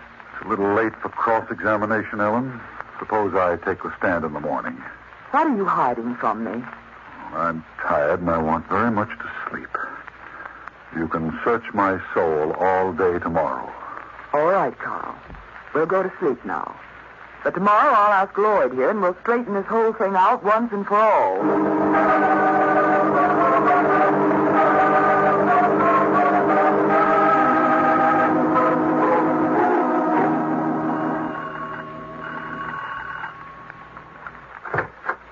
Good morning, Carl. Oh, hello, Alec. Come in. Have you heard the news? Who is it, Carl? Oh, hello, Ellen. Didn't expect to find you two up so early. Oh, is there anything wrong? I was just about to tell Carl. Lloyd Stanton's disappeared. What? Well, who told you that exciting news? I've just been at his home. His housekeeper told me he hasn't been home since he left to come over here to your place last night. Oh, that's strange. Carl drove him home right after the party. Well, not exactly. I left him off about a half mile from his house. Run out of gas, old man? No, Lloyd said it was such a lovely night he wanted to walk home the rest of the way. Well, I wonder where he is. We've got to find him. Don't worry, dear. He'll be found. Well, what could have happened to him? Hysteria is a little uncalled for just now, Ellen. I suggest we notify the police and leave it up to them. What do you say, Alec? Yes, they're the proper people to be out looking for him. Well, do something then, Alec. Call them. I'll do better than that, my dear. I'm driving past the station. I'll describe the body to the authorities personally. This is getting to be quite exciting. Alec! Oh, I'm sorry, Ellen. Forgive me. Well, I'll be getting on. You'll be the first to know when I get some news. Goodbye. Goodbye, Alec. Well, Carl? Why are you looking at me like that? Where is he? I don't know. What did you do with him? Oh, don't be a fool, Ellen. I tell you, I took him home, and that's the last I saw of him. What were you looking for on the road, Carl? Nothing of importance. Was it Lloyd? So you do know. It was only a joke. Why did you kill him? Oh, what's the difference? Why? It's all over. They'll find you out, Carl. Call the police. You're out of your mind. Very well, then I'll tell them. Now, come back here. No, you killed Lloyd, and I've got to call the police. Oh, what do you think you're doing? Let go. You're hurting me. Let go. Goodbye, darling. The party's over. It's all finished. Oh.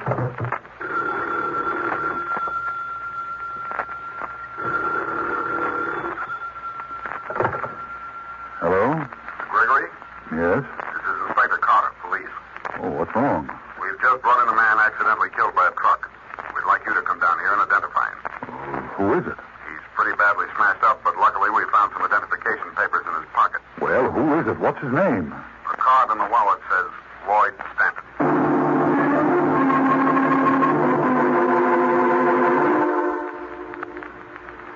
this is Stanton's body, Mr. Gregory? Yes, Inspector Carter. There's no doubt of it. That ring on his right hand, I've often seen him wearing it. Well, in cases of this kind, where the body has been badly mutilated, we require positive personal identification such as you've given. Well, how did it happen? The driver of the truck has been completely absolved. It's been determined that Stanton walked directly into the car. Then the case is closed. Yes, Mr. Gregory. And thanks for coming down here. You've been a big help. Oh, it's quite all right. Goodbye, sir. Oh, Mr. Gregory. Yes, Inspector. I'm very sorry.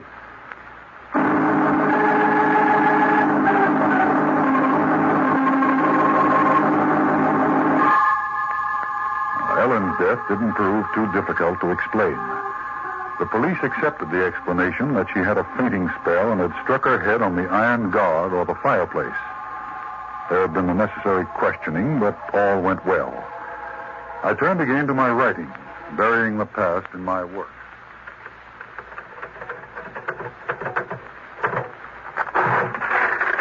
Has the well run dry, Carl? Oh, I don't know what's the matter with me, Alec. Nothing's gone right lately. It's understandable, old man. You've been under a strain these past few months. Ever since Ellen died, you haven't been yourself. Forget it. Sorry, Carl. I should have known it's still fresh in your mind. Have you heard any word about my book, Time and Darkness? No, not yet. But frankly, I'm not holding out too much hope for it. Oh, why not? Now, Carl, we've been over that before. It's not a good book. 3 publishers have turned it down already. What makes you think it'll be accepted now? Oh, but Alec, it's got to be. I need the money. Don't you have other manuscripts I could take with me? No, you've seen everything else. Oh, come now, Carl. There must be something lying around at the bottom of your desk which you've never shown me. Anything at all. Something that might sell. No, nothing that I can think of. Wait a minute. Yes, there is something. A novel I wrote several months ago. I don't particularly like it. The story's almost autobiographical. Well, let's see it. Can't do any harm. I'd rather not, Alec. Oh, come on. You've nothing to lose. Well, it's in here someplace. Where did I... Oh, yes, here it is. Well, let's have it. Oh, just a minute. There's some scribbling on the title page. I'll have to put in a new one.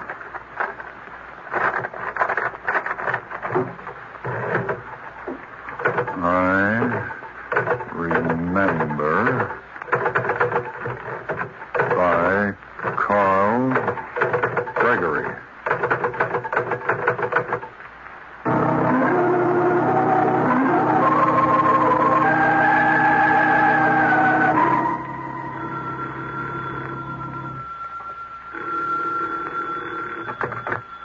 Hello? Carl, this is Alec. Oh, have you been to the publisher? Yes, and the news is magnificent. They've accepted the book? You've hit the jackpot, old man. They say your book will be a bestseller inside 1 week of its publication. It's getting the biggest promotion campaign in the firm's history. Which one, Alec? Which one? Time and Darkness. The one I thought so terrible. I must say, Carl, you've made me look like an utter fool. And get the manuscript of I Remember back for me immediately. What for? They want to buy it, too. Oh, never mind, Alec. Get it and bring it out here as soon as you can. All right, Carl, but I still don't understand. You're wasting time. Get it.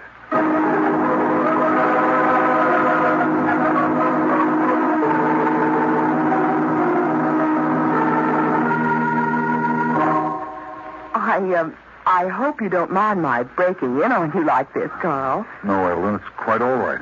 Well, where have you been keeping yourself? You've been behaving like a perfect stranger. My work, Evelyn, keeps me very busy. Oh, I never could understand writers. Lloyd Stanton was the same way. Really? Of course. I remember a time just before he was killed in that accident. I'd gone to his house to invite him to a dinner I was having for some friends. He practically refused to see me. Why? He claimed he was writing a very important book and just couldn't be disturbed. What was the book? Oh, some nonsense about his childhood. He hid the book from me as if I were a thief. Then you didn't see it? No. I wonder whatever became of it. Oh, probably lying in his house somewhere. Well, Evelyn, I've enjoyed your visit. You're polite about throwing me out, aren't you, Carl? Well, am I interrupting? Oh, no. Come right in, Alec. By all means. Carl's been waiting for you to rescue him. Well, Goodbye to you both. Good afternoon, my dear. Goodbye, Evelyn. Well, it took you long enough to get here. Where's the manuscript? I haven't got it. Why not?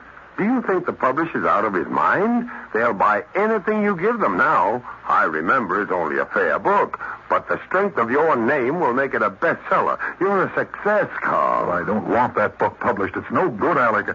I only gave it to you because you insisted. Now get it back for me. I can't. The contracts have been signed. Oh, be reasonable, Carl. I know what's best for your career. Do you, Alec?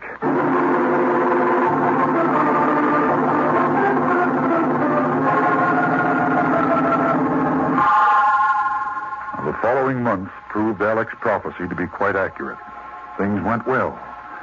The two books were instantaneous successes, and the royalties that rightfully belonged to Lloyd Stanton came in with comforting regularity.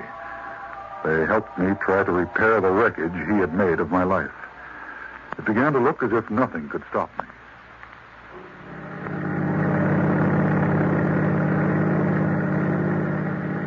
It's been a wonderful evening, Carl.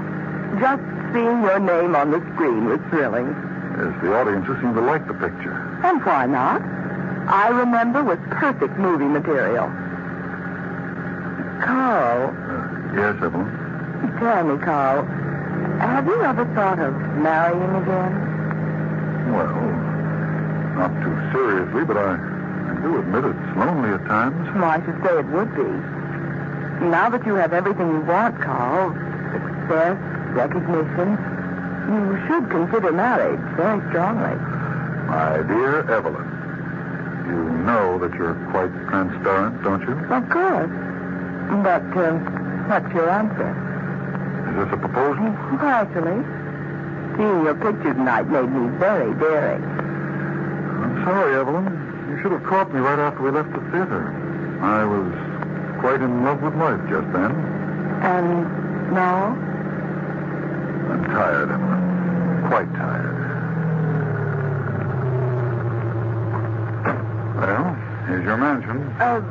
Can't you come in for some coffee? No, thank you, Evelyn. It's rather late. The elusive widower. Good night, Evelyn.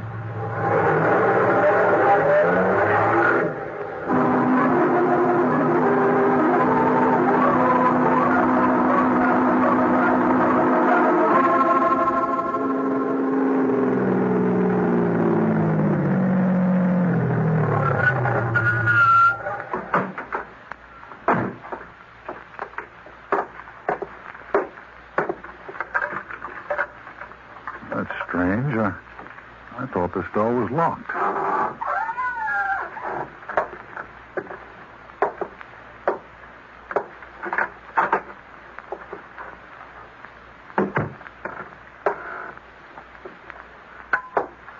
Hello, Carl. What?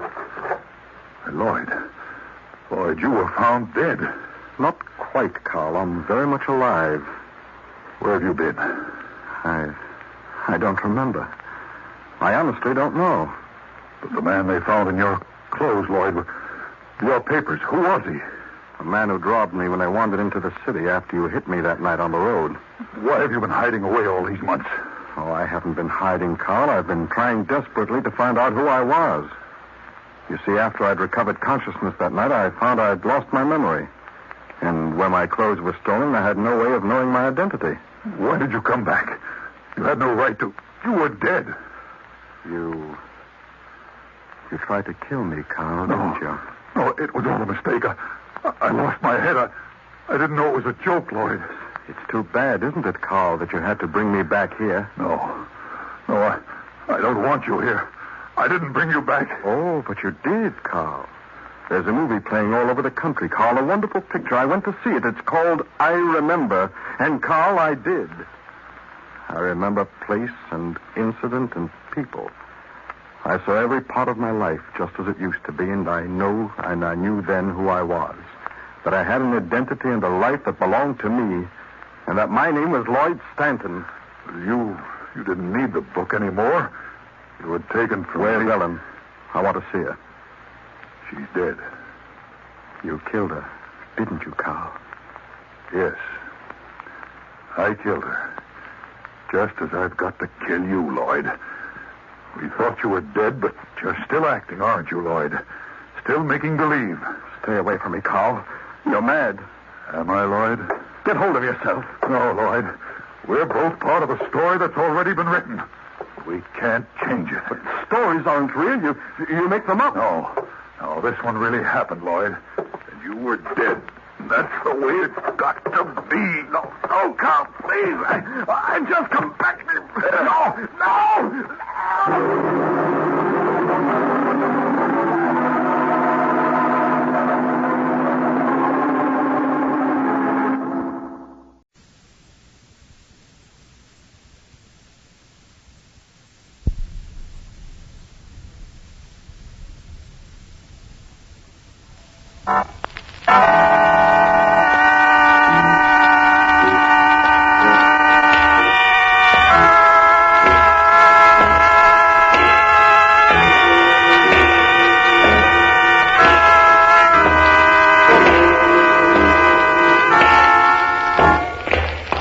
No!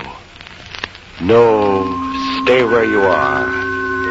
Do not break the stillness of this moment. For this is a time of mystery.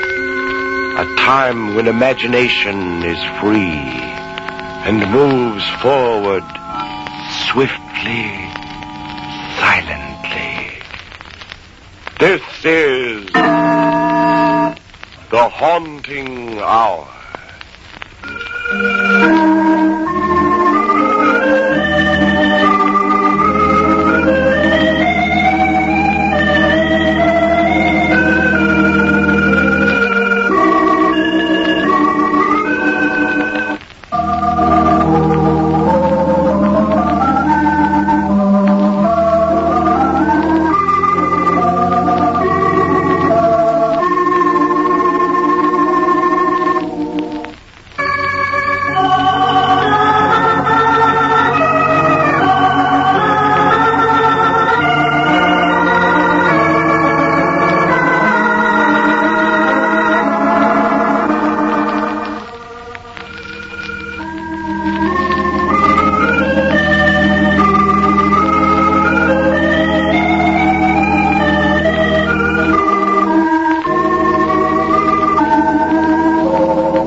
Sinister Estate.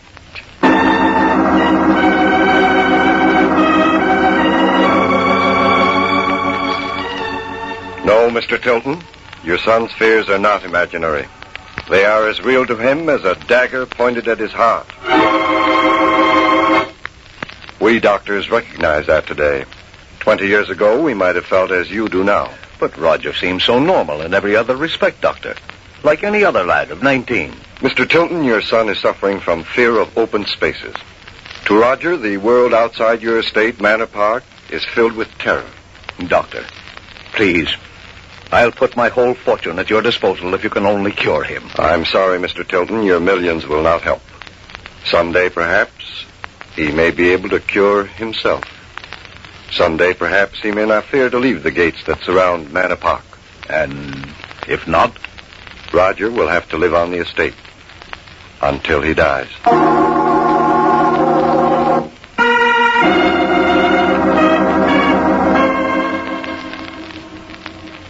Amos, I came here to your office to face facts. I won't live much longer. Gerard Tilton, you'll reach 100 for sure. Don't be ridiculous.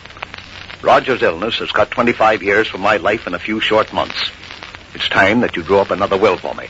Very well. What do you want in it? My entire fortune is to go for the upkeep of Manor Park until Roger is well, or until he dies. And what about his brothers, Charles and Edward? I can't risk Roger being without a home and companions. They will share only after he dies or is cured. And then, only if Charles and Edward live on the estate with their younger brother and never go outside the gates. I see. And who is to administer the estate, Gerard? Amos Hull. Gerard! I leave it in your trust. Completely.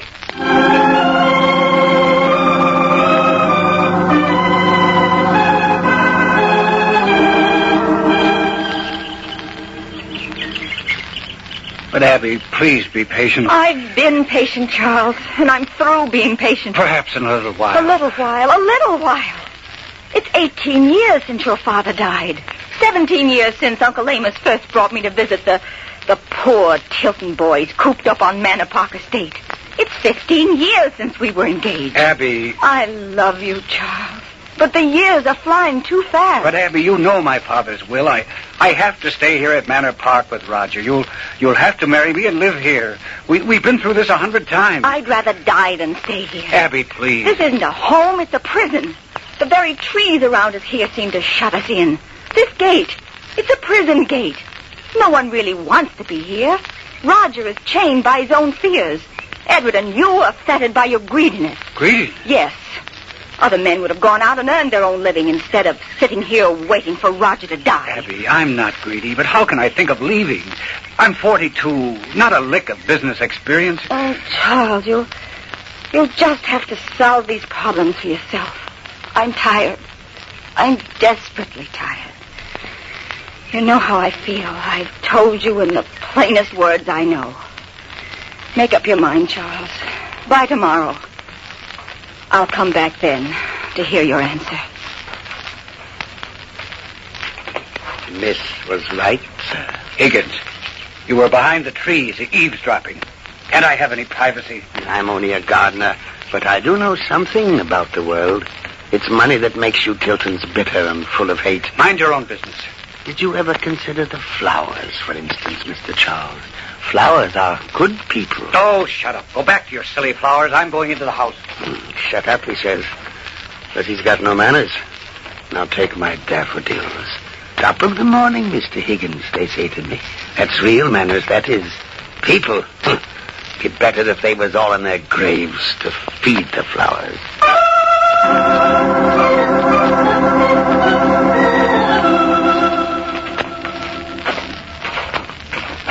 I don't like to walk down here, Charles.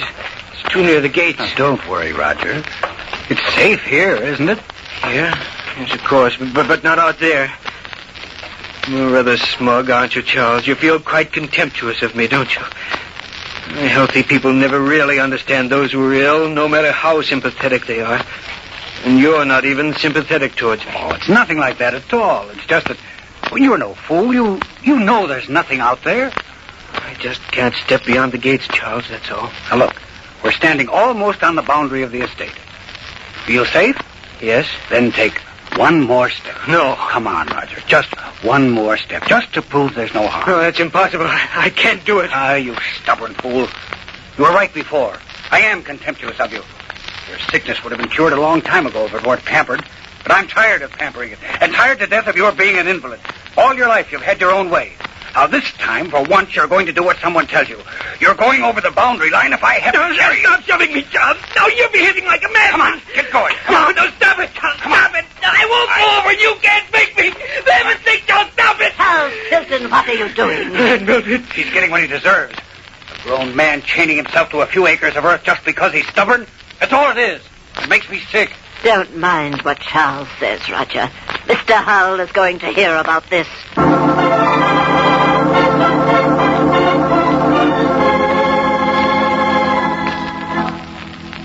Now, Charles, let's be perfectly clear about this.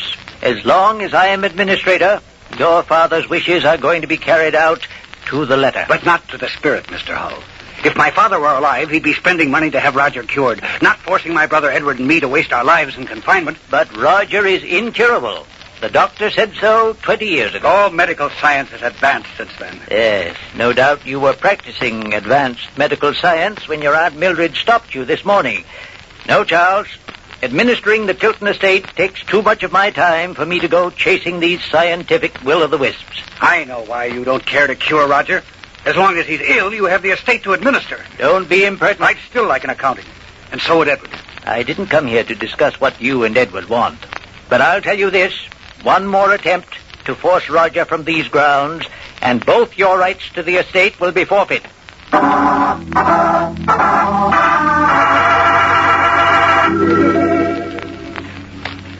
So old man Hull gave you a dressing down, Charles? Yes, Edward. I don't know what to do. Through all these horrible years, only the thought of Abby has kept me going, and now she's going to leave me. Unless I can find a solution by tomorrow. Why wait until tomorrow? Perhaps we can work out a solution tonight. Wait a minute, Edward. If you're Listen to me, Charles. Haven't you had enough of this birdcage life? Aren't you sick to the teeth of Roger and the whole setup? But what can we do? I may need your help, Charles. I demand your help. The happiness of three of us is involved. You, me, and Abby. But what are you planning? We get the money if he is cured, or if he dies. You tried curing him. I won't do it. I can't do it. Why not? You hate him, don't you? But Roger's our brother. I can't let you do it. Do you realize, Charles, that you and I haven't been outside the gates for almost 20 years? I'm not going to rot in Manor Park for the rest of my life. And remember, if you blab out anything about this, I'll take care of you, too. Understand?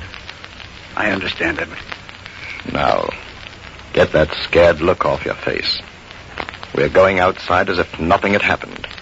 Outside? Open the door, Charles. The door? Yes. All right, Ed. Roger, how long have you been standing there? Just a few minutes, Edward.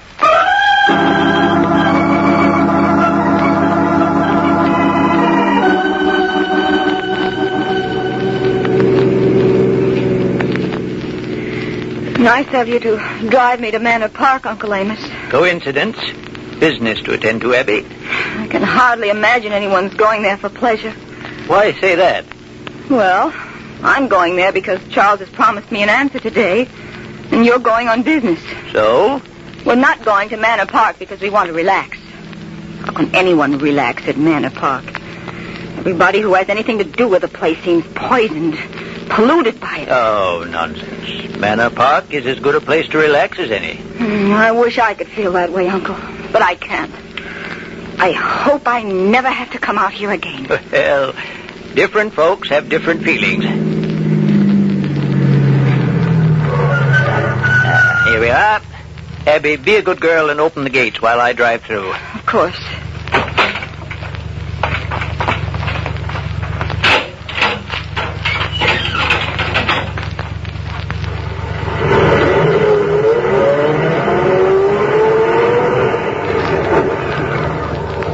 Hop in now, Abby. I'll drive you to the main house. No, I'll wait here. I can't stand this place. It gives me the shivers. You tell Charles I'm waiting for him, just inside the gate. Well, all right, Abby.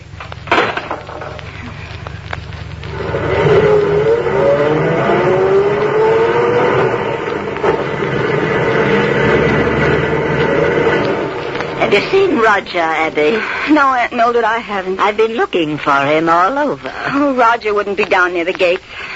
I'm waiting for Mr. Charles. I wish I could find Roger. Have you seen Charles recently? I wonder what Roger's up to now. Oh, can't anyone around here even answer a civil question? I can't stand it. I can't stand it, Aunt Mildred. Why, Abby.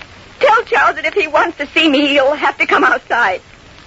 I'm not going to stay in Manor Park 1 minute longer. Do you hear? Do you hear?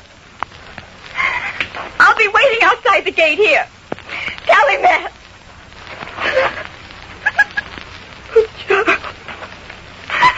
Oh, Charles. Charles. What are you doing lying out here in the wet grass?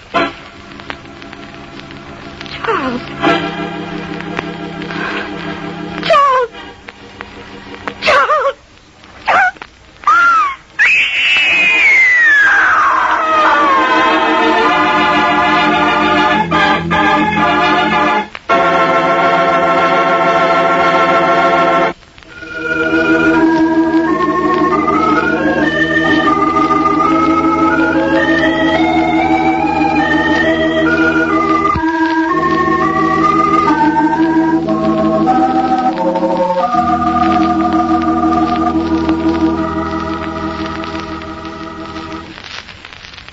On the sinister estate of Manor Park, a legacy and the terror of the unknown hold imprisoned a strange group of people.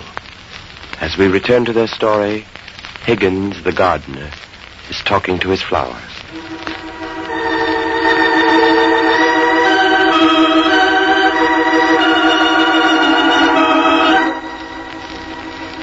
People are supposed to be something special.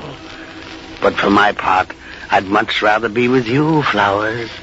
Now take the people here on Manor Park Estate where I garden. Old man Tilton left Manor Park to Roger. He can't go out of the place 'cause he's feared. Never knew a flower to fear anything. Now, Charles and Edward, Roger's brothers, didn't like that because they wanted part of the money. Ever heard of a flower wanting money? I guess Abby Hull knew what she was doing when she told Charles to make up his mind as to whether he wanted to marry her or have his share in the estate. But she must have loved him pretty good, because she was broke up quite a bit when she found his body out there on the road, outside the estate. I saw him lying right outside the gate there in the grass, Edward. I knelt down, and then I found he was dead. Well? He was murdered, Edward. I'm sure of it. No need to worry, Abby. Your uncle will arrange to have him buried. Edward. Edward, I'm talking about your own brother. He was murdered. It will be a quiet funeral. No one need ever know. How can you be so callous about Charles's death? What do you want me to do about it? Wail and beat my breast? No, but I can't bring him back to life, can I? I don't think you wanted him alive. He was a fool. Sooner or later, fools die. Doesn't matter when. Or how. Or how. Or who caused the death, Edward. Of course. It matters to me. Charles was trying to free himself from Manor Park because I insisted. He's free of it now. You don't have any reason to complain? I don't intend to complain. With or without your help, I'm going to find Charles's murderer. And I don't think I'll have to look too far.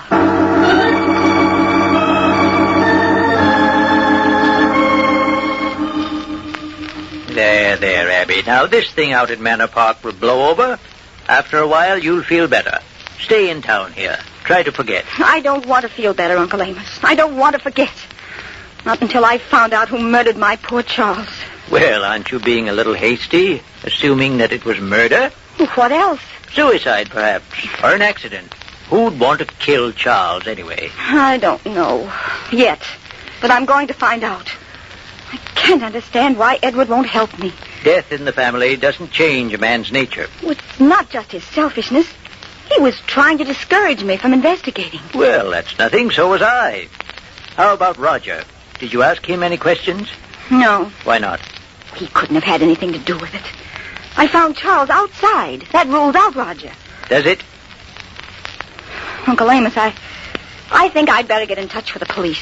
No, I'd wait until I found some real clues, Abby. Otherwise, they'll treat you as though you were a crank. You're right. Edward won't like it. But I'm going back to Manor Park.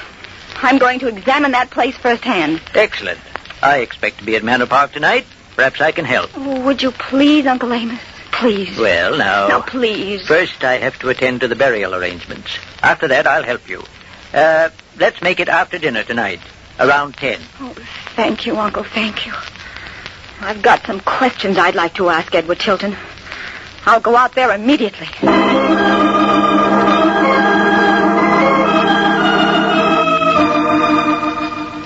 Hello, Abby. When did you get here? Just 10 minutes ago, Roger. I was up in my room unpacking. Well, make yourself at home. All the comforts of Manor Park are yours. Oh, Roger, must you go? Yes, Aunt Mildred's waiting for me in the garden. Thought we'd take a walk before it gets too dark. Oh, Roger, can't you stay just a moment? I must talk to you. Well, all right. It's just a second. It's about Edward. Oh? I have a feeling that he's concealing some information. I want to talk to him very badly, but he's avoiding me. I haven't seen him since I've arrived. I don't think you'll be able to talk to Edward, Abby. Well, why shouldn't I be able to talk to him? Very simple. My brother Edward has disappeared.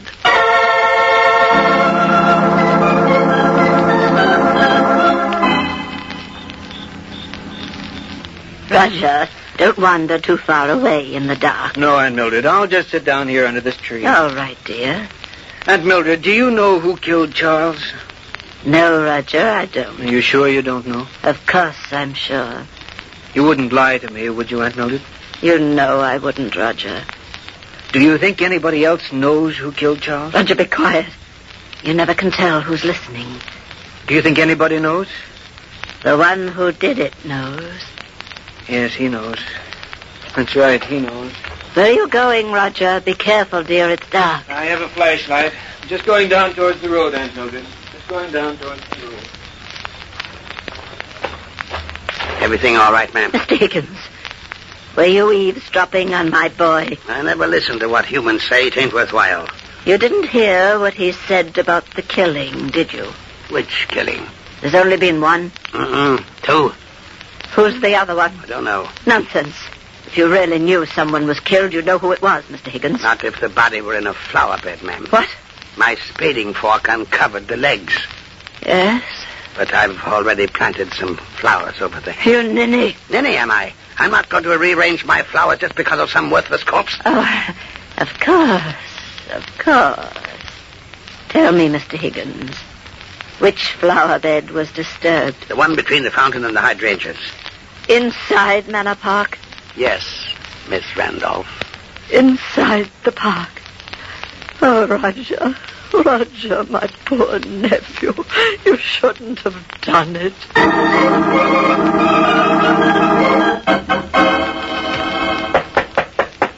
What is it? It's me, Miss Abby Higgins. What do you want? Something terrible has happened. Uncle Amos, he's been killed. No, miss. Stay back. Who is it then? Can't send it through this door. One moment, I'll open it. Come in quickly. Yes, Miss Abby. Now, tell me everything. Miss Abby, tell your uncle that he'll have to get another gardener for the estate. My uncle won't arrive until 10 this evening. Tell your uncle in the morning, then. Higgins, you didn't come rushing in here just to tell me you're quitting. I can't stay any longer after what's happened. What has happened, Higgins? They took my shovel. Yes? It was murder, that's what it was. Higgins, murder? Yes, come outside with me, Miss Abby. I'll show you. Can't you just tell me about it? No. You've got to come outside. Higgins, you hated Charles and Edward, didn't you? Yes, miss. You don't like anyone or anything except your flowers. People are no good. I see what you're trying to do. You want to get me to come outside, and then you're going to kill me. Just like you killed Charles and Edward. How did you know that Edward was dead? I'm right. You did kill them. No, Miss Abby, no. I ain't killed no one yet. But you're going to kill me, aren't you? No, ma'am, I hadn't thought to. All I want is to have them two punished. What two? Roger and his aunt. They dug up all the flowers I planted. All those beautiful flowers. It was murder. Come outside, Miss Abby. I'll show you. Oh, Higgins, don't be so ridiculous. Why would they want to dig up your flowers in the middle of the night? To get hold of Edward Tilton's body. It was buried there in the flower bed. In the flower bed? Yes, I saw them dump the corpse into a wheelbarrow, and then they went toward the main gate.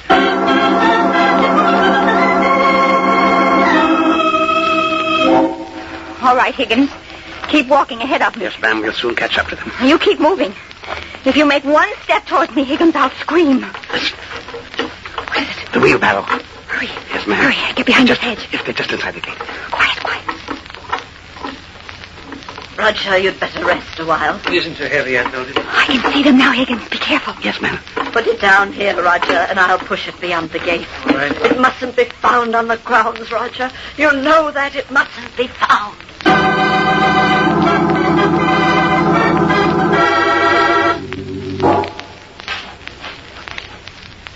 Can you see what she's doing, Higgins? Pretty well, ma'am. She's got the whole Nyanta filled up. Oh, my uncle will be here soon, I hope. When he comes, we'll have to track down Roger. That's right.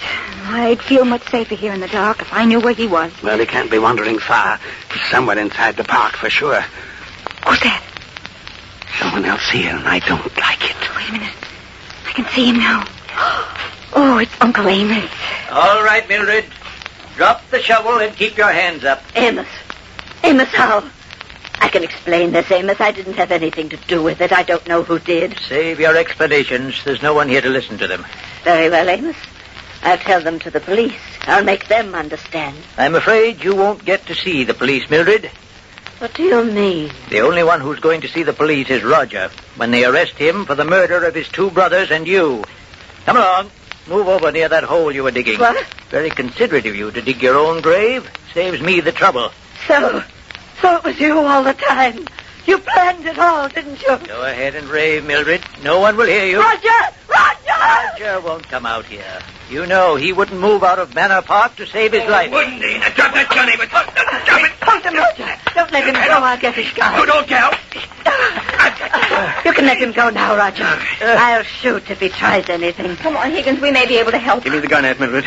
There. I've got you covered, Amos Hull. But I don't understand. I thought you couldn't leave the estate, Roger. I know you did. Well, it's been a long time since I've really been afraid. Will you call the police, Aunt Mildred? Roger, why did you pretend to be afraid to cross the boundary? Why didn't you let us know you were well? If I had let you know I was cured of my illness, I'd have collected only 1/3 of the estate. Now I can have it all.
Shadows and stillness, mystery weaves a spell of strangest fascination, charging the mind with doubts and fears. For mystery is a strange companion, a living memory in the haunting hour.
where you are.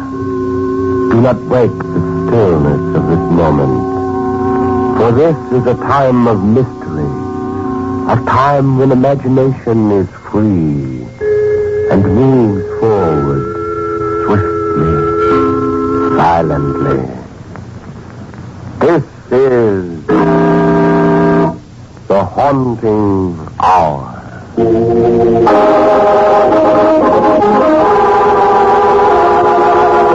Assignment Death.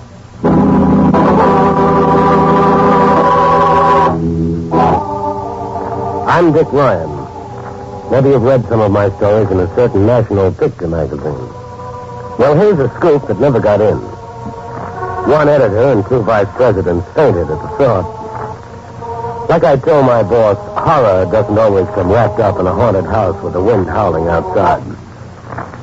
Sometimes it walks along behind you, breathes down your neck, and whispers something about a slug of lead in your back. And the few gray hairs that staff photographer Ellen Maitland and I got out of it didn't come from lack of vitamins. It was late afternoon when Ellen and another photographer, Larry Nelson, came into my office. I remember that I was busy at the time. Dick, will you please stop typing and listen to me? Another time, Ellen. I've got to get the story out. Dick, you've got to help me get a picture of Mike Velvetto, the gangster. Are you crazy? Is she kidding me, Larry? Well, it's this way, Dick. Boss wants to feature story and what's happened to all the old public enemies. He's got photos of every last one of them except Velvet. Can't you see what a feather would be in my cap, Dick? There isn't a newspaper Morgantown has anything on him. Of course not, Larry. Pictures of Velvet don't land in the morgue. It's the people who take them. This baby is no retired gangster. See, Ellen? Told you Dick was a friend of his. No, not exactly. I dug up some stuff in one of his rackets and handed it over to the DA's office. But Larry said Mike Velvetto likes you. How come? Well, he wriggled out of the charges easy enough. He thought it was a big joke and told everybody he admired my spirit. And he called Dick to his headquarters and offered him a job as one of his boys. That's the funniest thing I ever heard. What a strange man. You can't help liking Velvet. That's the danger. But he's poison just the same. Well, Dick, I'm going to get his picture whether you help me or not. Well, if that's the way you feel, Ellen, I guess I'll have to go along. You'll do it my way? Of course. Oh, I knew you'd help me, Dick. You're wonderful. Wait and see. If we leave now, we'll be there just after dark. Get the camera, Ellen, and don't bring something too conspicuous. I won't. We'll go just as soon as I come back, huh? I'm coming along, Dick. Do you think this is dangerous? There's one way it might be done, Larry. You'll have to help me with my plan. It'll be dangerous enough if we succeed. If we fail, it'll be just plain murder.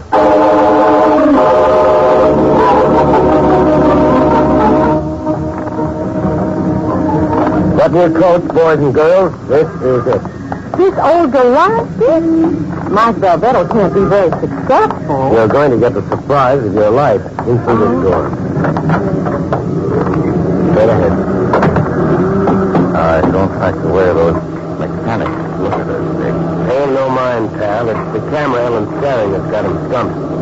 You know, Velvet lives in the penthouse on top of this building, but he has his office back there. Would you look at that character lounging by the door? Where, oh, where have I seen that tight-fitting coat, that pulled-down hat? That is Rosie. If you think that bulge in his pocket is a harmonica, think again. I don't like this place. You just take your picture and keep your temper, baby. Hi, Rosie. Velvet in? It's all right, kid. Relax. Thanks, loudmouth.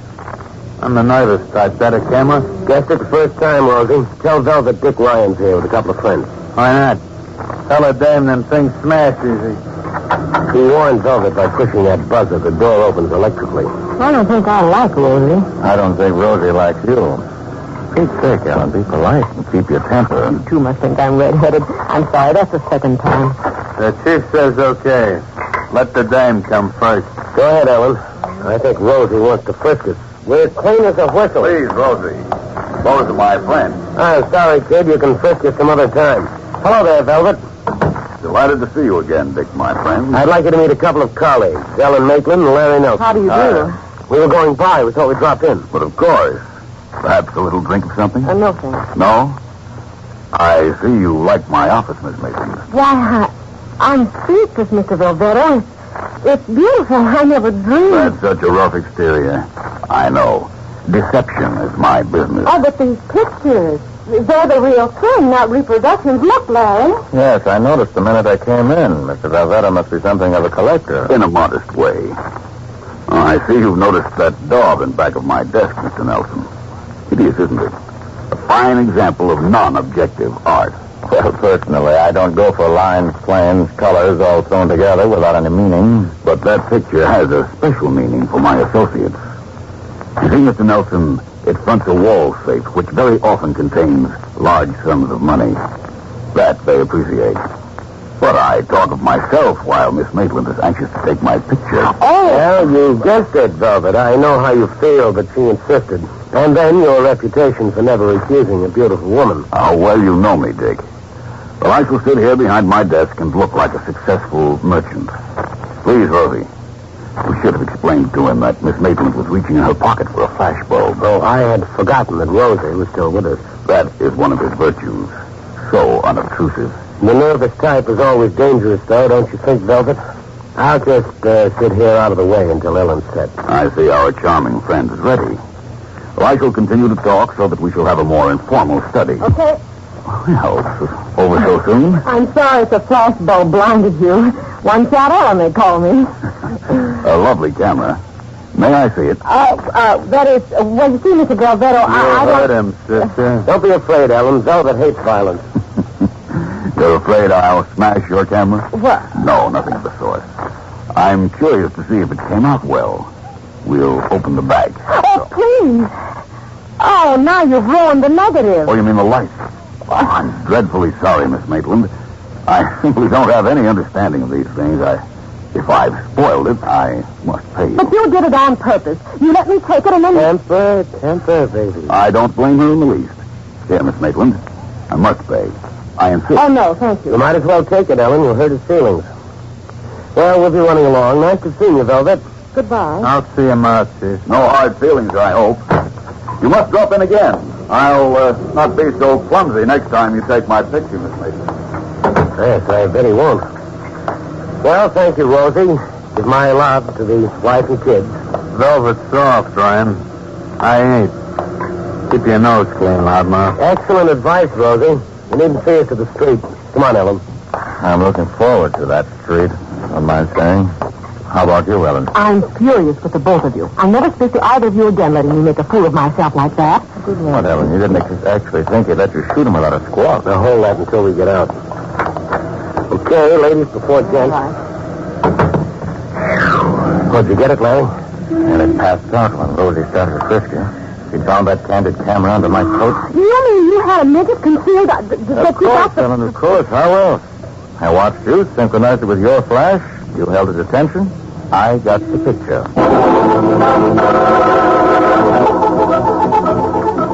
Well, just because we came back to the office doesn't mean you have to work, Dick Ryan. Now, there's nothing we can do until Larry gets that developed and tries an enlargement. He's had enough time. If he'd come back here with us... Now, look, Ellen, his apartment darkroom is the safest place for that negative. This has got to be a secret for a while, remember? Well, that's all right with me. And I'm still mad, Dick. Why in the world didn't you tell me? Because it wouldn't have been as convincing. No act in the world could have had that ring of sincerity, Ellen. Wow, talk about registering disappointment and rage. Let's change the subject. What if you didn't fool him? Then the three of us had better pack our... Oh, good. Now, let's see Larry now. Hello. Hi, Dick. Tell Ellen she's got a picture. Couldn't have been better. Good and clear? What about enlarging? Early details. That's what I wanted. I'm going back in my dark room now and really blow it up. You'll want to come up. Wait a minute. What's the matter? Thought I heard someone come in. But... No! Don't, please! Larry, all right? Is there something wrong? Yeah. Come on, we've got to get to Larry quick. It's backfired, Ellen. We didn't fool anybody but ourselves.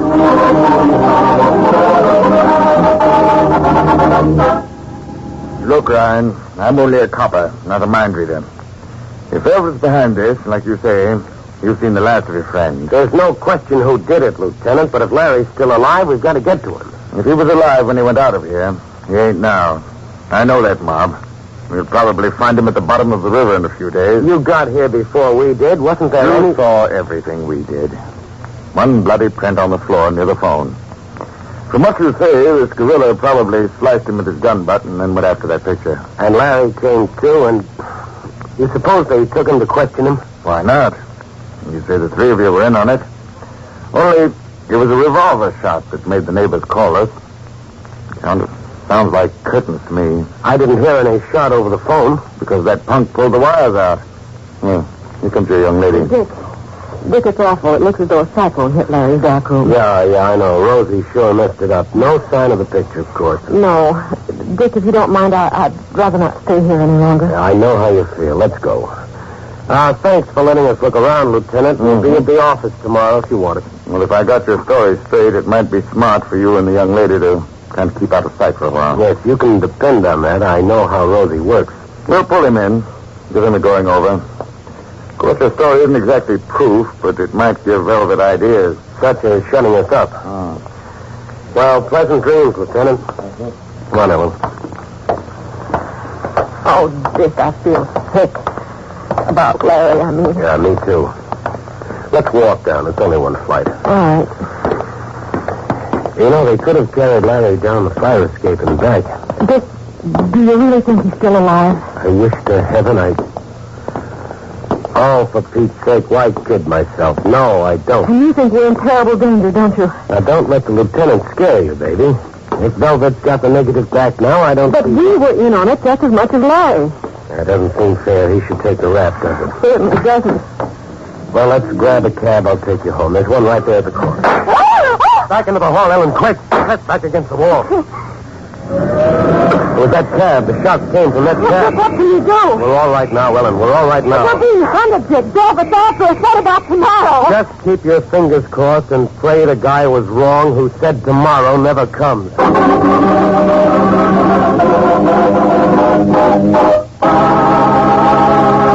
Hello, this is Marvin Miller with another page from your American Heritage scrapbook. Sell the cook stove if necessary and come to Chicago. You must see this fair. A pretty compelling message, isn't it? Well, that's what one of the 27 million visitors to Chicago's Columbian Exposition of 1893 wrote to his parents. The exposition was described as a dream in plaster. The dream was born in 1891 when 15 of America's foremost architects, sculptors, painters, and landscape planners met in Chicago to design a world's exposition commemorating the 400th anniversary of Columbus's discovery of a new world. It took a near miracle to transform the 650 acres of lakefront property into landscape parks and islands with lagoons to mirror the 14 white plaster exposition palaces. But it was done. The World's Columbian Exposition was dedicated on October 12, 1892, but construction delays kept the general public away until May 1, 1893. President Grover Cleveland was there for the official opening. For 6 months, 150,000 visitors a day were treated to the marvels of the fair. They came from all over the world to see the many wonders, such as a 12-foot statue made of pure silver from the mining state of Montana, California's exhibit of a mounted knight in full armor made entirely of prunes, the Pillar of Light in the Palace of Electricity, which gave many their first view of Thomas Edison's incandescent miracle, a 264-foot wheel designed by George Washington Gale Ferris, from which 60 persons, riding in the wheel's 36 big cars, could look down on the exposition's midway and see the exhibits of the 77 countries represented, the minarets of Persia, the camels of Egypt, the pagodas of Japan. This was the Columbian Exposition, a miniature world built on the shores of Lake Michigan.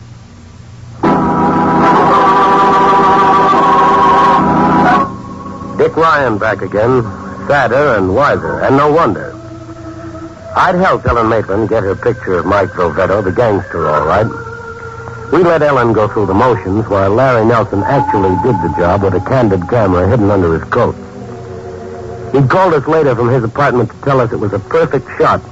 And a moment later, I heard the fear in his voice as Rosie slugged him. One look at his wrecked darkroom and the spot of blood near his telephone, and we didn't need the police to tell us the negative was gone and Larry would probably be found in the river the next day. And it didn't take pot shots from a passing taxi to let us know Ellen and I were next on Velvet's list. You have to live the nightmare of being on the wrong end of a manhunt to feel the horror of it. You don't feel like going home to bed. You get a craving for lights, bright lights, and for people. Lots of people. That's why Ellen and I picked a well-lighted eating joint for a snack before I took her home. Let's sit at the counter, Dick, near the door. Okay. Now, let's take a peek at the menu. Oh. What's the matter with you, Ellen? Look in that mirror. The reflection of that man back there. Dick, he's one of those men from Velvet's garage. Well, you're crazy, Ellen. He didn't follow. Well, let's get out of here, Dick. I'm scared. All right. Straight for the door, and don't look back. I don't have to. He got up when we did. Never mind that. We'll lose him in the crowd. Come on.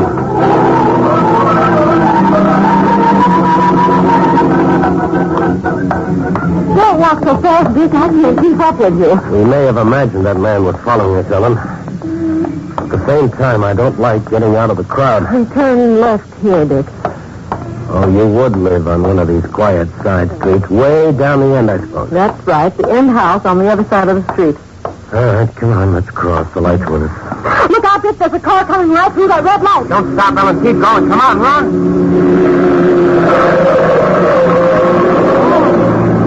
How do you like? He missed us by 2 feet. Crazy drunken driver. Drunk nothing. That car was parked at the intersection waiting for you to come home. Our pal Velvet sure means business. Dick, I don't want to go home. I won't. Velvet knows where I live. The car waiting to run us over proves it. Maybe somebody's waiting in my apartment in the dark. You've got to snap out of this, Ellen. Well, let's try to get back to the office. We'll sit up the rest of the night. Please, Dick. I'll feel better when it's daylight.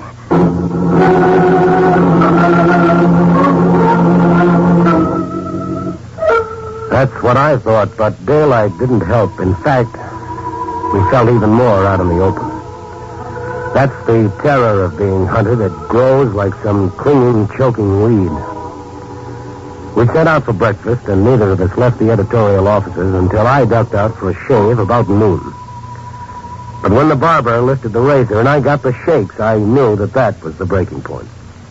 I'm so glad you came back, Dick. I don't think I can stand this any longer. I jump when anyone speaks. I watch strangers. You don't have to tell me, Ellen. I know. I decided to have it out with Velvet. I'd rather look down Rosie's automatic than sit around waiting for it. What are we going to do? I'm going to Velvet, lay my cards on the table, and try to talk him out of it. Well, I'm going with you, and don't you try to stop me. As far as the drugstore across from his place, Ellen. You wait there, keep in the open with people around you. If I don't show up in half an hour, then the police will really have something to work on.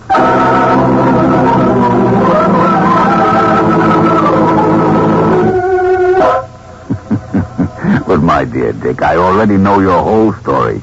The police paid me a little visit this morning. In fact, Rosie here was just released. And who sang to the coppers, Chief? This loudmouth. Give me 10 minutes with him, Velvet. Now, Rosie, Mr. Ryan, is a friend of mine. Aren't you, Dick? Now, look, Velvet, I was a fool to trick you. A slobbering idiot, I admit it. But I came here of my own free will. Please, not so excited, my friend. I'd forgive you, except for the little matter of the police. If Larry's still alive, Velvet, it's not too late. Maybe you can square yourself. But if you've killed him... Larry is still alive. You can depend on it. Well, then, for heaven's sakes, call off your thugs and forget it ever happened. Still, Dick, I do not like having this picture of me floating around. What? You mean Larry got away with it? You haven't got him? Listen, loudmouth, we ain't got nobody. Ungrammatic, but true.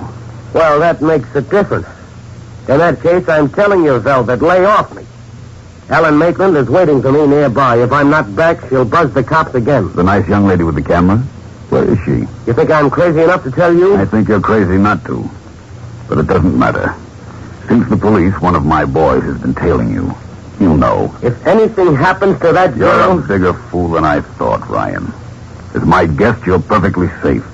But to leave this girl outside... I don't know why you're lying, Velvet. But don't tell me that you can't control your triggerman. This man's a fool, Rosie. Let me have your gun. And find that stool pigeon who was here last night. You know the one I mean. Sniffy, the little junkie? Yeah, that one. I have a job for him. Save some of the loudmouth for me, boss. Well, Velvet, I didn't know you went in for handling a rod. I'll admit it is distasteful. But you're so stupid, Dick. Come, I must lock you up. A few hours thinking will do you good. Now it's my turn to play the tricks.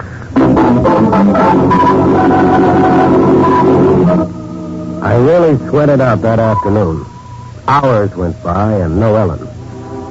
For a minute, when I heard Larry had gotten away, I thought we had the upper hand. But by evening, I was sick to be tired. First, I heard the key in the lock. You, loudmouth.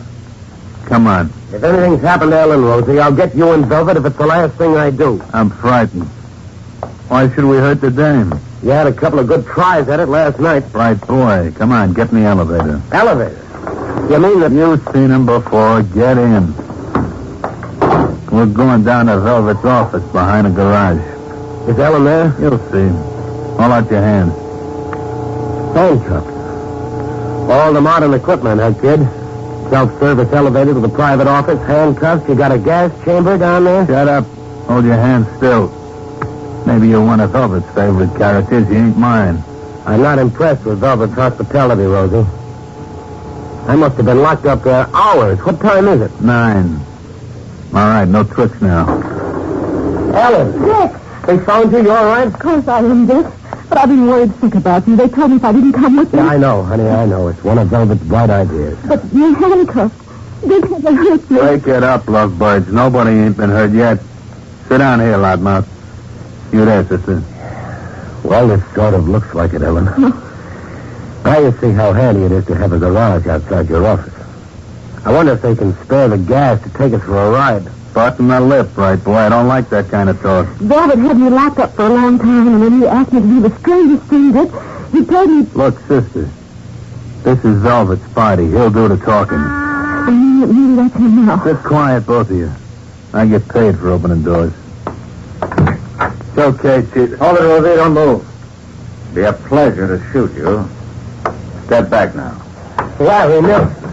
They didn't kill you. Larry, are we glad to see you? For heaven's sakes, boy, you all right? Sure, fine. Keep your hand away from that pocket, Rosie. We just come in time, Larry. How'd you get away from them last night? No questions now, Ellen. Look, Larry, I don't know what's up, but we gotta move fast. Velvet's around somewhere. I got a feeling he was just about to move us out of here. Sit tight, Dick. I'll take care of everything. This mug first. Larry, did you have to do that? I've been itching to put him out cold ever since yesterday. Well, it's done now, Larry. Take the key out of his pocket and get these cuffs off me. Keep your shirt on, Dick. I want to take a look at that safe. Oh, for heaven's sake, Larry, we don't have time for that. I happen to know there's a fortune in cash in there this minute, right behind this picture. Listen, pal, you're nuts. Now leave it on the wall. Non-objective art, huh, Ellen? You might like to take a good look at it. You know, there's a whim of Velvet to have the combination work right into the design of that thing. Are you serious, Larry?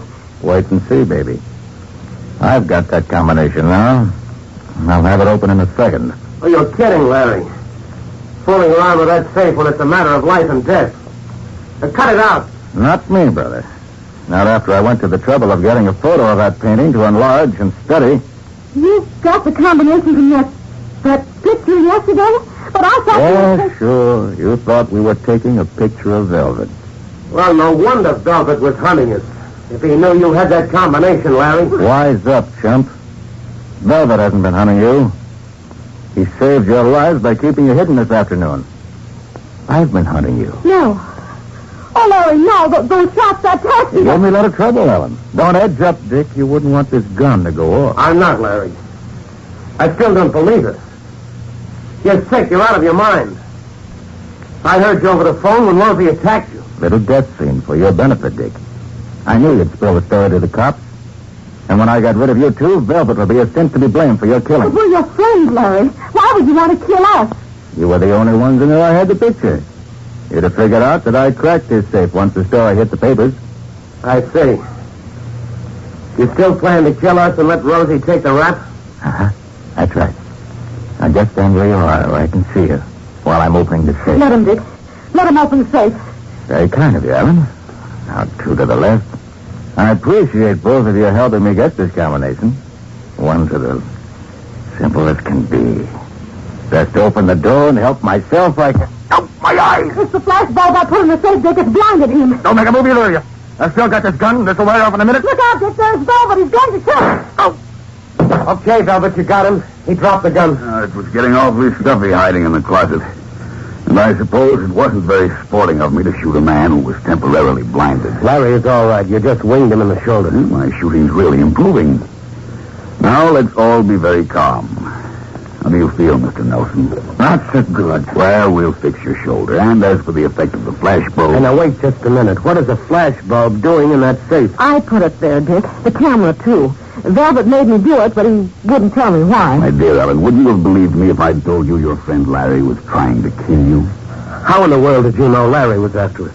I knew my boys weren't, and that Rosie hadn't killed him. If he'd staged a phony death, he had to be up to something. When the police revealed he'd taken a picture in here, it meant he had my combination. Well, that was the neatest trick of the week. I've got to thank you for saving our lives, Velvet. All I did was have a certain stool pigeon notify Larry that you were being held in my office, that I was out of town, and that the contents of the safe were worthwhile. You aren't going to do anything to him, are you? My dear Ellen, do you think I'm a gangster? Larry has a picture of me. I have one of him opening my safe.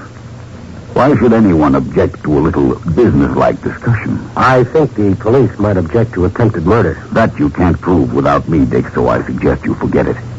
If Larry is willing, he can go to work for me. Work for you, nothing. From now on, Larry is going to work for the warden.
Pale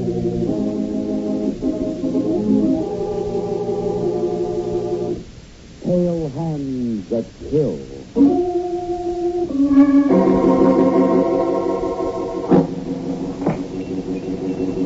Welcome, dear Helen. Welcome to the new shop of Marie the dressmaker. Oh, thank you, Marie. My, but it's a charming shop. Yes, Helen. It is a place where you will be able to learn much as my assistant. Oh, I know that, Marie. Where's your husband, Paul? Oh, I expect you will be calling for me shortly. You will be able to meet him. Is there anything wrong? You sounded so sad just then. I'm sorry, my dear. I was just thinking of the sad memories this lovely little shop contains. You see, there's a story to this shop, Helen. A strange and tragic story. Tell me, have you ever heard of Kathy Sloan? Did you see how this shop before you? Yes, my dear. This was the place where Kathy Sloan, the dressmaker, daily performed miracles with needle and cloth. Tell me about her, Marie. Kathy was not a beautiful woman. She had charm. But quality which did not permit rest. And a talent that rested in her hands. They were long, pale hands. Lovely hands. They fascinated me each time I saw them. Kathy was married to Stephen Sloan, a painter. One evening, as Stephen entered the shop, he found another woman here, talking to Kathy.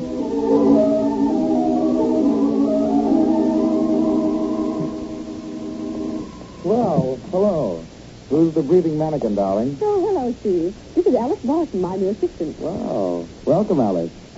Thank you, Mr. Sloan. I know I'll be happy here. I'm going to make that my own personal responsibility. It's rather late, Steve. Shall we go? Can we drop you off anywhere, Alice? I don't think so, Mr. Sloan. I still have some work to do. Thanks, Mr. Sloan. Okay, then. Be seeing you. I think that can't be a hurry. Oh, really, Steve? You embarrassed the poor girl. Oh, it's the other way around. She embarrassed me. That girl is pretty. Trying to get me jealous, darling? Of course not. Driver, 12 parts past. Now, Steve, I don't think I could stand the repetition of your last romance. Don't be childish, Kathy. He wasn't very pretty, either. Let's drop the subject. All right, darling. It's just as unpleasant to me. Well, it wasn't to me. You had the whole thing wrong from the start. Oh, don't be angry, Steve. I've forgotten all about it. Sometimes I wish I hadn't. Steve. Forget it. I'm sorry. What did you mean by that? I don't know. It's not clear in my mind. What isn't clear? Let me alone, will you? Let me alone.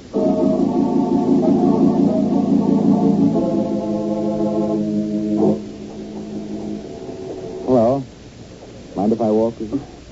Steve, you gave me a start for a moment. Now, Alice. Do I look like the kind of a guy who'd pick up a girl on the street? As a matter of fact, you do. Oh, I've been waiting for you to come out of that shop for over an hour, Alice. I'm sorry, Steve, but Kathy had some extra work for me to do, and I thought I'd better finish it. I didn't realize you were waiting. You knew I'd be here, Alice, didn't you? Yes, Steve, I know. Does Kathy suspect I've been seeing you on? Does she know I love her? I didn't know, Steve. She puzzles me. Sometimes I catch her watching me. She looks so strange, and it frightens me. Don't let her down. What can she possibly do if she does find out? That's it, I don't know. There's hands of hers. I'm frightened of them. Oh, you're imagining things. This morning she was trying out a dress on a mannequin. Her hands began fastening on a necklace, and I watched her fingers closely. It fascinated me. She curled her fingers around my neck and began tightening her grip, and it as if she were trying to strangle the mannequin. Alice, that's nonsense. Kathy's not crazy. Who ever heard of choking a dummy? But Steve, I was there. I saw her do it. Look, Alice, forget it. Just a little while longer, and we'll both be out of this mess. I'm in no mood for a triangle. Neither am I, Steve. You have to make up your mind soon. It's either Kathy or me.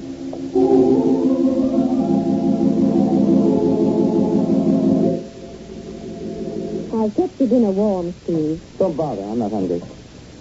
Where's you been? It's out. By yourself? No. Oh, where did you go? I stopped in at a night lecture on Third Street.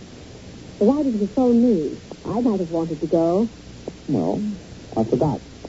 Look, darling, let's drop the pretense. I know where you've been.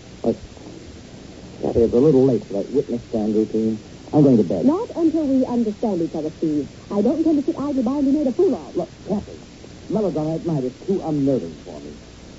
But what's wrong with you? You'll wear those lovely hands of yours to the bone if you keep twisting them like that. I know you've been seeing Alice. I won't stand for Steve. I won't. What do you think you can do about it? You've got to choose between us. Will you leave me alone? This thing is turning around in my mind like a top. I'll decide. And darn soon.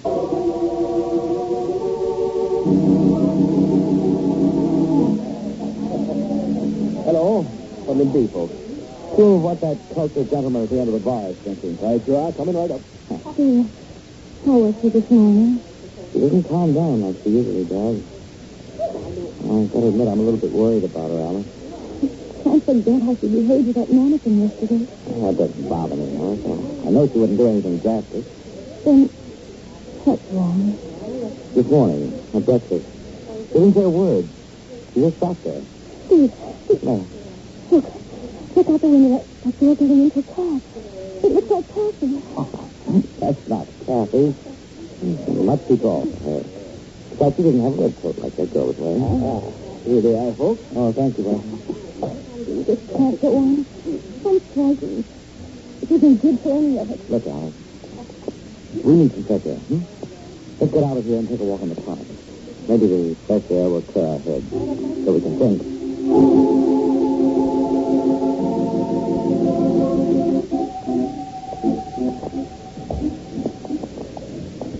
This is about as far as we could go, Steve. Why? What do you mean?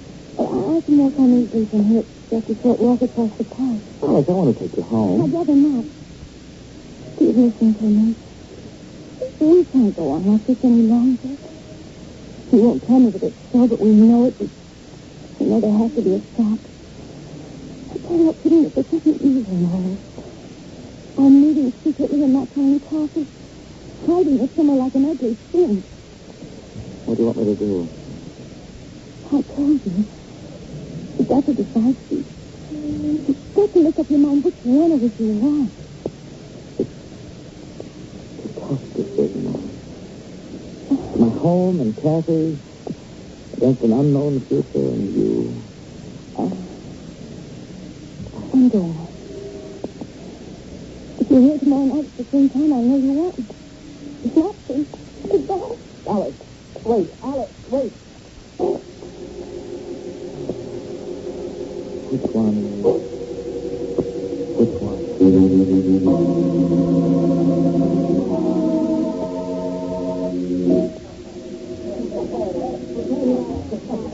Where's the bartender? I don't know. He served me a drink and then went somewhere in the back. Hey, what's the matter? You got trouble? Plenty. A woman, huh? No, two of them. Oh, yeah, you really got trouble. Hey, look, take my glass. You need it more than I do. Oh, thanks. You better finish it. Look, what do they pay that guy for except a 10 bar? I don't know. Oh, no thanks. Oh, I can't wait all night. So long.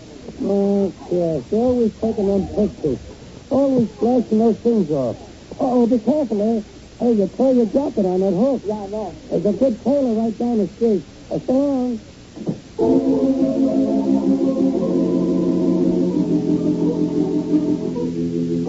Is that you, Kathy? Yes, Steve. I didn't mean to wake you. That's all right. I'm still in pretty late. I expected you to be waiting up for me as usual, but I'm glad you're here now. Kathy, I've got to talk to you. It's important. Not now. It's very late. No, it's important. I can't wait. Maybe we'll have to. Whatever it is the morning we do. Steve, you've torn your jacket. Yeah, I caught it on a hook in the bar downtown just a little while ago. And I'll relieve it for you in the morning just before I go to the shop.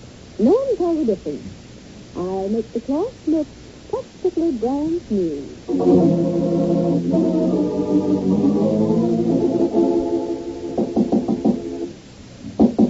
All right, I'm coming. Oh, now, who can that be so early in the morning? Mrs. Sloan? Yes? I'm Inspector Conrad, Homicide Bureau. Homicide Bureau? Yeah. Sorry to disturb you this early, but it's important. Oh, of course. Come in, Inspector. Oh, thank you, Miss Sloan. Is your husband at home? Yes. Well, Who's this fellow? Inspector Conrad of the Homicide Bureau. Huh?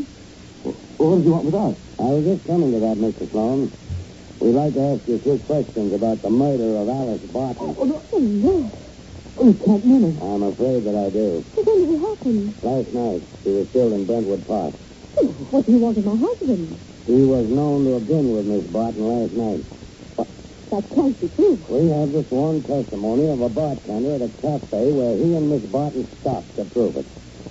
We also heard him invite Miss Barton for a walk in the park. Steve, is all this true? I'm afraid it is. Well, I didn't kill her. I left her a few blocks from her house, in front of the park. She crossed the street and went into the park where I left her. Where did you go after that?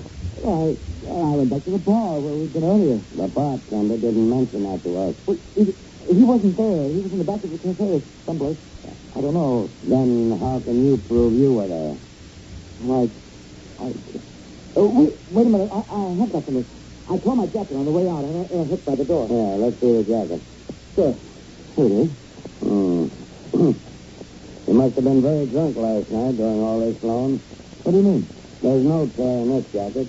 Why, the cloth is practically brand new.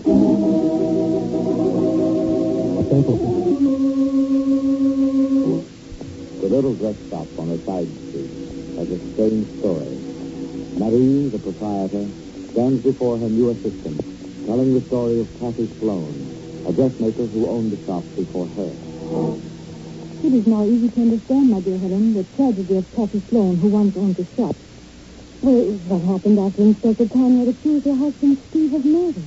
Well, the evidence was against him. As you know, he claimed that after he had left Alice outside the park on her way home, he had returned to the small bar where he had been with her earlier. But he couldn't prove he was there. And that is right. The bartender had not been behind his bar when Sloan claimed he had returned. But he swore that he could still prove he was at the bar by the tear in his jacket made by a hook on the door. His wife, Kathy, must have rewoven the jacket during the night. That's right. Rising early, he had fixed her husband's coat and thus removed his only chance of proving his innocence. Oh, poor Kathy. How horrible all of this must have been for her. Well, the story goes on, Helen. We shall see. We shall see.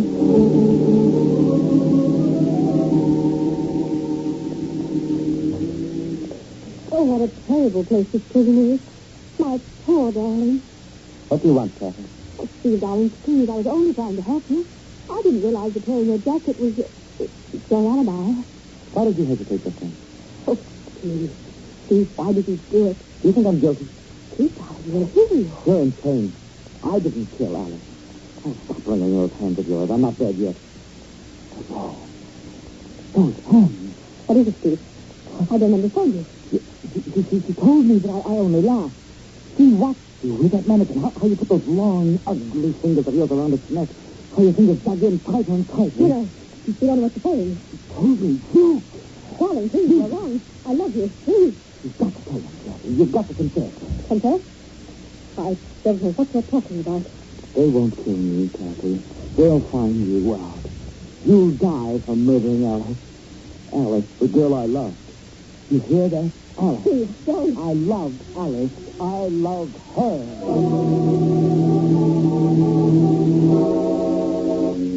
It's no use, Mrs. Sloan. I've heard this scene 100 times in my office here. But Inspector Conrad, I tell you, he's innocent. That's just what I mean, Mrs. Sloan. Of course, you say he's innocent. Any wife in your place would say that. You're basing your evidence on the torn jacket. There was no torn jacket. The cloth was perfect. And I tell you that I rewove it. My husband showed me the tear, and I fixed it before he awoke. I understand that you have a reputation as an expert dressmaker, Mrs. Sloan, but I still don't believe that you rewove your husband's jacket. Oh, my husband isn't capable of murder. I believe there isn't a person alive who isn't capable of murder. I'm sorry, but I'll have to end our interview. He'd love to. He told me that, but I know he didn't do it. He admitted to you that he was in love with her? Well, yes, but that doesn't really prove anything. Quite to the contrary, Mrs. Sloan. It only strengthens my belief that your husband is guilty.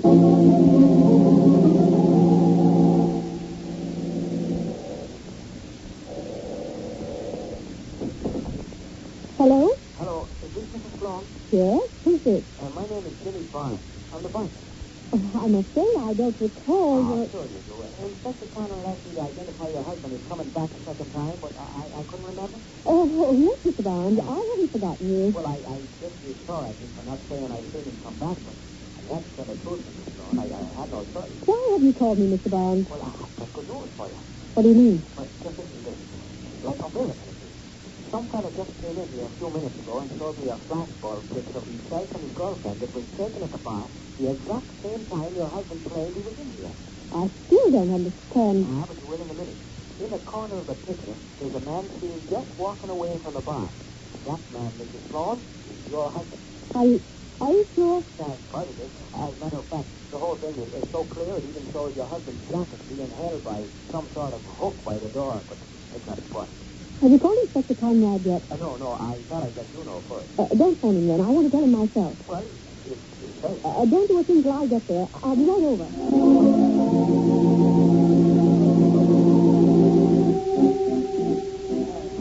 But, Mrs. Sloan, why do you want the picture? I just told you I have an appointment with Inspector Conrad this evening, and I want to give it to him. Oh. Well, I guess it's all right. Oh, please, Mr. Barnes, the sooner I give the photograph to the inspector, the sooner my husband will be released and cleared of suspicion. Please let me have it. Oh, okay. Yeah. Here you are. Oh. Believe me, Mrs. Sloan, I know you've gone through a lot, but the troubles are all over now. Oh, thank you, Mr. Barnes. You're entirely welcome. Good night, Mrs. Sloan. Good luck to you.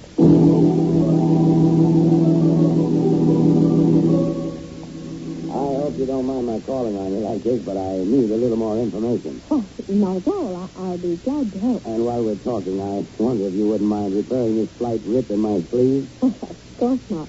Let me have it. Thanks, Ed. You know, Mrs. Sloan, I've been thinking quite a lot about what you told me today.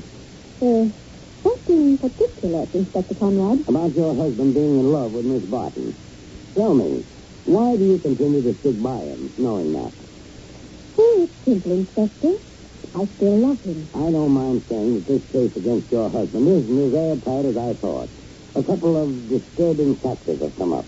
You mean you've discovered new evidence? No, it's not quite that. You see, I've thought all along that your insistence on your husband's innocence was just the same old story. But frankly, you've set me wondering. Well, here's your coat, Inspector Conrad. Yeah, thanks. Hey, this is an excellent job. You really are a wizard with a needle. I can't tell that the cloth was ever torn. Yeah, I told you that I did the same thing with my husband's jacket, but you wouldn't listen. I'm sorry. There's been a mistake. I'm going to release your husband from custody. Then you have the real murderer? Not yet. But you've got to get him. No one in the city is safe until you arrest him. The strength with which he strangled poor Alice and broke her neck shows that he's a maniac. You've got to get him. We will, Mrs. Sloan. But with your husband coming home now, you'll have good protection. You'll be all right now. You haven't a thing in the world to worry about.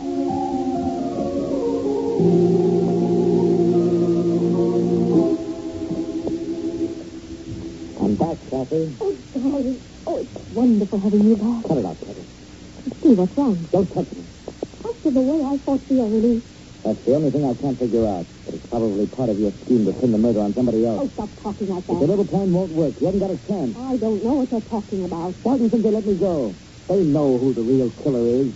You can't live in a murderous country. They'll discover you. They'll find you out. You can't escape.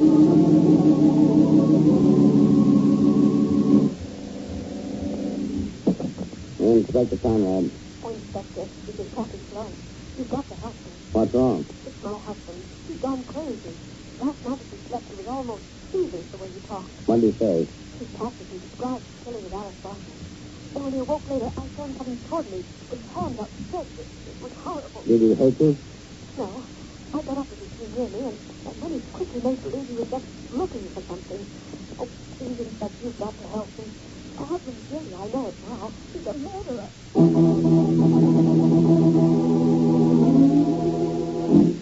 There now, Mrs. Sloan. You're safe here. No one can hurt you. Oh, thank you, Inspector. The whole thing's been such a nightmare. I always believed him innocent, and then to find that he really did kill her. It was just too much to stand. I know how you feel. Excuse me a minute, Mrs. Sloan, but there's someone outside waiting to see you. Me? Who is it? I'll ask him to come in. Come in, Mr. Barnes. Oh, thank you, sir. Oh. Hello, Mrs. Sloan. You two have met, I know. Yes, Yes, Inspector. Do you like pictures, Mrs. Sloan? Mr. Barnes has a very interesting group photograph. But I can't. I have it. I'm afraid that's only partially true, Mr. Sloan. You see, there are several prints of this in circulation. Why didn't you show me the one that Mr. Barnes gave you? Well, I lost it. Please let me alone. During this case, your husband tried to prove that he was in a bar at the approximate time Alice Barton was killed. You rewove the tear in his jacket and thus disproved his alibi. But this photograph proves your husband's story. Still, you withheld it from me. I meant to send it to you, but it slipped my mind. Possibly, Mrs. Sloan, but there's one fact that you overlooked. You're making a mistake, Inspector Conrad. The last time I saw you, the night you proved your talent with a needle and thread, you told me something that made me release your husband. It proved him innocent and established the guilt of someone else. I didn't say anything like that. Oh, but you did, Mrs. Sloan. You forgot one fact, and that fact gave the killer's identity away. What did I say? You told me how Alice Barton had been killed, strangled and her neck broken. That fact had never been publicized. It was known only to the police and one other person, the murderer. How did you know the fact, Mrs. Sloan?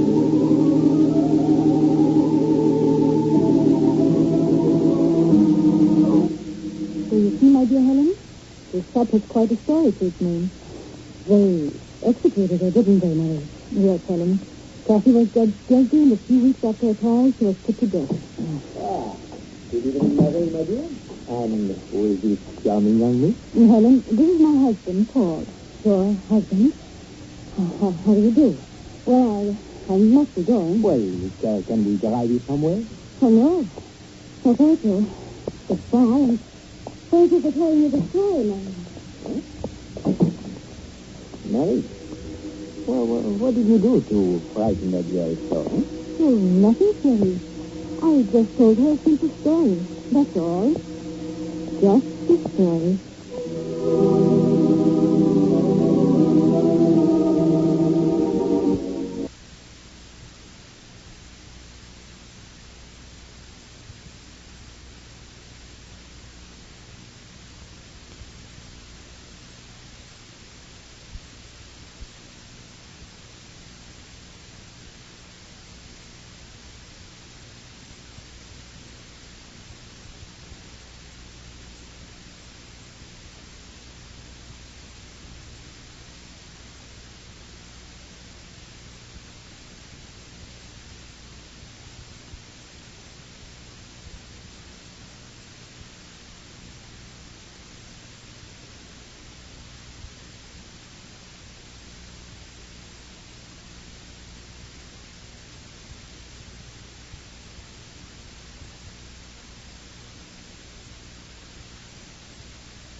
Now stay where you are.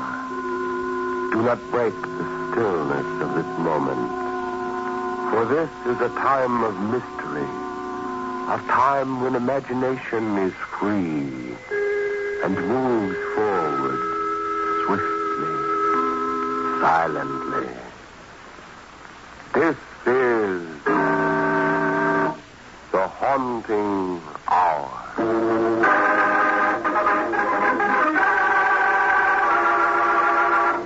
Tapping on the window.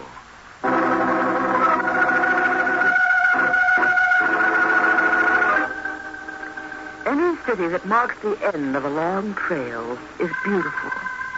That is why Mexico City, even now, is like a white, majestic monument to me. For here on the sun-drenched terrace, I dare, for the first time, to look back without fear. The echo chamber in my mind is sealed, and I dare to let the past parade its antic sounds, even its tappings on the window. For now I know that tapping belongs to the past, to the places in my mind that once were dark. Yet, it was but a few days ago, back in New York, that I heard the tapping, when it came to me out of the night to shatter my reason and almost destroy me. How well I remember. Jim! Jim, wake up! What? Jim, please. Turn on the light. What's the matter, Laura? Jim, somebody was tapping on my window. Oh, darling, for heaven's sake, you've been dreaming. No, Jim, I heard it. I was lying here wide awake, thinking. Laura, do you mean you haven't gone to sleep yet? What? Why, it's 2 o'clock. I tell you, I heard it. Open the window, Jim. No. Laura, there's nothing and no one out here. There couldn't be, darling. It's a sheer drop of 20 stories. I heard the tapping. I know I heard it. Laura, try to get some sleep now. And promise me you'll go around to see Dr. Simmons in the morning. He'll give you something to quiet your nerves and make you sleep. All right, Jim.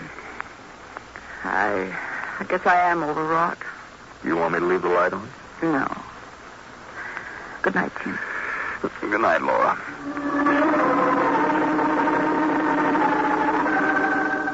I tried to go to sleep, but it was no use.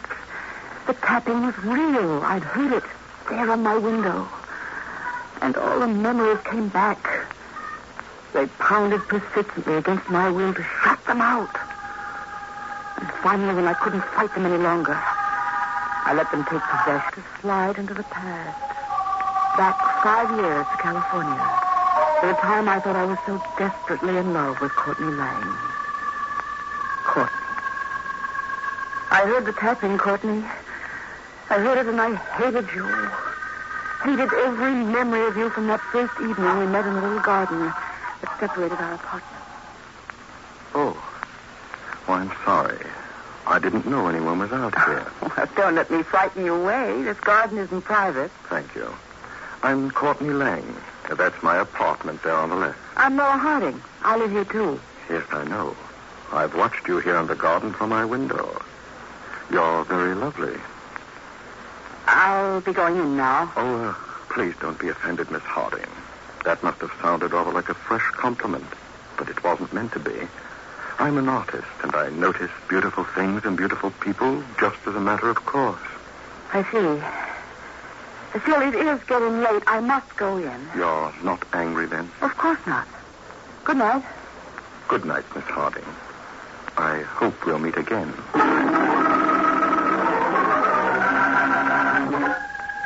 Several days passed, and I'd all but forgotten that chance meeting when... What's that? Who's there? It's Courtney Lang, Miss Harding. Open the window. Oh, what is it? You startled me. Well, I'm sorry. I should have phoned you, but this method seemed more direct. Was something wrong? No, far from it.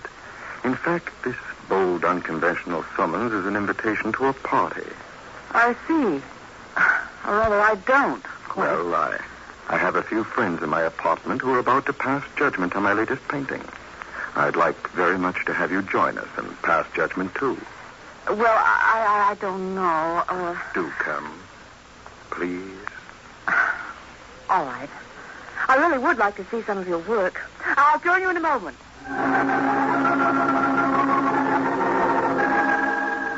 And that was how our strange love affair began. At first, I was aware only of Courtney's charm and his talent as a painter. He was handsome, self-assured, and successful. I couldn't help feeling flattered by his attentions.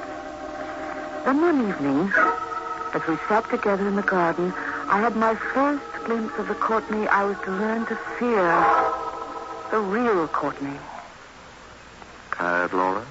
Oh, no. It's difficult getting used to spending a whole day in an art gallery. What did you think of those Rover black and whites? They're really what I took you to see. Well, frankly, I didn't like them. No, why not? Oh, I don't know exactly. They gave me the creeps. I knew you'd like them. But I didn't like them, Courtney. They were morbid and ugly. They looked like something remembered from a nightmare. Just what were they supposed to mean? They're Rover's illustrations for a book on phobias. Phobias? Well, I suppose that explains them, but it doesn't add to their appeal. Rover is a master. His brush begins where the psychiatrist leaves off. Oh, that kind of probing is horrible. No, it isn't, Flora. Every person has deep, dark recesses in his mind. Hidden, mysterious wells of doubts and fears that can be turned into sources of power, provided he isn't afraid of them. Courtney, I've never heard you talk like this before. You're psychic. You can understand this sort of thing. I'm psychic? Oh, Courtney, really? But you are. I sensed it the first time we met. You're super sensitive to things, to people, thoughts. You've got that kind of tension in your consciousness that gives you a sixth sense. I wish I did. Maybe I'd be a more successful writer if I knew a few things other people didn't. No, really, I'm serious, Laura. It's a trait I never fail to recognize. You mean you're psychic, too? Yes. I think you've always known that. Put me to the test. How? How can I test you?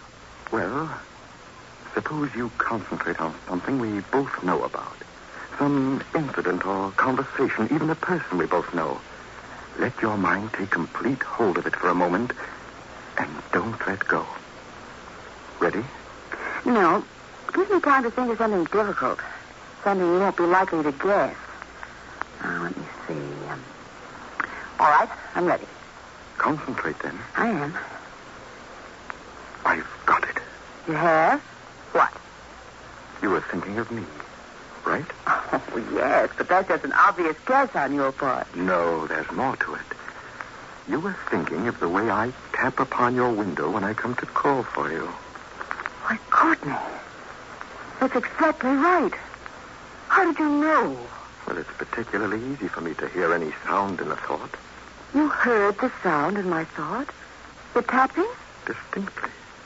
You see, it's pitch dark, and your eyes have no distractions. So I didn't even have to use the thought energy to keep them closed. Want to try something else? No.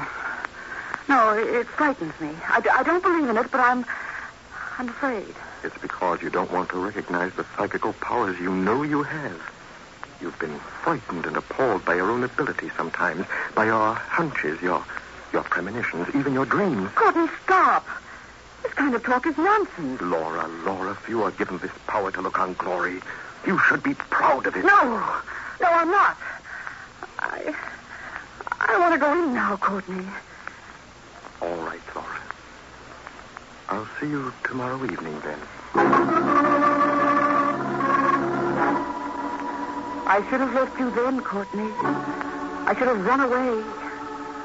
I knew that you were strange and even dangerous.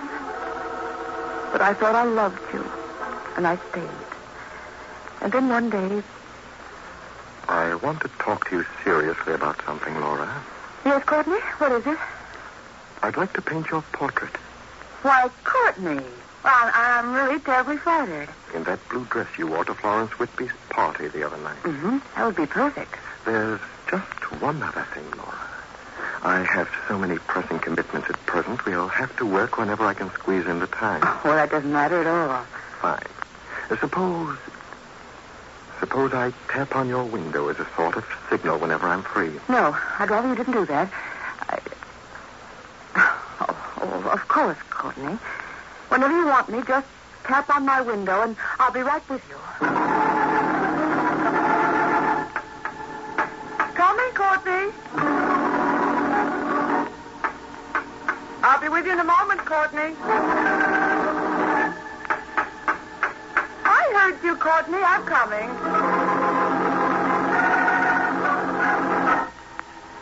It was during those weeks that I posed for the portrait that I began to be convinced at last that Courtney was right. That I did have a strange power in my mind to see beyond the perilous edge of reality. I began to read the books I found in Courtney's studio. Weird, twisted, mystical books. Books on spiritualism, telepathy, phobias. Books that dealt with pathology and neurology.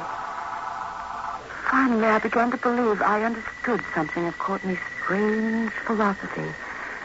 The terrible dread took hold of me. I was afraid of him and of myself. And then, quite suddenly, the portrait was finished. Courtney invited a few of our friends to the unveiling. When everything was ready, he called for me. Laura, we're ready.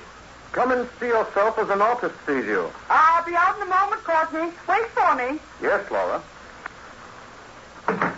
Courtney, I'm so excited. I've never seen myself on canvas. I'm excited too, Laura.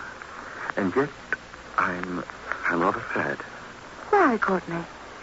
Don't you think the portrait's good? No, it's not that. What then?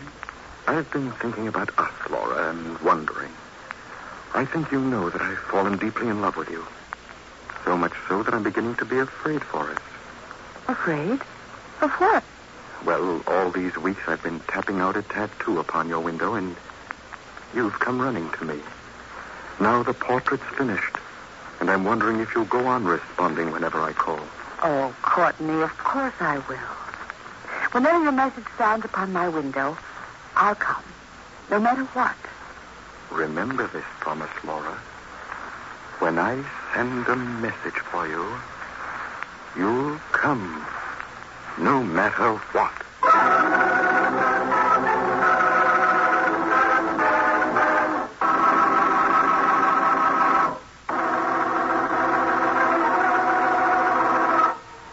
Now that everything is behind me, and all the ghosts of my past have been shut out, I can look back with a clear mind without being afraid.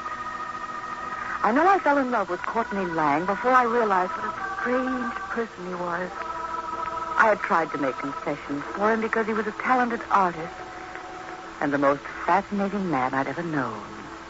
Dark, mysterious, and challenging. He had painted my portrait, and when it was finished, he took me to his studio where some friends were gathered for the unveiling.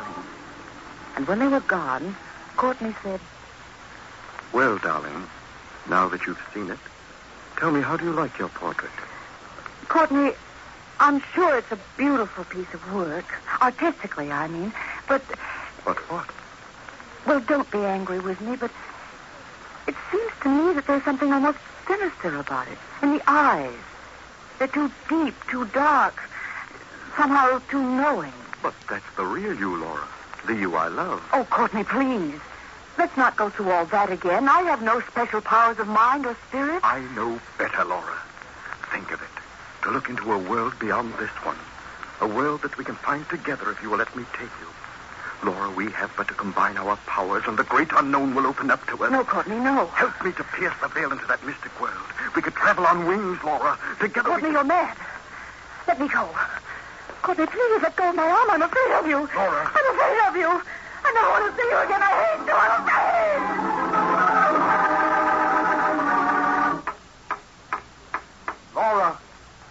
Laura, please let me talk to you. Laura, remember you gave your promise to come when I tapped upon the window for you. Laura! Laura, where are you? She's gone. But she'll come back. She'll come back.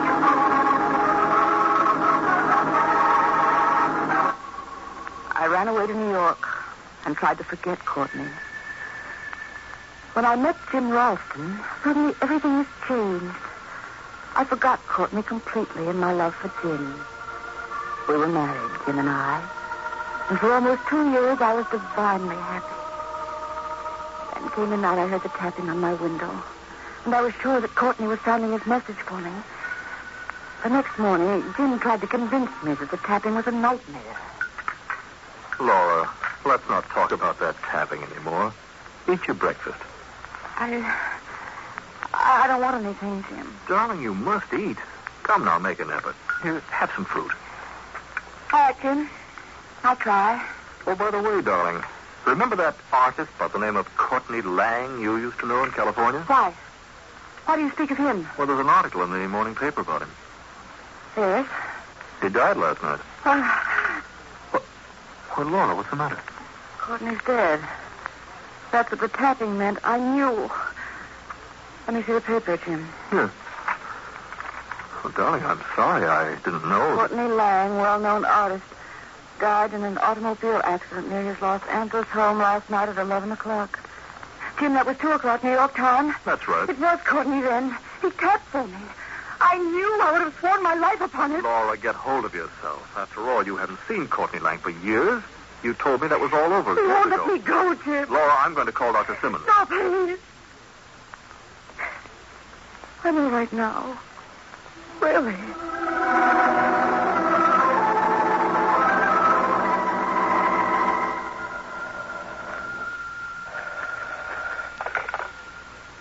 Hello? Hello, Laura. Yes? This is Florence Whitby, Laura. Do you remember me? We used to know each other on the coast. Oh, yes, I remember. I've just read about Courtney. Isn't it tragic? Yes, tragic. I know how close you were to him once, Laura, so I was wondering if you'd like to go to the exhibition with me today. Exhibition? Yes. Courtney's works are on exhibition at the Dykeman Galleries. I'd like to come. Well, suppose I meet you at the gallery at 2:30, Yes, at 2:30. I'll be there.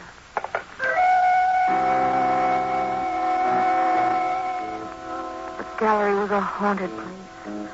Courtney looked down upon me from every frame upon the wall.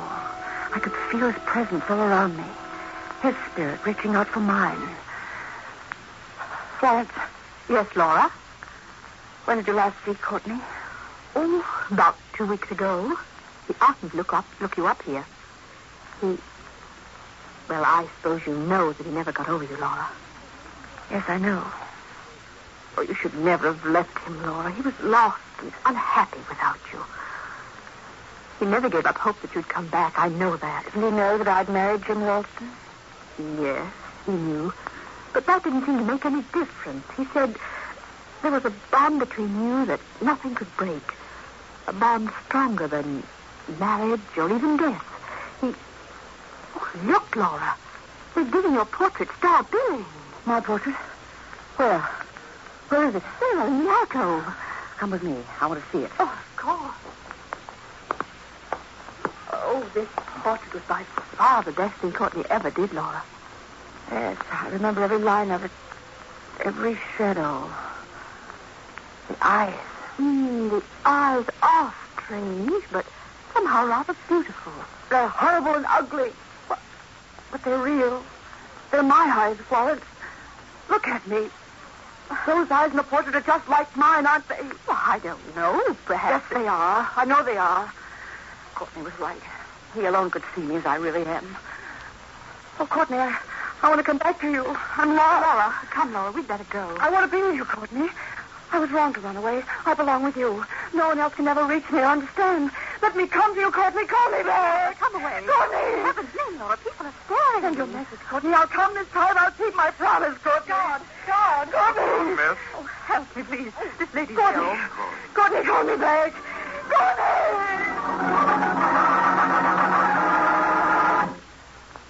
Give me your key, Laura, and I'll open the door. Here.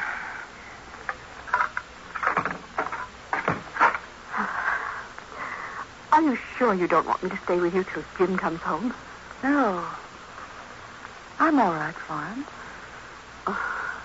Well, Go to bed and try to rest. Oh, I wish you'd let me call a doctor. No. No, thank you. I'm all right. Well, goodbye, then. I'll call you in the morning. Yes. Goodbye.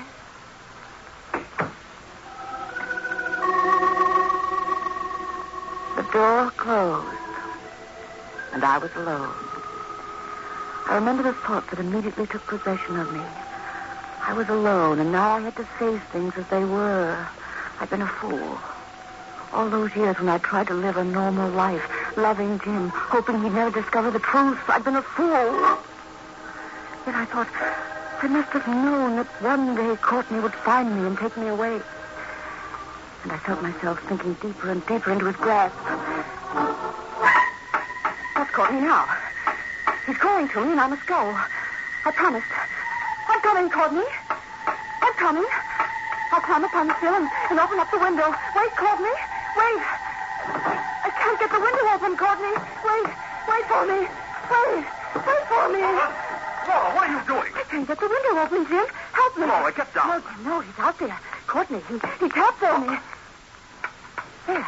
You heard it, Jim. You heard it. The tapping. It's Courtney. Laura. Jim, let me go. You can't hold me any longer. Courtney, come for me. I've got to go to him. Courtney, I want to come to you, but Jim won't let me. Laura, listen to me. I'm going to open the window now, and we'll look out together. Open the window. There. Do you see Courtney out there, Laura? Courtney? Where are you, Courtney? He isn't there, Laura. He never was. Yes, he was. He tapped. No. Look, this is what caused the tapping. Take a good look, Laura. It's an aerial. Yes, an ordinary aerial with two clamps on the end of it. When the wind was strong enough, it blew the aerial against our window and caused a tapping. Like this. An aerial? The wind was strong last night and again this afternoon. There, see for yourself. The wind is blowing now. Look.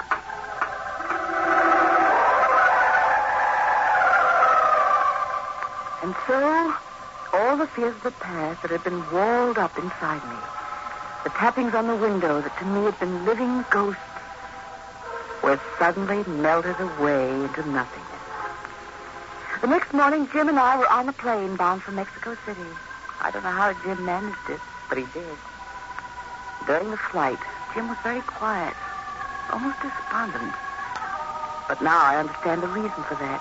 Jim had his own fears. This morning at breakfast, he asked me... Laura, you're feeling much better since we arrived here, aren't you? Yes, Jim. Much, much better. Then may I ask you something? Of course, Jim, anything. Did you and I make this trip alone, Laura? Yes, Jim. Just you and I. And that's the way it's going to be from here on in. And Courtney Lang? Jim, I've discovered something. The ghost of Courtney Lang was a living ghost. It's gone now. Courtney is dead. His strong spirit has found its place at last. Out there somewhere in the great unknown he loved. He'll find his peace there, Jim. I know he will. Laura. Come here, darling. I want to kiss you.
do not break the stillness of this moment.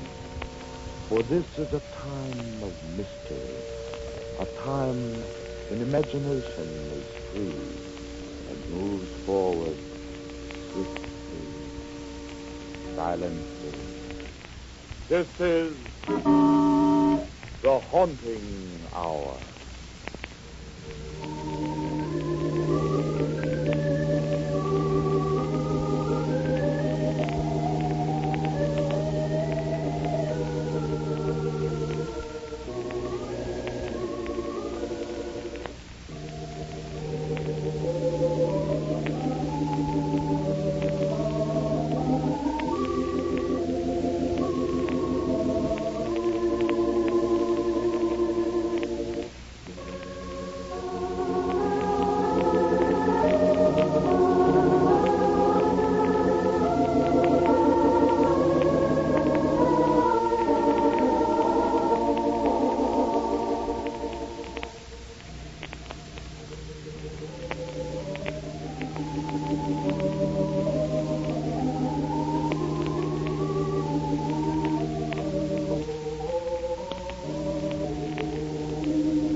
The Dark Tower.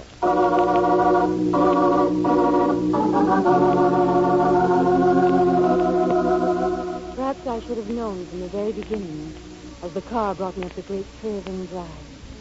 Perhaps I should have seen in that massive pile of gray stone on the Jersey coast, near the crashing sea, the shape and face of terror.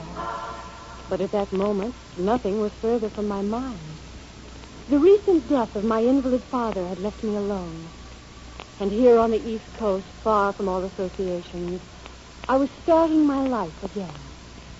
In my pocketbook was a letter from Dr. Edward Preston, the eminent psychiatrist, confirming my engagement as governess to his 7-year-old son, Bobby.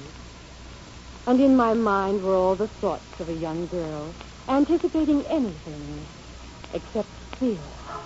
And so, I found myself at my first interview with Dr. Preston.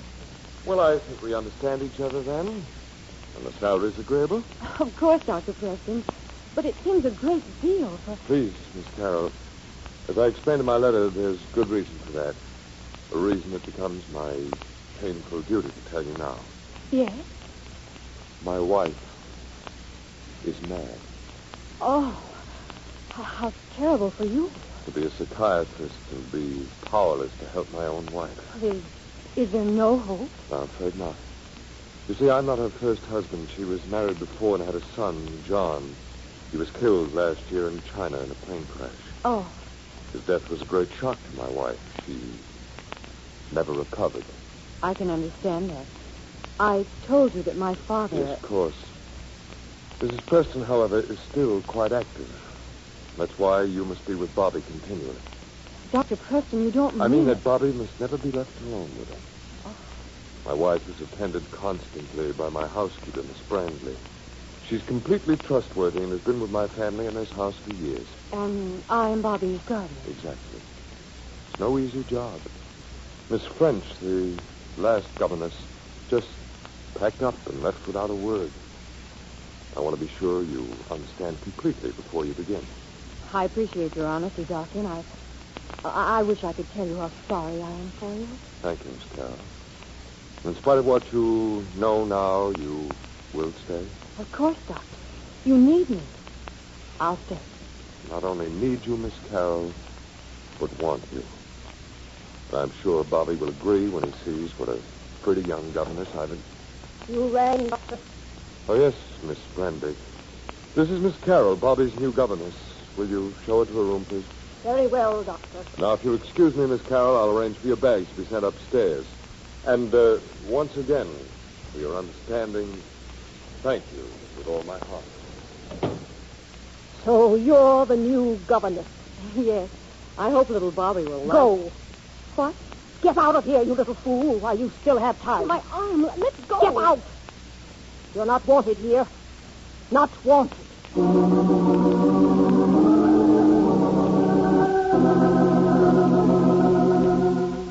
I should have fled then, with the cold, icy fingers of fear beating a tattoo inside me, as I broke myself out of the grasp of this chill, domineering woman. But instead, my heart went out to the lonely man who had asked for my help. And so I stayed, to follow Dr. Preston up the great, curving stairway in the vast, echoing hall. Up it spiraled into a room in the high tower, which gave the house its name.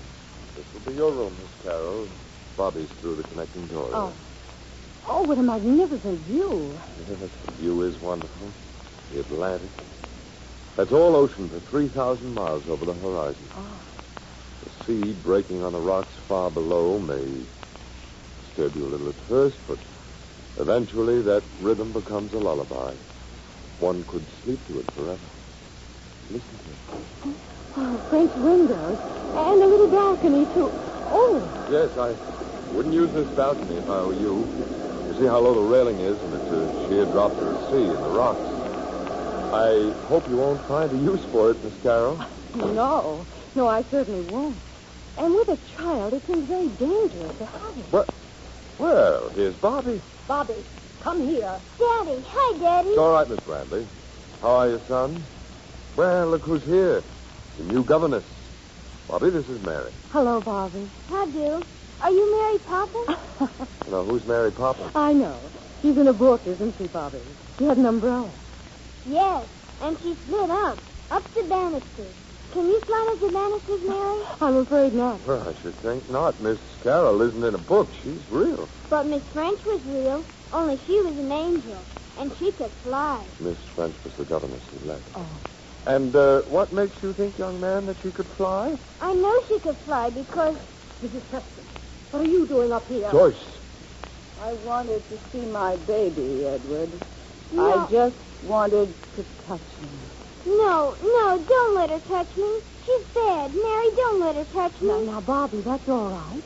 It's only your mummy. No, take her away. Bobby, don't you know me? I just wanted to see you. Joyce, you know you shouldn't be up here. Come away. But just to see him, only for a moment. Come away. Edward, I'm a mother. You can't chuck me away from my child. You can't. Joyce. Yes, Edward. Yes. Come away with me now, Joyce. Come away. Yes, Edward. I know I shouldn't have come. I shouldn't have come. Miss Carroll. Oh, Miss Bradley, I didn't know you were here. Now, will you leave? Oh, hush, Bobby, it's all right. Of course not. I'm needed here. You're a fool. A blind, stubborn little fool. Maybe I am. But I'm not leaving. You'll leave, all right, sooner or later. But I've done my duty. I've warned you.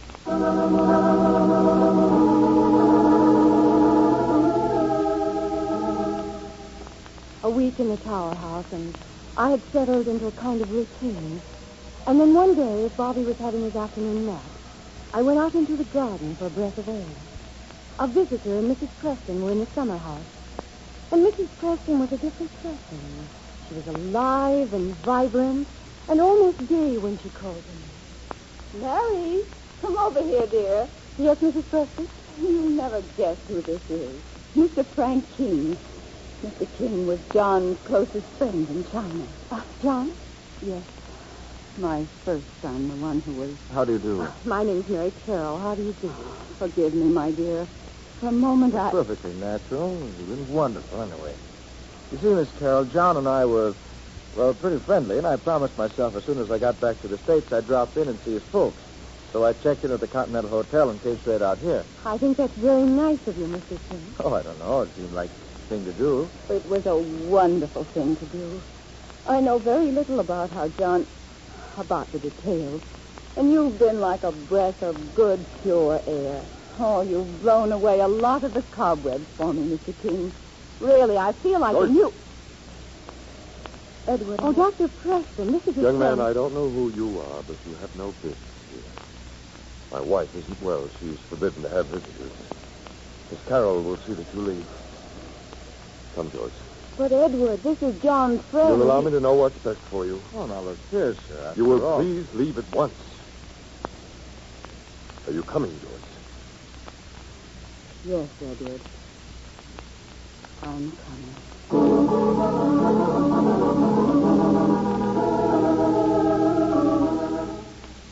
That meeting was to have its repercussions, and the first of them was that night. I was sitting in my room in the tower house, and the door burst open violently. Oh, Mrs. Preston, what do you want? You think I'm mad, don't you?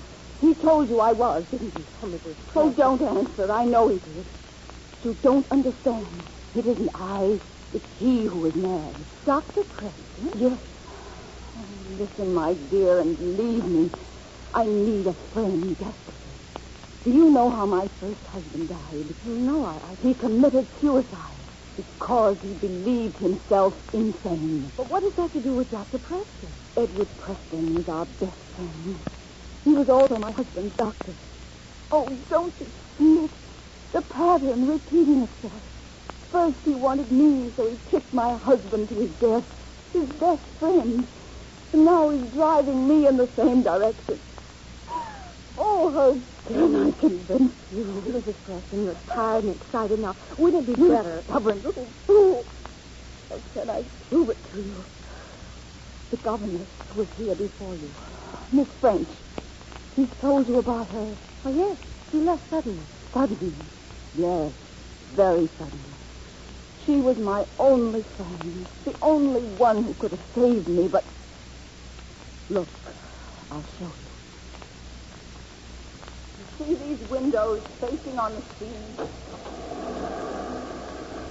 Look down. You see those angry breakers dashing against the rocks? Yes, Miss French knew too much. She hadn't been in this house 3 days before she saw the pattern repeating itself. That's why she knew she... Knew what, Mrs. Preston? Didn't you hear it? Oh, he's home. He mustn't find me here. I'm sorry. If you won't believe me, if you won't help me, and before it's too late, you must leave this evil place.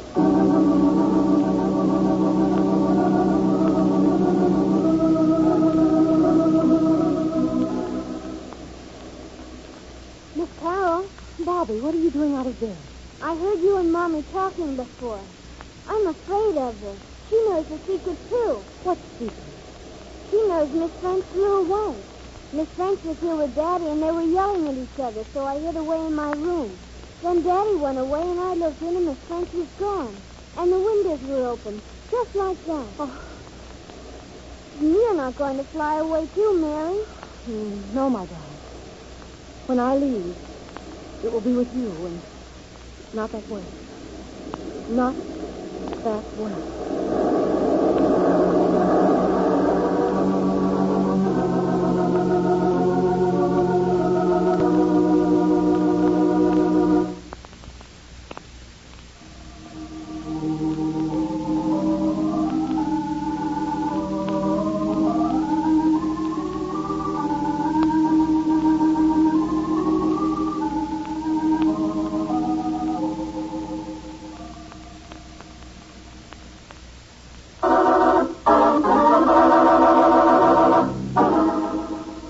From the beginning, Mary Carroll's position as governess of the small son of Dr. Preston, an eminent psychiatrist, was surrounded with an atmosphere of apprehension and terror.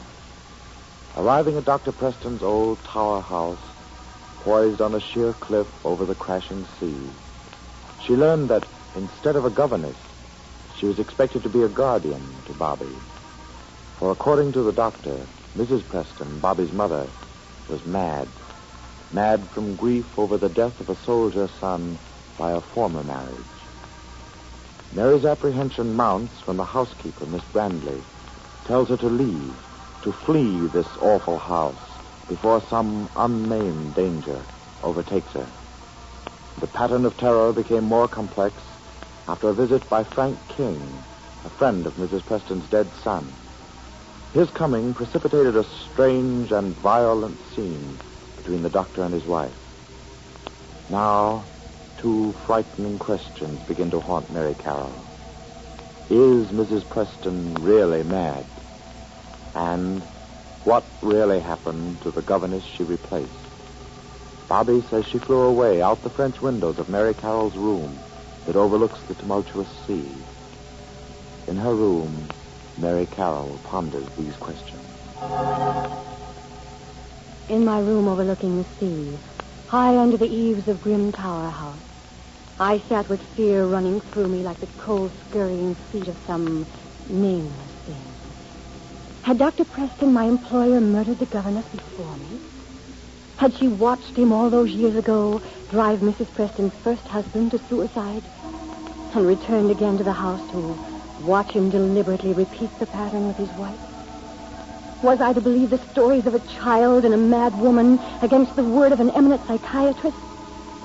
Was this a house of tragedy only or of macabre and chilling terror?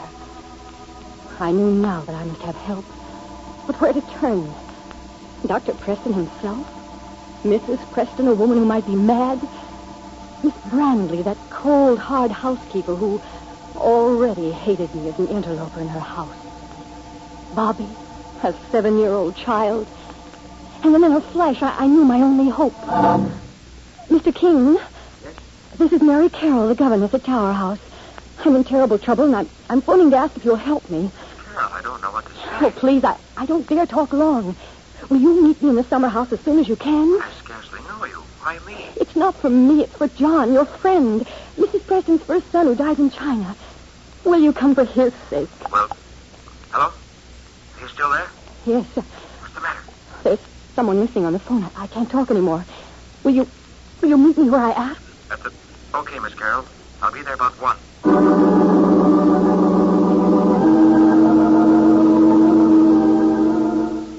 There was no moon, and the night closed around me like a cloak as I raced across the lawn toward the glowing coal of a cigarette in the summer house.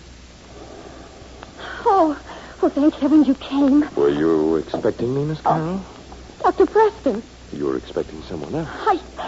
No, yes, that is, he's the man I'm in love with. Miss Carroll, when you came here, I told you this was a hard job. Now, if you can't live up to the terms of it, we'll have to come to some other arrangement. Oh, no, Doctor, I'm perfectly satisfied. I was in the wrong. I'm glad you're so reasonable. Now, when your young man comes, and I think I hear him now, you'll tell him to go immediately and never come back. Are we agreed? Yes. All right. You may have a moment with him, but I shall be listening. Hello? Hello there. Oh, my dear, I'm so glad to see you. Kiss me, please, kiss me. Well, far be it. Now say something nice to me quickly, please. Hello, darling. Oh, you're looking lovely. Just hold me close for a moment, dearest. Hey, look, what is all this? He's listening, Dr. Preston. I have to talk fast. He's trying to drive his wife mad. What?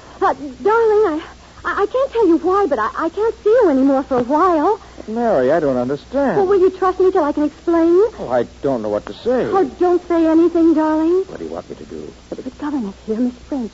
She disappeared. I think she was murdered. Please find out for me. Great Scott. Good night, darling, and thanks for understanding. But I don't entirely. Listen, Mary, you will write. Oh, yes. All right, then, dear. One more kiss for her. Yes. Will you help? What about you, this other governess? Oh, no, I can't leave that poor woman and the child. I'm all they've got. I'm with you. Stand by for word from me. Good night, Mary. Good night, darling. Miss Carroll, I couldn't see your young man very well, but his voice sounded rather familiar. Oh, I don't think so. You've never met him. Perhaps not. And will you write him later and explain? As a matter of fact, that may not be necessary. Why not? Because, Miss Carroll, I've decided to commit my wife to my sanitarium tomorrow.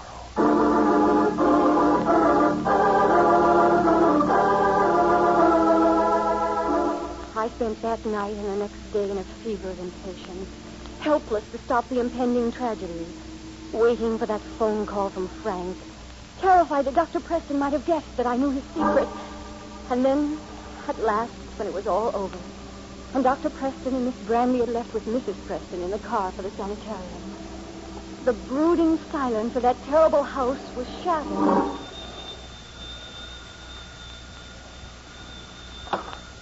Hello?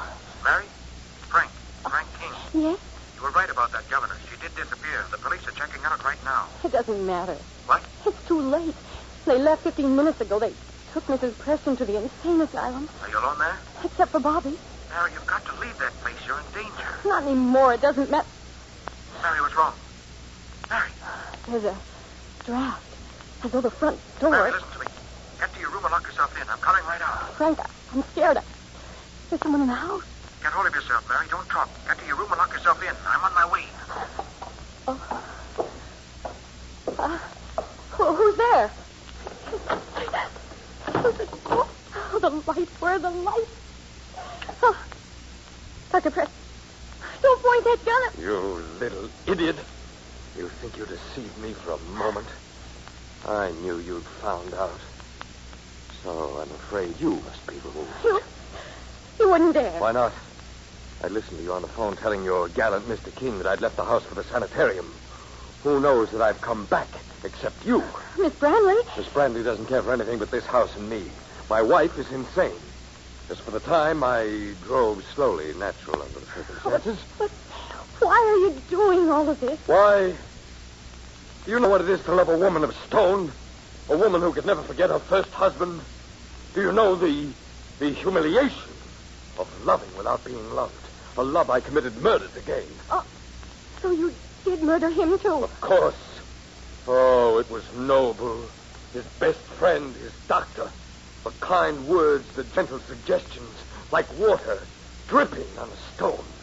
The gnawing doubt until he stilled it with a bullet through his brain. Oh, how could you? I would have done anything to possess her. And I did.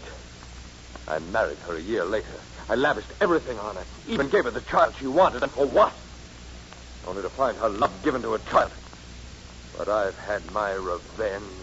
First, in denying her his love, and now, in destroying her. I mortgaged my life for a woman of stone. And now I loathe her. I despise her. You're mad. Not mad enough to forget what has to be done. The windows, Miss Carroll. A short leap to eternity.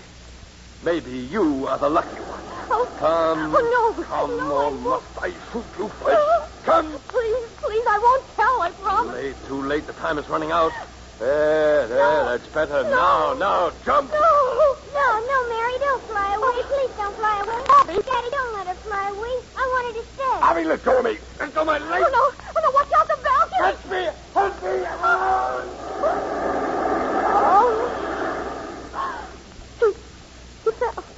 He fell. Oh. There, Bobby, dear. It's all right. Mary's with you. Mary, open the door. It's Frank King. Mary, you all right? Oh, Frank. Are you all right, Mary? Yes, I'm all right. And Preston? He tried to... And then Bobby came in and...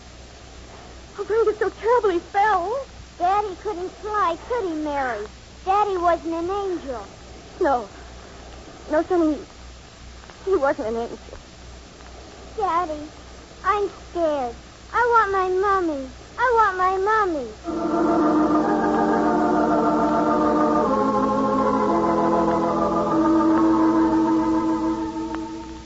It's over now.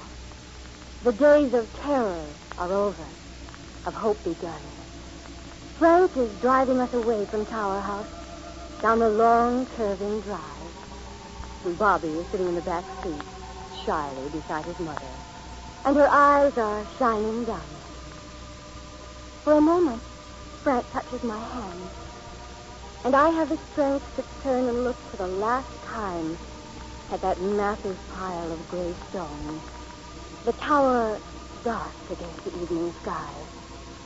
Dark, save for one light. Miss Brantley is alone among her ghosts, keeping vigil over the house she loved so well. she's welcome to it. I shall never return to that house again, to that room over the sounding sea, except sometimes in the night. For the mind and memory have no defense against dreams.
From shadows and stillness, mystery weaves a spell of strangest fascination, charging the mind with doubts and fears.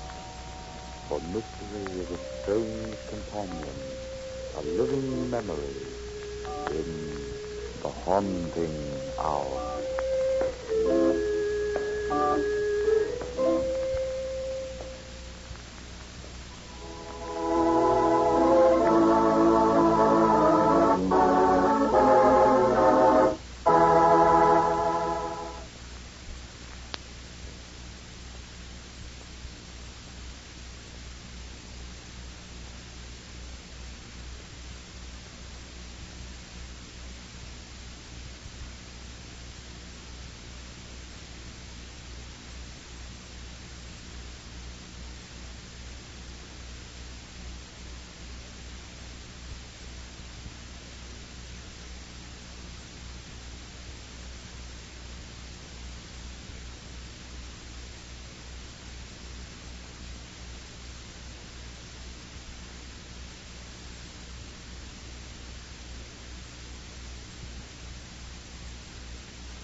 tale of murder.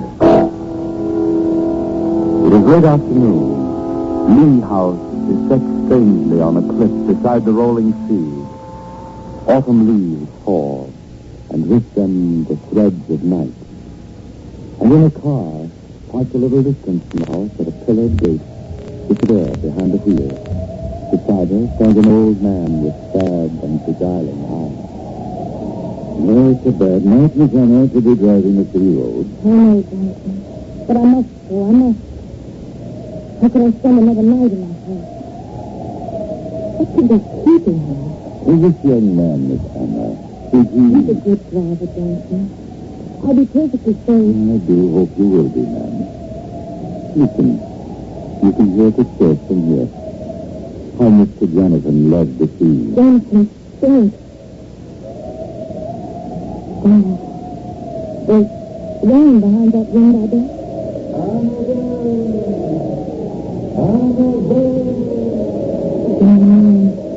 Memory of him. I can still see him. Like that night a few weeks before he died. Can't you think of it? Not now. You can't forget me, Annabelle. Even when I'm dead, I live in your mind. I'll feed on your fear of my ghost. I'd rather be dead. Jonathan, let me out of this house. Let me go. My dear, you're too lovely for others to see, so I've no choice but to keep you within these walls. Within this prison, you mean? Even that sofa is a spy. There isn't a moment of the day when I don't feel a pair of eyes watching everything I do. Or even prying to my thoughts. Jonathan, if you have any kindness in your heart... Look here. Here at the window. The ocean's quite kept, far you can see. Why do you torture me? How can you hate me so much? I don't, my Annabelle. And it's pleading it's no use. You'll never forget me. I'll never let you go. I'll never let you go. Listen, why it's offensive? I was thinking. Remembering. Johnson, are you sure you want to be caretaker at Lee House? You won't be lonesome? I wouldn't leave it, Miss Anna. It would be like leaving my little girl, my daughter Amy. You loved her very much, didn't you? That I did. And the morning we found her, at the bottom of the cliff down there in the cove, was almost more than my heart could bear. But that was long ago. Look, it's there. Reckon that's the young man coming now. Oh, yes, it is. Goodbye, Johnson. You've been a good friend. Thank you, sir. Goodbye. Good luck, Miss Anna, wherever you go. Jim. Oh, Jim, I thought you'd never come. Hello, Anna. Sorry. Here, climb in here. Take the wheel. Okay. She left some things to do with the Hendersons. You know how it is. Oh, that's close. I'm so worried. I told you might think I wasn't coming. And all the time running over that stair, my heart kept pounding, saying, Simpleton Jim Brant, even late for his elopement. Well, ready to start, Mrs. Brant?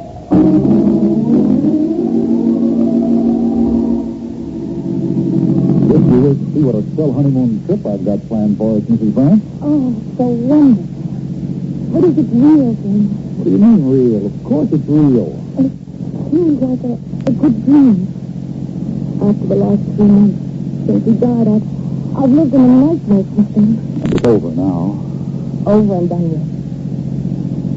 Now, don't think me silly, but they don't exist any longer, do they? I mean, people who are dead. My heavens, no. Except in somebody's mind, maybe. Somebody who was close. A wife or a daughter like you, maybe. Especially a good-looking daughter like you. Yes. I want to tell you something, John. My, don't you sound serious, though. I don't want to be serious. All I want to do is be close beside you. It isn't. There's a road somewhere ahead that cuts off about 10 miles. Country road. I'll have to watch for it. Remember the first day we met, Jim? That little country road? Mm-hmm. Wasn't far from Lee House. You just walked down that road from the Hendersons. And when I came along, you were poking at some rocks with a long stick, and I couldn't imagine what you were doing. Oh, hey there, young lady. Would you like to see something? See what? Well, come here and find out. A whole nest of them down in this crevice in the rock. Nest of what? Well, come and see. They won't bite you. Oh, no, you tell me. I'd rather not look. That rattling... Well, that does give them away. Well, it's a mama snake and, I don't know how many shillings, in the nicest snake house you ever saw. Big fellas, too. Oh, then you let them alone before they come out. Oh, they'd be as scared of you as you'd be of them. Well, say, you live around here somewhere? Yes, but I'm a now. Oh, no, wait a minute. I'm Jim Vance, architect over at the Henderson place. They're adding that new wing and rebuilding the stable. I heard about it. Where do you live? At the Lee House. I've been on lots of walks around here, but I've never seen you before. How come? I don't often go out. Hey, you must be Mr. Lee's daughter, huh? Or has he got a daughter? I really can't talk with you, Mr. Grant. I've got to hurry home. Oh. Goodbye. Oh, hey, Miss Lee. Maybe I'll see you around here again sometime. First time we met. You remember? You were mighty strange that day. I was afraid. Afraid? Afraid of what? Oh, I don't know. I guess because all the days were so full of him. Like the day he disappeared. What do you mean, Anna? He went sailing alone that day. And suddenly the squall blew up, the wind and the waves, and nobody ever saw him again. Listen? Huh? I didn't hear what you said. I didn't. But you did. You said my name. Oh, you're just half asleep, that's all. Hey, what's that? Oh, doggone it, Anna, we got a flat tire. Don't stop, Jim. Don't stop here. We have to. I can't ride the rim. But there's nothing to fix it with, Jim. Let's go on, please. I don't care about the tire. Anna, what's the matter? You think I'm going to ruin a perfectly good... Hey, look. There's a little house up there. I'll bet he's got a jack. Hey, up there. Darling, don't look like that. What's the matter? Hello. Sorry to bother you. Have you got a jack I can borrow? Flat tire. Sure. Here he comes. Throw the jack out of the car. You see, Anna, you'll have it fixed in no time. Oh, darling, don't look peeved. You people headed for the turnpike? Mm-hmm, that's right. You're going the wrong way. Shortcut back about a mile. Oh, you mean we're past it? Well, how'll do there, ma'am? Good to see you, sir. How did he... Don't you remember me? I come over and helped your husband's man, Jameson, fix the gardens this spring. It's too bad he's lost in that squall, Miss Lee. A fine gentleman, Mr. Johnson was. He grieves us all to see your husband go like that.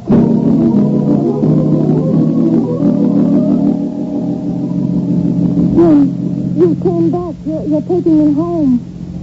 You were Jonathan's wife, Anna. Don't take me back. I didn't lie to you, Jim. I was going to tell you. When? After we got married? After... No, I was going to tell you tonight. That second time I saw you after Jonathan disappeared, you asked my name. Even then you thought I was his daughter, and something wouldn't let me say I was his wife. It was so much older, Jim. Nearly 20 years. How long were you married? 4 years. 4 dreadful years. I never loved him. Anna. I can't help it. He kept me like a prisoner in that gloomy house, watching me every minute. Oh, Anna, I do love you. Don't take me back. It's all right, Anna. But don't get upset. Just be quiet for a few minutes. What's the matter? What are you looking back for? Something's following us. I can feel it, Jim. On this lonely road? You're sorry you ever came. Anna, stop it. Oh, you're not sorry. So you forgive me for deceiving I do forgive you. Then everything's all right, Jim. Don't. Oh, Anna, no. Let's not talk about it. Not now. Yes, let's forget. Let's talk of something else. It's beginning to rain. Night time. Yes. Listen to it on the roof. Seems to be saying your name. There's a poem written about you. Know that? Yes. Pose. I used to know it by heart. It was many and many a year ago in a kingdom by the sea. That a maiden there lived, whom you may know. That's it. By the name of Annabel Lee. And this maid she lived with no other thought than to love and be loved by me. Hey, you know it too. Heard it a million times. I know it all, every syllable. Listen. What?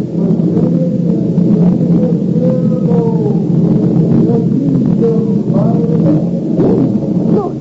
What is it? On the road in the lightning. A man in the rain. And it's not anybody. But you don't know. He was in the house from that first day he disappeared. I could hear him even before that.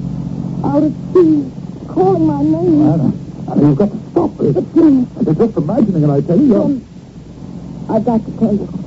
I can't go on without telling you the truth. What truth? I killed him. Anna. I killed Jonathan. I killed my husband. What do you say? Now you know. Now you can take me back to the house. And you can take me back home. Back to him. Jonathan Lee is dead.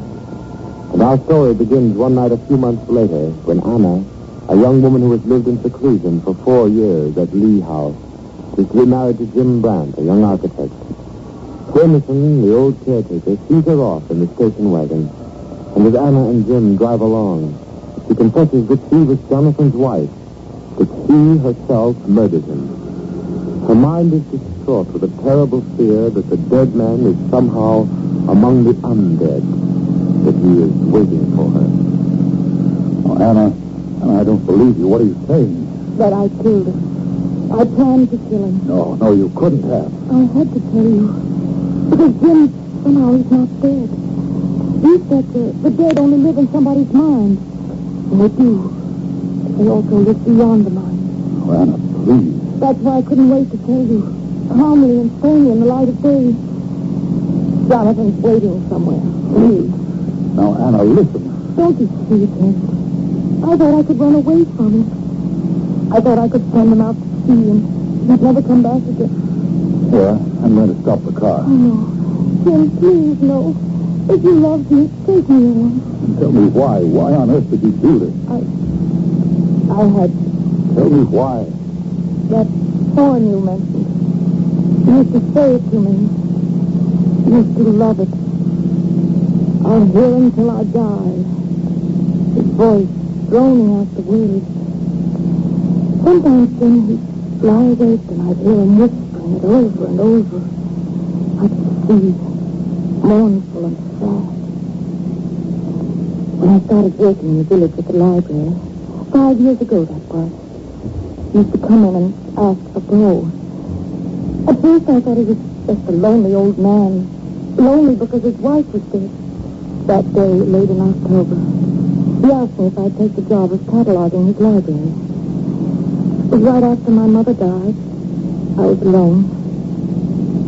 He'd come in that big, dark room and ask for help. He used to say, "You're working too hard, Annabelle.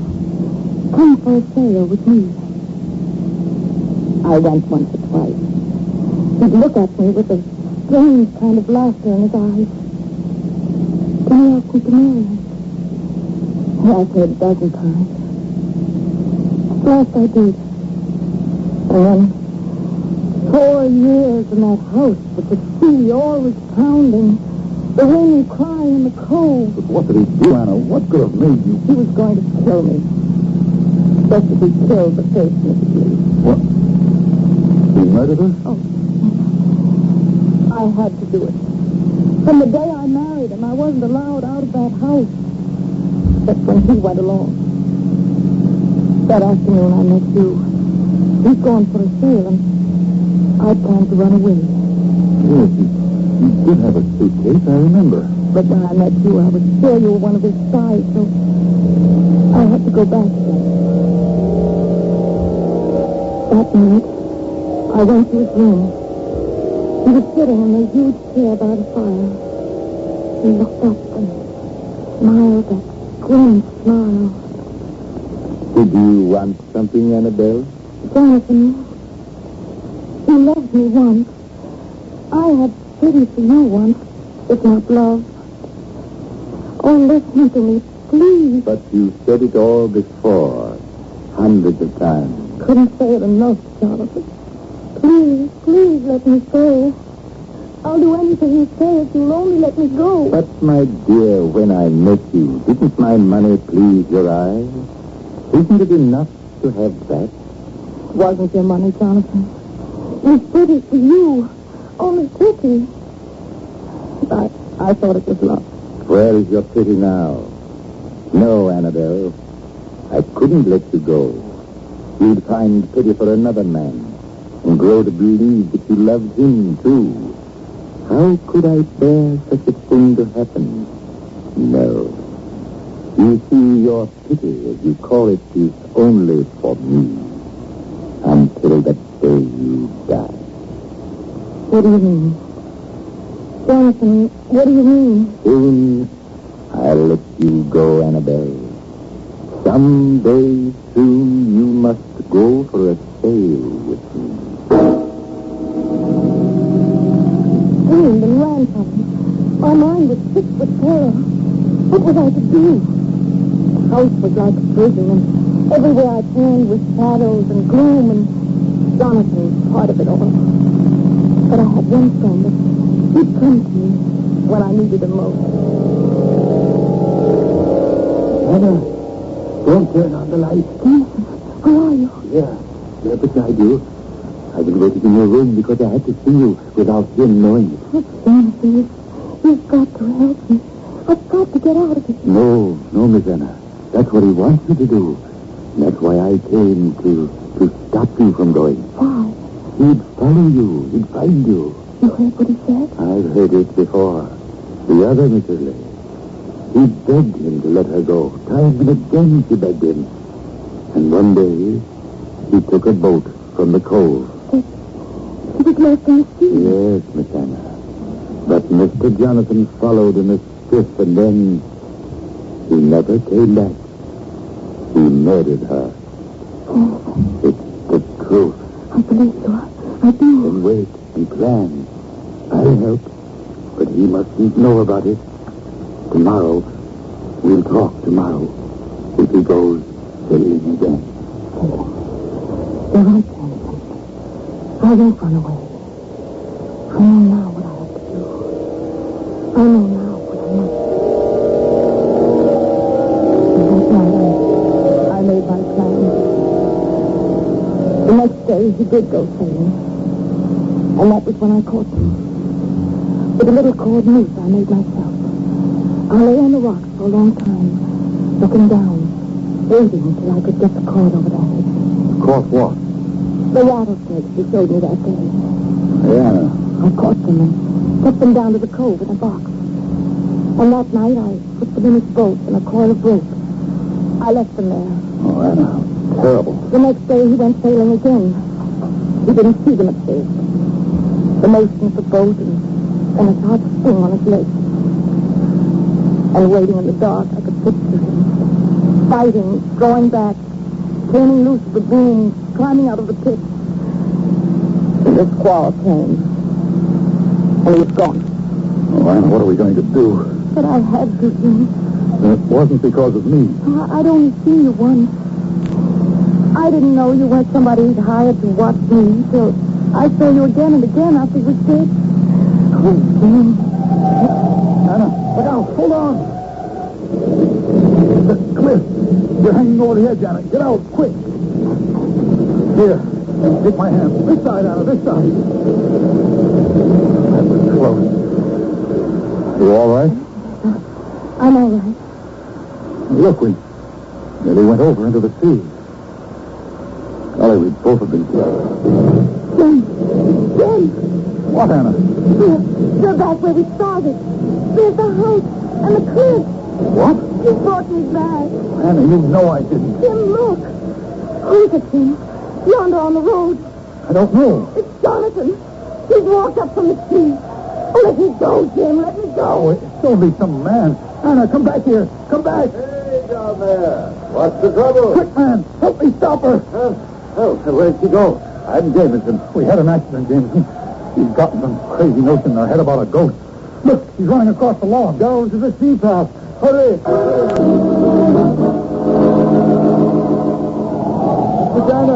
Susanna, it's me, Jameson. Oh, Jameson. It's you. It's you. Anna, where were you running to? I don't know. Oh, my darling. You frightened us nearly to death. It was only me on the road, man. I thought She's shivering, sir. Here, take my coat, Miss Anna. It's Providence that brought you back tonight. Why, Jameson?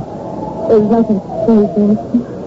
Jim, take me to the house. But when Jonathan sailed away that day, the snakes weren't in the boat. I took them out. You see, you could have heard their rattle. And anyway, sir, I couldn't have Miss Anna do such a thing. I couldn't have her do it, sir, when rightly the job was mine. What you're trying to say? It was my daughter Amy I was thinking of. How Mr. Jonathan drove her to love him like she did. And how he would smile at her in that laughing way. So that he jumped from the rocks here down to the sea. And that was why... So, that day, before he went for his last sail, I cut the rigging rope. And when the wind took the canvas strong, as it does when you ride the swells, it snapped. And I stood here on the cliff and watched the boom fly free, and down he went to meet it. Oh, Jim. How could I watch him murder you, Miss Anna, as he'd murdered my Amy? Oh, you're free of it, Anna, now. Don't you see? It was only the fear in your mind. I've got a fire going in the library, Miss Anna. I'll take her in, Jameson.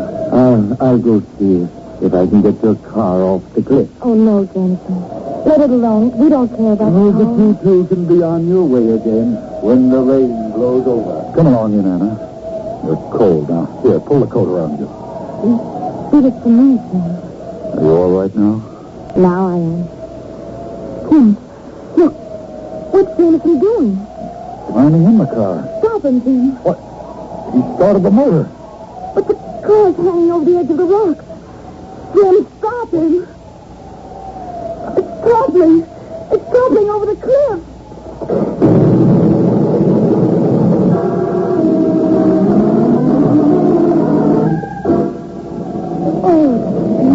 Oh, it went over the cliff. Down to the sea in the cove.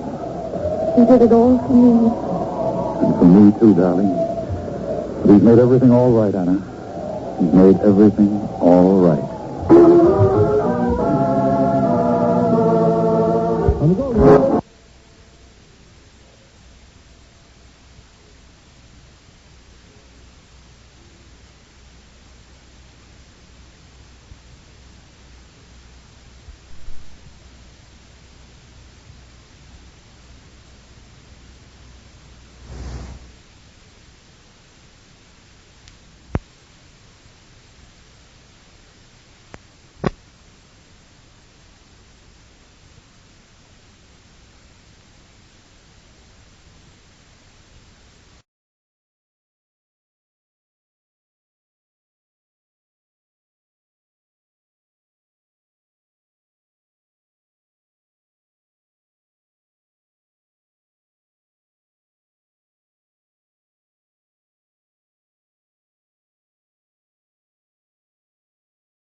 the stillness of this moment. For this is a time of mystery, a time when imagination is free and moves forward swiftly, silently.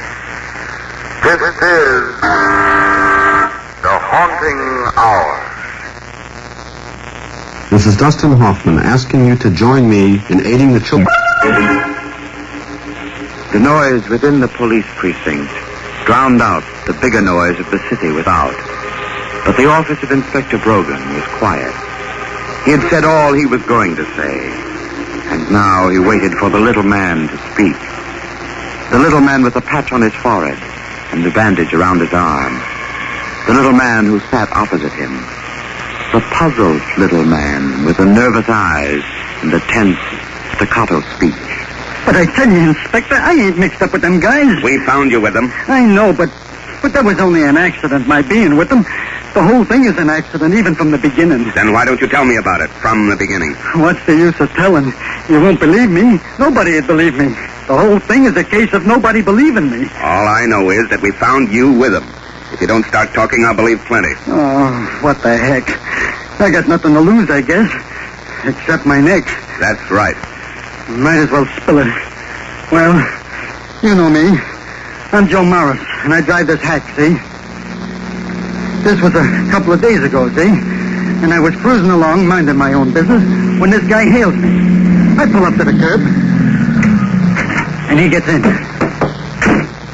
Where to, mister? Anywhere, but make it fast. What's, buddy? There's $20 to step on it. That mean anything? $20? She's all yours, buddy. Now, where do you want to go, friend? Joe Morris. That's you, isn't it? That's what it says on the license under my smiling face, friend. Joe, I'm going to be frank with you. In fact, I got to be. You're the only one that can help me now. I got to get away. I'm being followed. You mean one of those cars is tailing us? I'm sure of it. Don't look that way to me. You got to believe me, Joe. I'm in a terrible spot.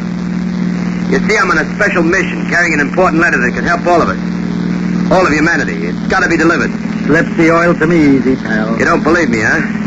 Well, take a look at the shoulder. They got close enough to get a bullet hole into me yesterday. Now, listen, friend. I don't want no part of this, see? I don't want to hear no more. There's a catty coop following me, like you said. I'm going to shake him, and when I do, you scram quick, see? You got to do this for me. There's $500. I can't explain now how important it is. When you deliver it where it's addressed, there's $1,000 more waiting for you. Look, mister, I'm making a quick stop at that corner. Get out and get out quick. I'm leaving the envelope and $500 on the back seat. Hey, listen. I'm counting on you to get that envelope delivered. Now, wait a minute. And don't cross me, brother. Hey, come back. You can't do this to me. Come back. Hey.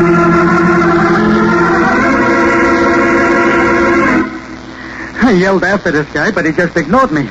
Then all of a sudden... These guys in the coop that was following us were plenty smart. They found us all right. My fare started running back to me. It was time to get moving. I started to shove in the clutch. Funny, my fingers had got kind of stiff. Couldn't seem to work right. He was hit. Again. I could see him out of the corner of my eye. Stagger. Stop. Stagger. And kind of keel over easy and slip down into the sidewalk like he'd never want to get up again. Ready to get that guy in the cab. They got him. They got him sure. But they weren't going to get me. Hey, stop! Hold it! Hey! I stepped on it hard.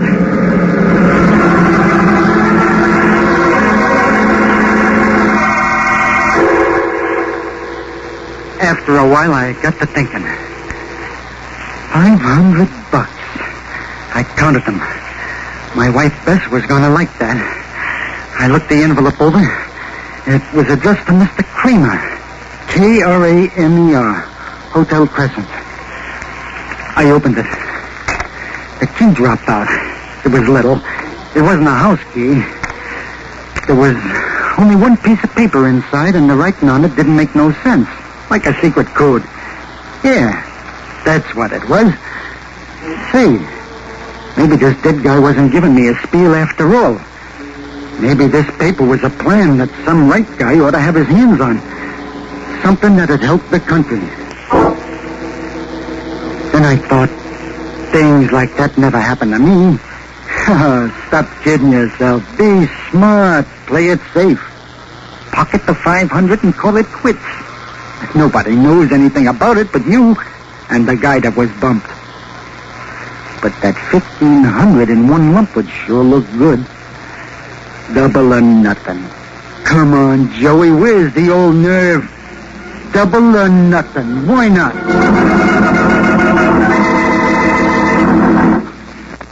516 KSFO.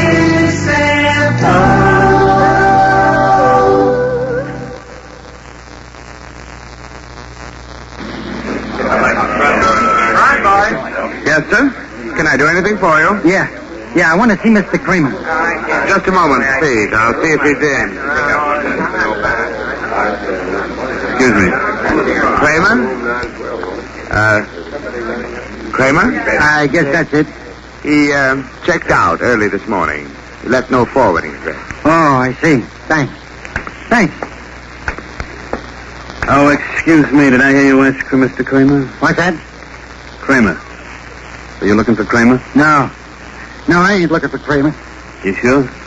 Sure, I'm sure. And so long. Be seeing you. What's that? I said I'd be seeing you. Thought to myself, what am I getting into? I should have kept out of that hotel. I should have steered clear of sticking my nose where it didn't belong. Burn the letter quick, a voice keeps yelling in my head. Burn the letter and take up powder before some mug steps on your face. Well, I drove out to the sticks and burned the letter and got rid of that key. And then headed back to the house. Altogether, it must have taken 2 or 3 hours. And when I got there, brother,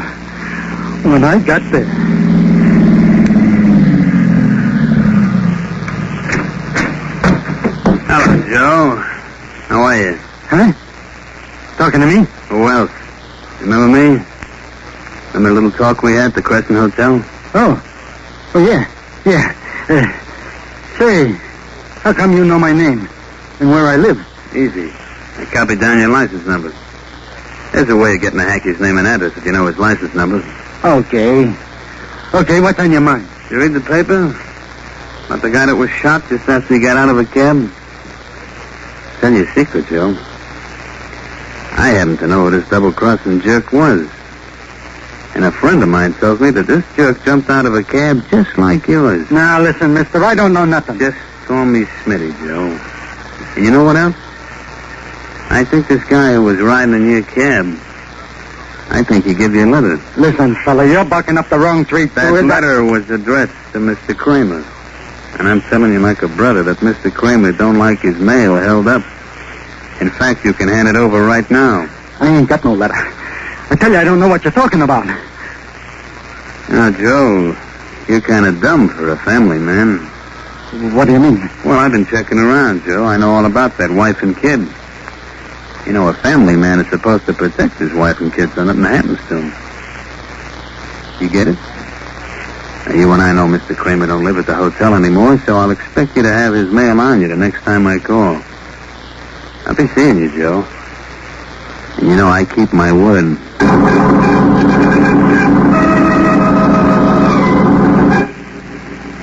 Come on, Joe. I think. The gears in my head wouldn't turn over. They were frozen. I knew I shouldn't have bent the envelope. I could have handed it over, and that would have been the end of it. Then I got worried about Bess and Jimmy. Suppose something happened to them. I had to go upstairs right away and see that nothing would happen to Bess and Jimmy.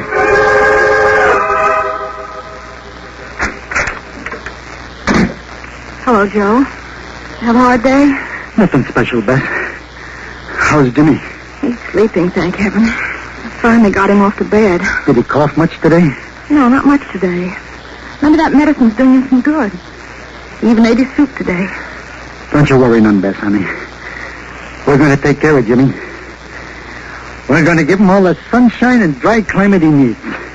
His old man ain't going to let him down. See this? Joe. 500 good American smackaroos, and it's just the beginning. Joe, where did you get all that money? Now, you promised me you wouldn't gamble. You said you'd stay away from that bunch of petty crooks. I haven't fooled around with any of those guys since Jimmy was born, honest. Well, then how did you make $500? I can't tell you, Bess. Well, then I can't take it. Well, that makes me look good, doesn't it? Here I twist my brains inside out trying to get hold of the coin to take care of Jimmy. And when I get it, you don't want no part of it.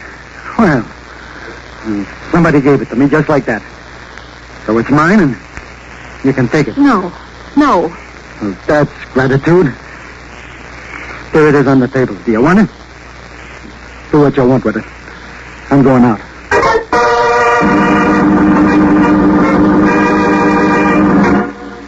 I was tired, angry. I didn't care about anything anymore. I just walked to my cab, figuring I'd get in and cruise around a while, trying to relax. Well, I gets my hand on the door handle, but I don't have time or the strength to open the door. Believe me, I had a right to freeze. I've been waiting for you, driver. Sorry, mister, the cab's taken. Yeah, I've taken it. Get in. I don't think you heard me, Bud. I said, what's that? A shiny little 38, Runt. Get in, I get nervous. Okay. Put it away, will you? Got the envelope on you? Huh? What envelope? What are you talking about? The letter Smitty wanted from you. Smitty? Cut the act. I've been trailing the both of you. Look, I don't know, Smitty. He just stepped into my cab. That's all right, Runt. I don't like Smitty either. He don't like me, Lefty. You didn't give that mug the letter, did you? No. Then hand it over. I ain't got it. Is that a fact? Mister, honest, mister. I don't know what this is all about. Mister, I'm just a cabbie trying to get along. Put up that meter. Now drive. I'll tell you where to go. A friend of mine wants to see you. Keep going straight. Keep going.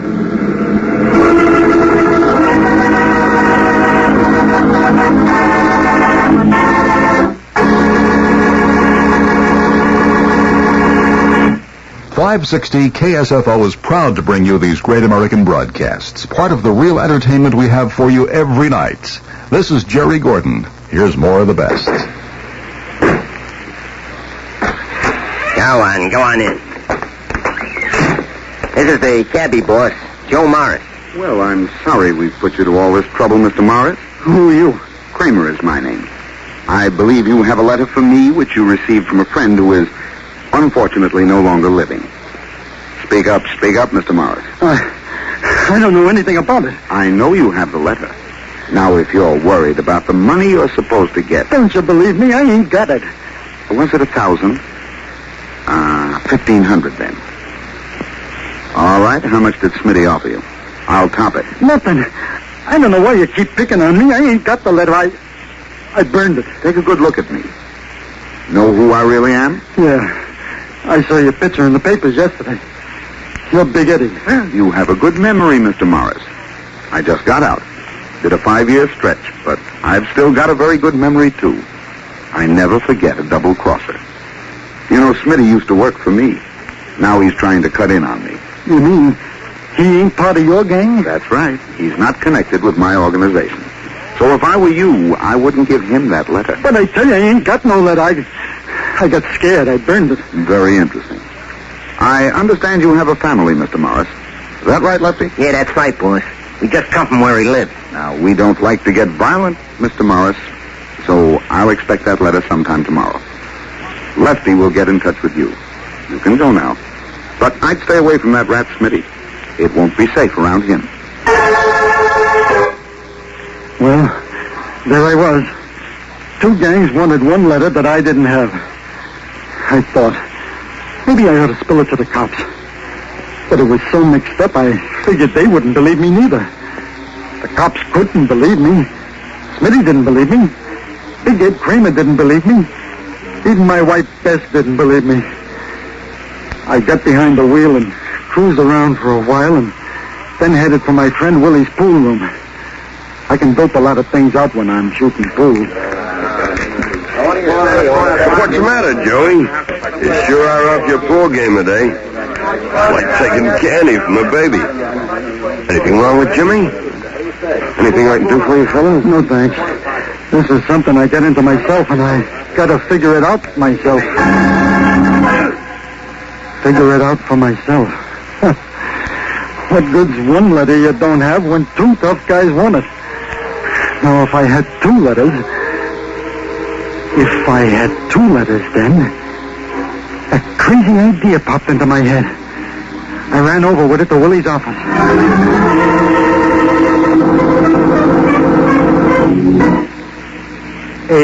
ALIRL 4X6 -J. That ought to do it. Makes as much sense as that other letter I burnt. I put one copy in each envelope and one small key. Maybe giving each of them a letter would do the trick. Maybe I'd be free and clear again.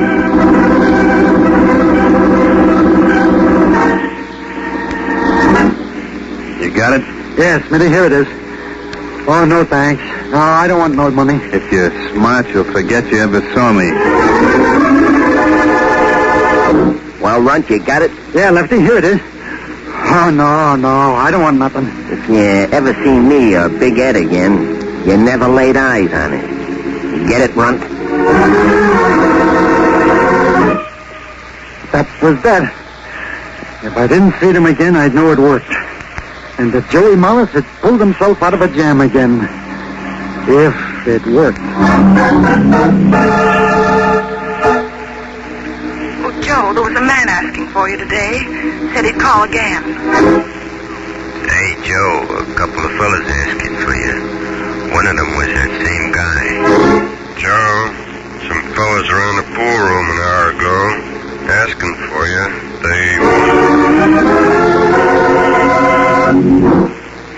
But it hadn't worked. Why had I ever thought it would? Crazy idea like that. I decided I had to get out of town for a while, lay low. I headed home to tell Beth.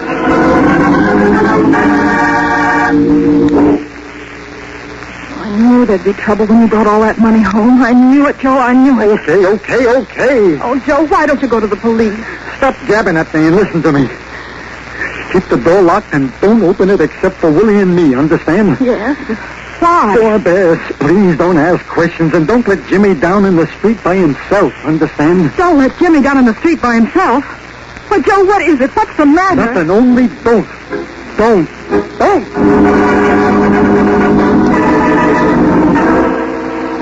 I got back to the cab, but I never had a chance to turn the key in the ignition. There was an old friend of mine waiting. Smitty. Slip me a phony letter and think you can get away with it, huh? Let's go. Smitty, believe me, I couldn't help it. They made me do it. Yeah? Honest, I was bringing you the real letter when they stuck a gun in my stomach and took it away. Then they give me that phony one to give to you. You expect me to fall for that? Killing me ain't gonna do you no good. I'm just a little guy. Big Ed Kramer's got the letter now. If you're lying, if you're giving me another wrong steer, you won't know what hit you when I catch up with you.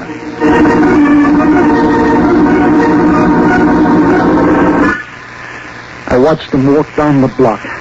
It was getting dark, and after a while, I couldn't see him at all. I thought maybe I ought to call the police like Bess said. Maybe I ought to talk it over with her. Tell her everything. I went back into the house and up the stairs until I got to my floor. He was waiting in the shadows, practically in front of my door. Hello, Mr. Morris. Kramer. I thought you'd be coming this way. Mr. Morris, I always take my hat off to a smart guy. Slipping me that fake letter. What could I do? There was one letter and two guys wanted it. I quite understand your position. Now, Lefty's outside. We're going to get in my car and drive off. Now, Smitty is up the street waiting for us in his car, and he's going to follow us to a nice, dark spot. And you know what? You're in on this all the way. After this, I think you listen to reason, Mr. Morris. There was no arguing with this Kramer guy. That gun he had handled scared me plenty. Lefty was waiting, like he said, and we drove off. We only went maybe half a mile to where there was some vacant lots, and Kramer made me get out. Smitty's car had been following us about a couple of blocks down, and we could hear it purring in the distance. Get in the middle of the road, Morris. In the lights. Fast now or I'll blow your head off. And wave your hands. That's it, wave them. That'll stop your friend Smitty. Hey, you. What's the idea? Let him have it, Lefty. He's as good as dead right now.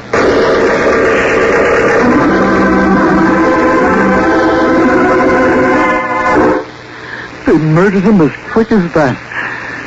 The air smelled funny, but most of it was gasoline. At first, I thought the bullets had hit the gas tank, then... Don't pour it all there, Lefty. Spray some of that gas on the back seat. We got another can left, boss. Well, snap it up. Hey, what's going on? What are you doing? Very simple, Mr. Morris. I want you to watch Smitty disappear with your own eyes. Then you'll be sure. You won't have anyone to worry about. But me. You got it? I got it. Right under the ribs. First they killed him, and now they were going to burn him. This guy wouldn't stop at nothing. Bess wasn't safe. Jimmy wasn't safe. Lefty, give us a hand with this stiff. He sure put on weight since he was with me. I pulled out a pack of smokes, unconscious, and a book of matches. Then it come to me like a flash. Get it over with. Burn them. Burn it all. Burn it all. Hey, Morris, put that light out. What do you think you're doing? Get away from that gas, you fool. Lefty, stop him. Get him before he...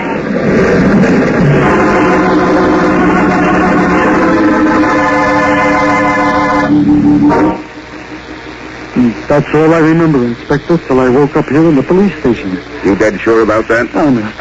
If you'd only get my wife and ask her... If it weren't for your wife, you might not be here, alive. How's that? You see, Morris, your wife notified us after she overheard Kramer hold you up in the hall outside your apartment door. That's what saved your life. We went looking for you and Kramer. We've had our eye on that big boy since he left jail. You mean you believe me, Inspector? Except for 1 point. 1 point? Yep. And I want the straight goods, Morris. Did you really burn that letter? Honest, Inspector, I told you. I'm sorry I ever saw the letter. Okay, I believe you. But too bad. That letter would have told us where Kramer's friend hid all the money his gang stole before we sent him up the last time. Well, we'll run across that safe deposit vault someday, somewhere. You can go now, Morris. Gee, thanks a million, Inspector, thanks. Oh, by the way, Morris, I got to be at 125th Street in 20 minutes. Run me up there, will you? 20 minutes? Gee, I'm sorry, Inspector Brogan. I couldn't make it in 20 minutes. You see, I'm cruising at strictly the legal speed limit from now on.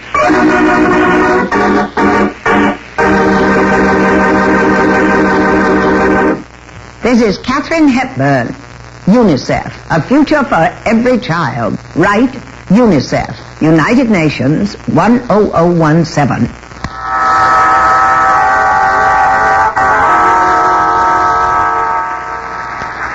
From Saturday.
For this is a time of mystery, a time when imagination is free and moves forward swiftly, silently. This is the haunting hour.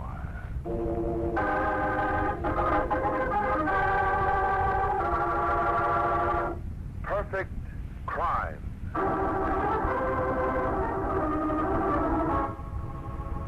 Murder fashioned in words. Murder to titillate the sense of adventure. Murder as written in the fascinating fiction of Robert Lane, master storyteller of mystery yarn.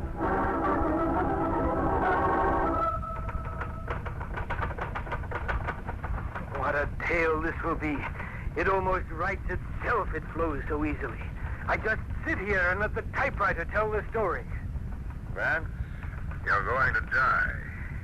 See this gun in my hand? Don't be a fool, Jed. You can't get away with it. Don't try to talk me out of it. I've planned this too long to let anything interfere. I'm telling you again, Jed, you can't get away with it. I can't, huh? And why not? What's to prevent me from killing you? Tell me that, Vance. You say little common sense and you'll have the answer.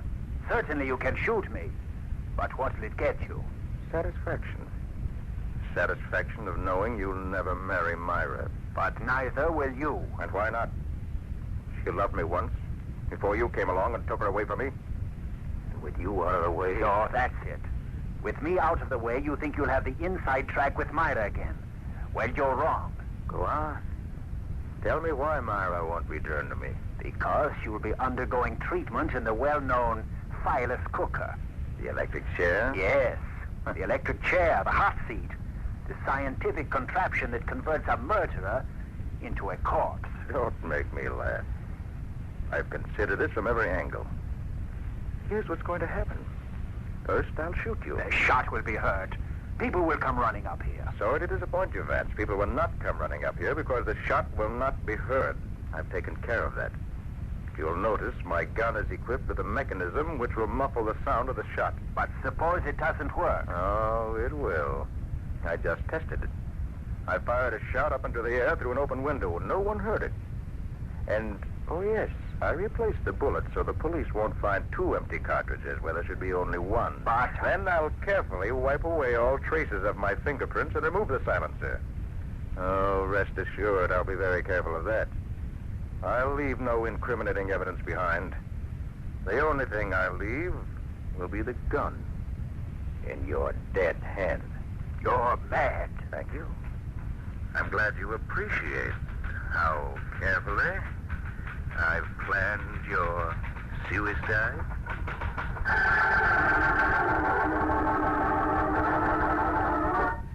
Robert Lane sits and pounds his typewriter.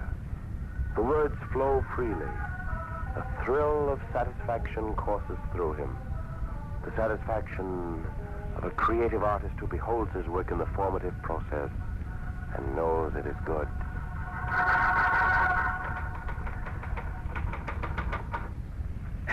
What a story. What a story. Come in. Oh, it's you, McGinnis. Come in. I hope I'm not disturbing you, Mr. Lane. Oh, it's all right.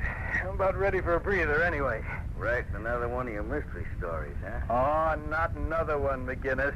I'm writing the greatest mystery yarn of all time. Good, huh? Good is hardly the word for it. It's perfect. Huh? The story of a perfect crime. Don't say. McGinnis, you're witnessing a memorable moment in the history of literature. Huh? This story is so good, I'm afraid to have it published.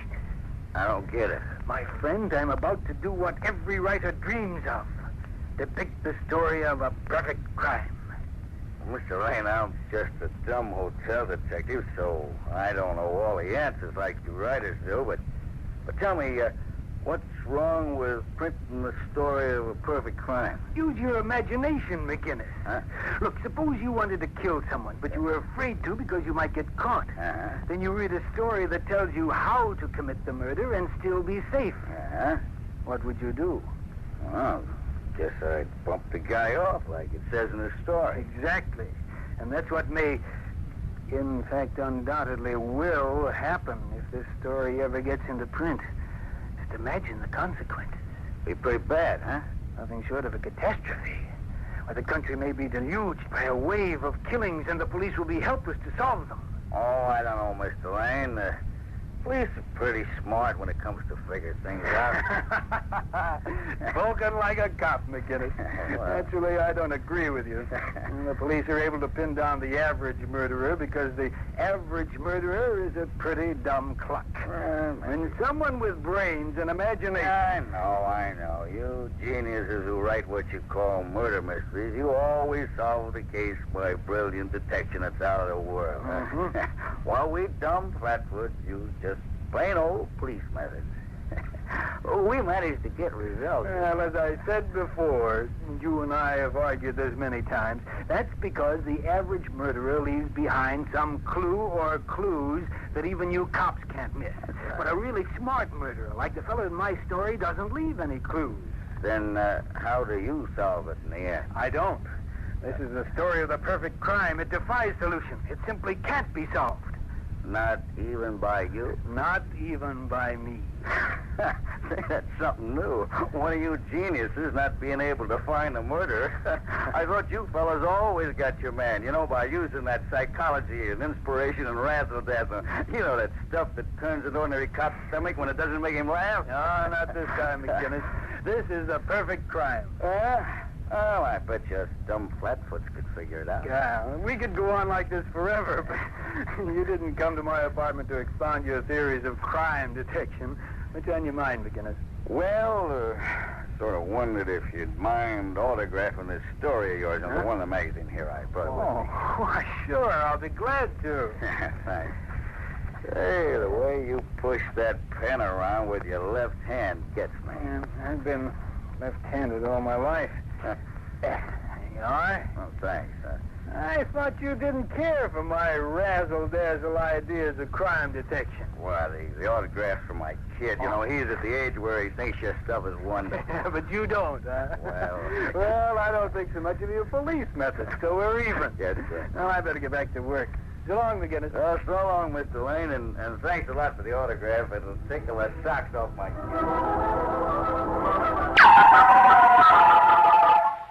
And so Robert Lane settles back to work on his masterpiece, the story of the perfect crime, the story that may result in a nationwide flood of mayhem, if he allows it to be published.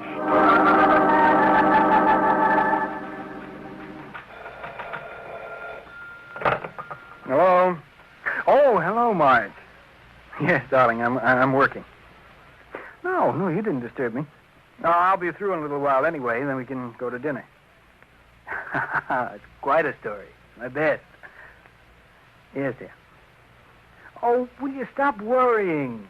I've told you 1,000,000 times to forget all about it. He isn't going to do anything. No, you love me. That's all there is to it. He realizes that. Yes, I know. But he was just letting off steam. Those threats of his don't bother me. Look, I haven't even seen him in several days, even though we do live in the same building and on the same floor. Sure, I'll be finished in about a half hour. Suppose I pick you up at 6:30. We'll have an early dinner. Yeah, and then I can get back and beginning the second draft of Perfect Crime. Yeah, that's the name of the story. Perfect Crime.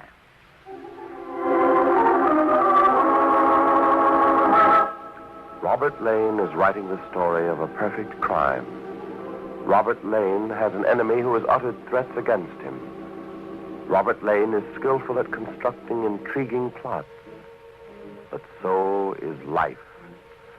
And sometimes life weaves a plot more intriguing, more thrilling than the figments of a writer's imagination.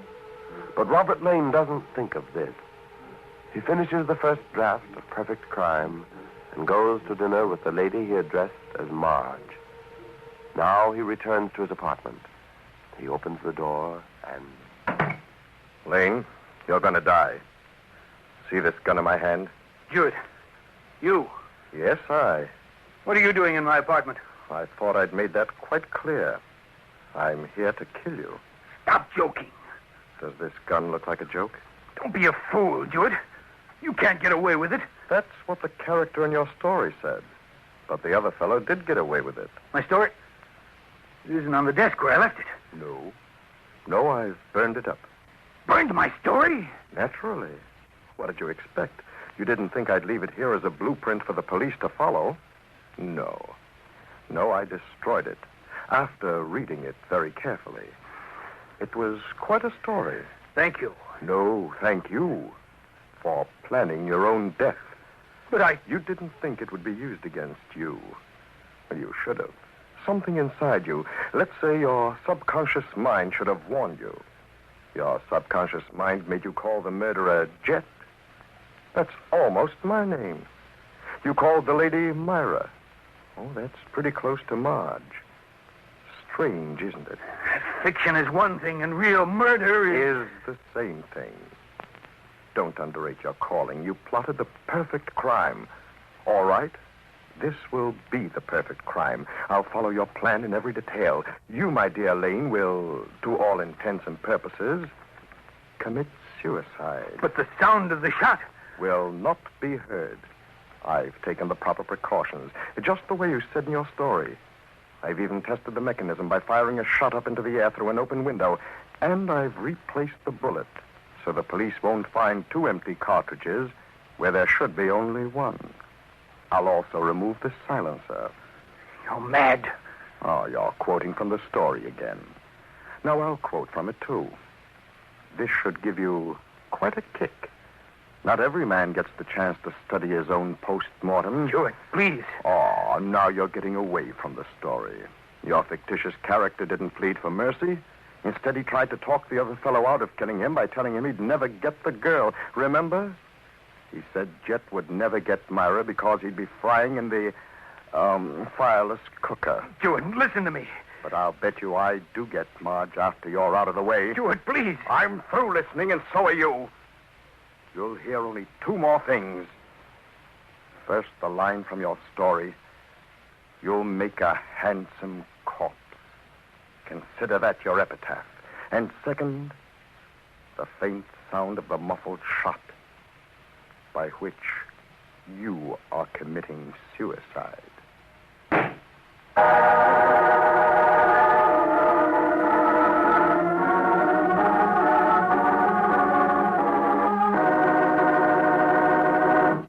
There's never been a better time to save on quality designer fashions than during Big Steel Man's year-end sale. Look at Big Steel, look at Big Steel Man. Look at Big Steel Man. Start the new year in superb designer fashions at the best possible prices. Choose your look from Daniel Hester, Genera, Biagiotti, Avery Rowe, Target, and more. There's shirts from $9.99, pants from $16.99, outerwear from $39.99, suits from just $99.99. Designer fashions from only $9.99. Look at Big Steel, look at Big Steel Man. Look at Big Steel Man. So, start your new year off in great designer fashions from Big Steel and save during Big Steel Man's year-end sale. Look at Big Steel Man. Big Steel Man's year-end sale starts Tuesday. Don't miss the savings of the year. And now the conclusion of The Haunting Hour on 104 Chum FM.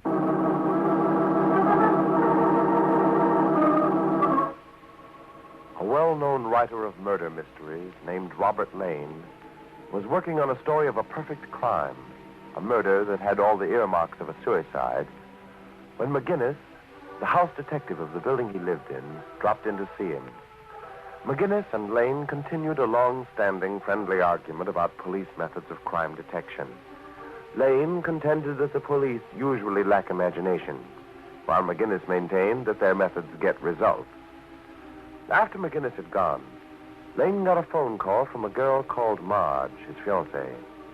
He took her to dinner, and when he returned to his apartment, Jewett, who also loved Marge, and from whom Lane had alienated Marge's affections, was waiting for him.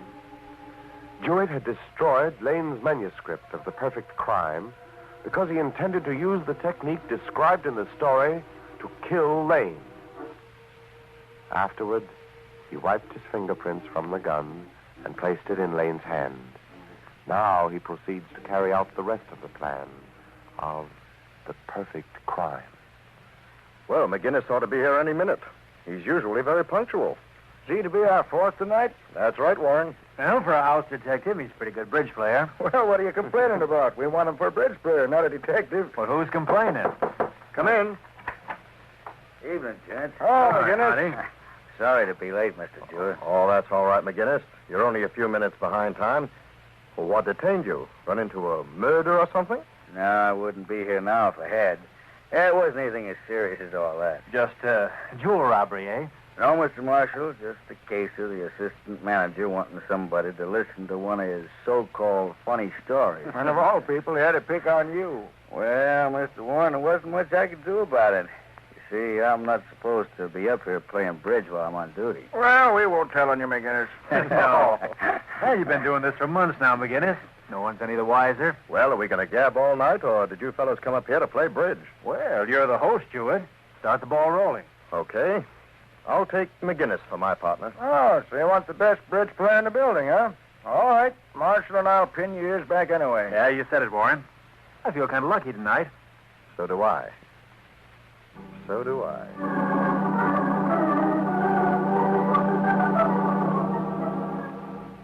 That's to teach you to brag, Marshal. Well, you certainly are lucky tonight, Jewett. Yep. This is my night. Yeah, we made an over-trick in that last hand. Yeah, partner, but watch this one. You know, I talked to Mr. Lane earlier today. Was that so? Yeah. What do you have to say, if anything? Oh, he was kind of excited. Said he was working on the story of a perfect crime. You don't say. Yeah. I think he got a little peeved when I told him we flatfoots could probably solve it. Oh, let's cut the gab and play bridge. Well, maybe we'll get a break this time, Marshal. I hope so. And we need it. I'm open. 2 spades. Pass. 2 no trump. Pass. 3 spades. Pass. 4 spades. Pass. Oh, that makes me dummy. Here you are, McGinnis. Good luck. I think I'll go get a glass of water. Any of you fellas want some? No, thanks.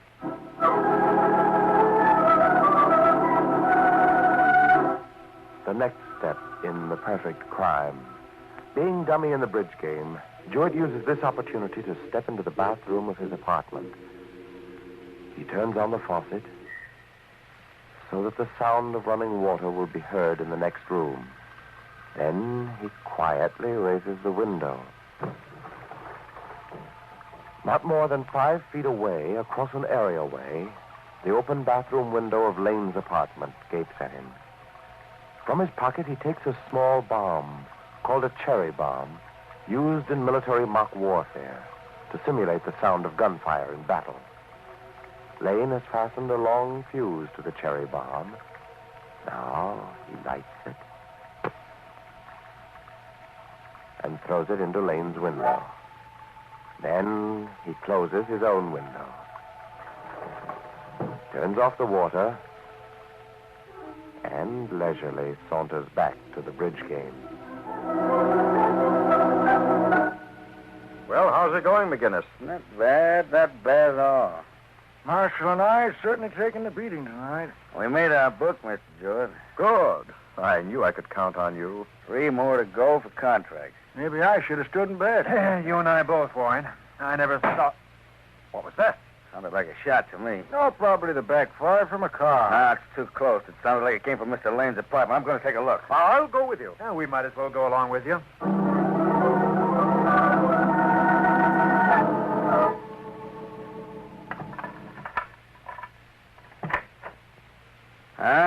Let's see.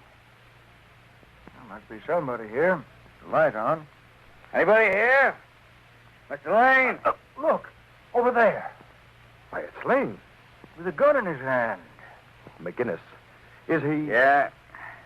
He's dead. Poor devil. Gee. You'd think a fellow as successful as he would, well, he'd have everything he wanted, everything to live for. Well, never can tell. Yeah. Just goes to show you. Gee, suicide. I'll have to ask you gentlemen not to touch anything in here. Well, naturally. Well, what are you going to do, McGinnis? Call the police? In a minute. I'll take a look around the place first, though. Yeah, I think I talked to him just a few hours ago.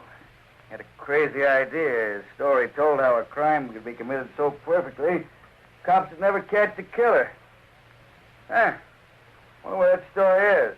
Maybe he mailed it to a magazine before he did this. That could be. Well, is there anything we can do to help you? Well, nothing I can think of, but thanks all the same, Mr. Marshall. But the only thing I can think of now is to try to find out why Mr. Lane did this. That'll make me show up better on the police report, and maybe the assistant manager will go a little easy on me for stealing off to play cards. You mean you're going to look for the motive before you call the police? Yeah, something like that, Mr. Jewett. You know, there must have been some reason for him doing this. Bound to. Oh, but what? How can you find out? You can't ask a dead man questions. No, but I can ask him of the living. You and Mr. Lane didn't get along so good, did you, Mr. Jewett? Well, we weren't on speaking terms, if that's what you mean. But I'm sure he didn't do this because of our little difference. Why, of course not. Man doesn't end his life because he has a falling out with a neighbor. Quite a lot of people that don't like me, but you don't find me committing suicide. Well, everybody has people he doesn't get along with, but that's no reason for All of you were sure it was suicide. Well, do you suspect foul play? I'm not saying. Oh, come now, man. Either it's murder or it isn't.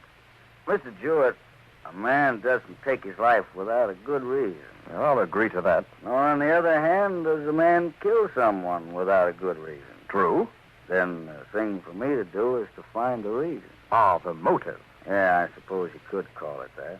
Well, what are you going to do? Round up all his enemies and quiz them? Put them through the third degree? No, nothing like that. Well, maybe you'll try to trap them with some psychological situation, huh? That's what Mr. Lane might have suggested. Some fancy highfalutin stuff like the stuff he used in his stories. If you don't believe in that, is that it, McGinnis? Nah, no professional policeman does, Mr. Warren. That kind of tricks may work in the movies, but it ain't practical for everyday purposes. I suppose you'll take pictures of the room from every angle? Maybe, later on. Oh, I know. Ballistics. Why didn't I think of that before? You'll check to see if the bullet that killed Lane came from the gun in his hand. That's routine. We always do that. And what are you going to do? Right now, I'm going to ask you gentlemen to go home. And you? I'm going to take a look around. And then I'll phone the police.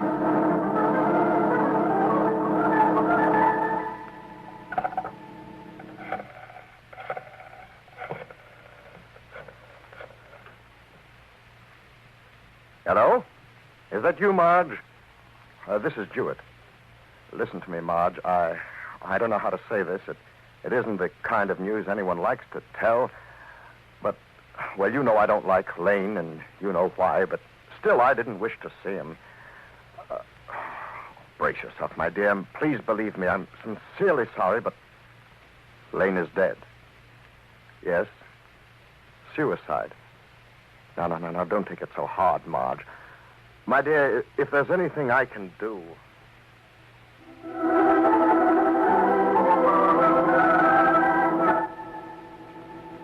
And now Jewett sits back and heaves a sigh of satisfaction. He has taken the second step toward re-winning the girl Lane had taken from him. Jewett smiled, because the whole idea had come from a story Lane had just finished writing. No wonder Lane had called the story Perfect Crime. No one could solve it. Just then, the door opened. Jewett, you're gonna die. See this gun in my hand? McGinnis, are you crazy? What do you mean? I mean business. You're gonna squirm in the electric chair for the murder of Robert Lane. You didn't think you could get away with it, did you? Well, I don't know what you're talking about. Thought you were smart, huh? Well, this case is so easy, anybody could figure it out. In the first place, you put the gun in Lane's right hand. You didn't know he was left-handed, did you? Why, Yeah, I know. That's a detail you bright boys don't bother with. But we cops do. Then, in the second place, Lane's body was quite cool. That's something else you didn't think of. You forgot that a man who's supposed to have just shot himself is still warm. Just as warm as you or me. But why accuse me? Why claim I did it? Well, that's the third thing you overlooked. You see, you evidently wiped your fingerprints off the gun, but you forgot to wipe them off the new cartridge you placed in the gun. Like I said to Mr. Lane, any dopey cop could figure it out.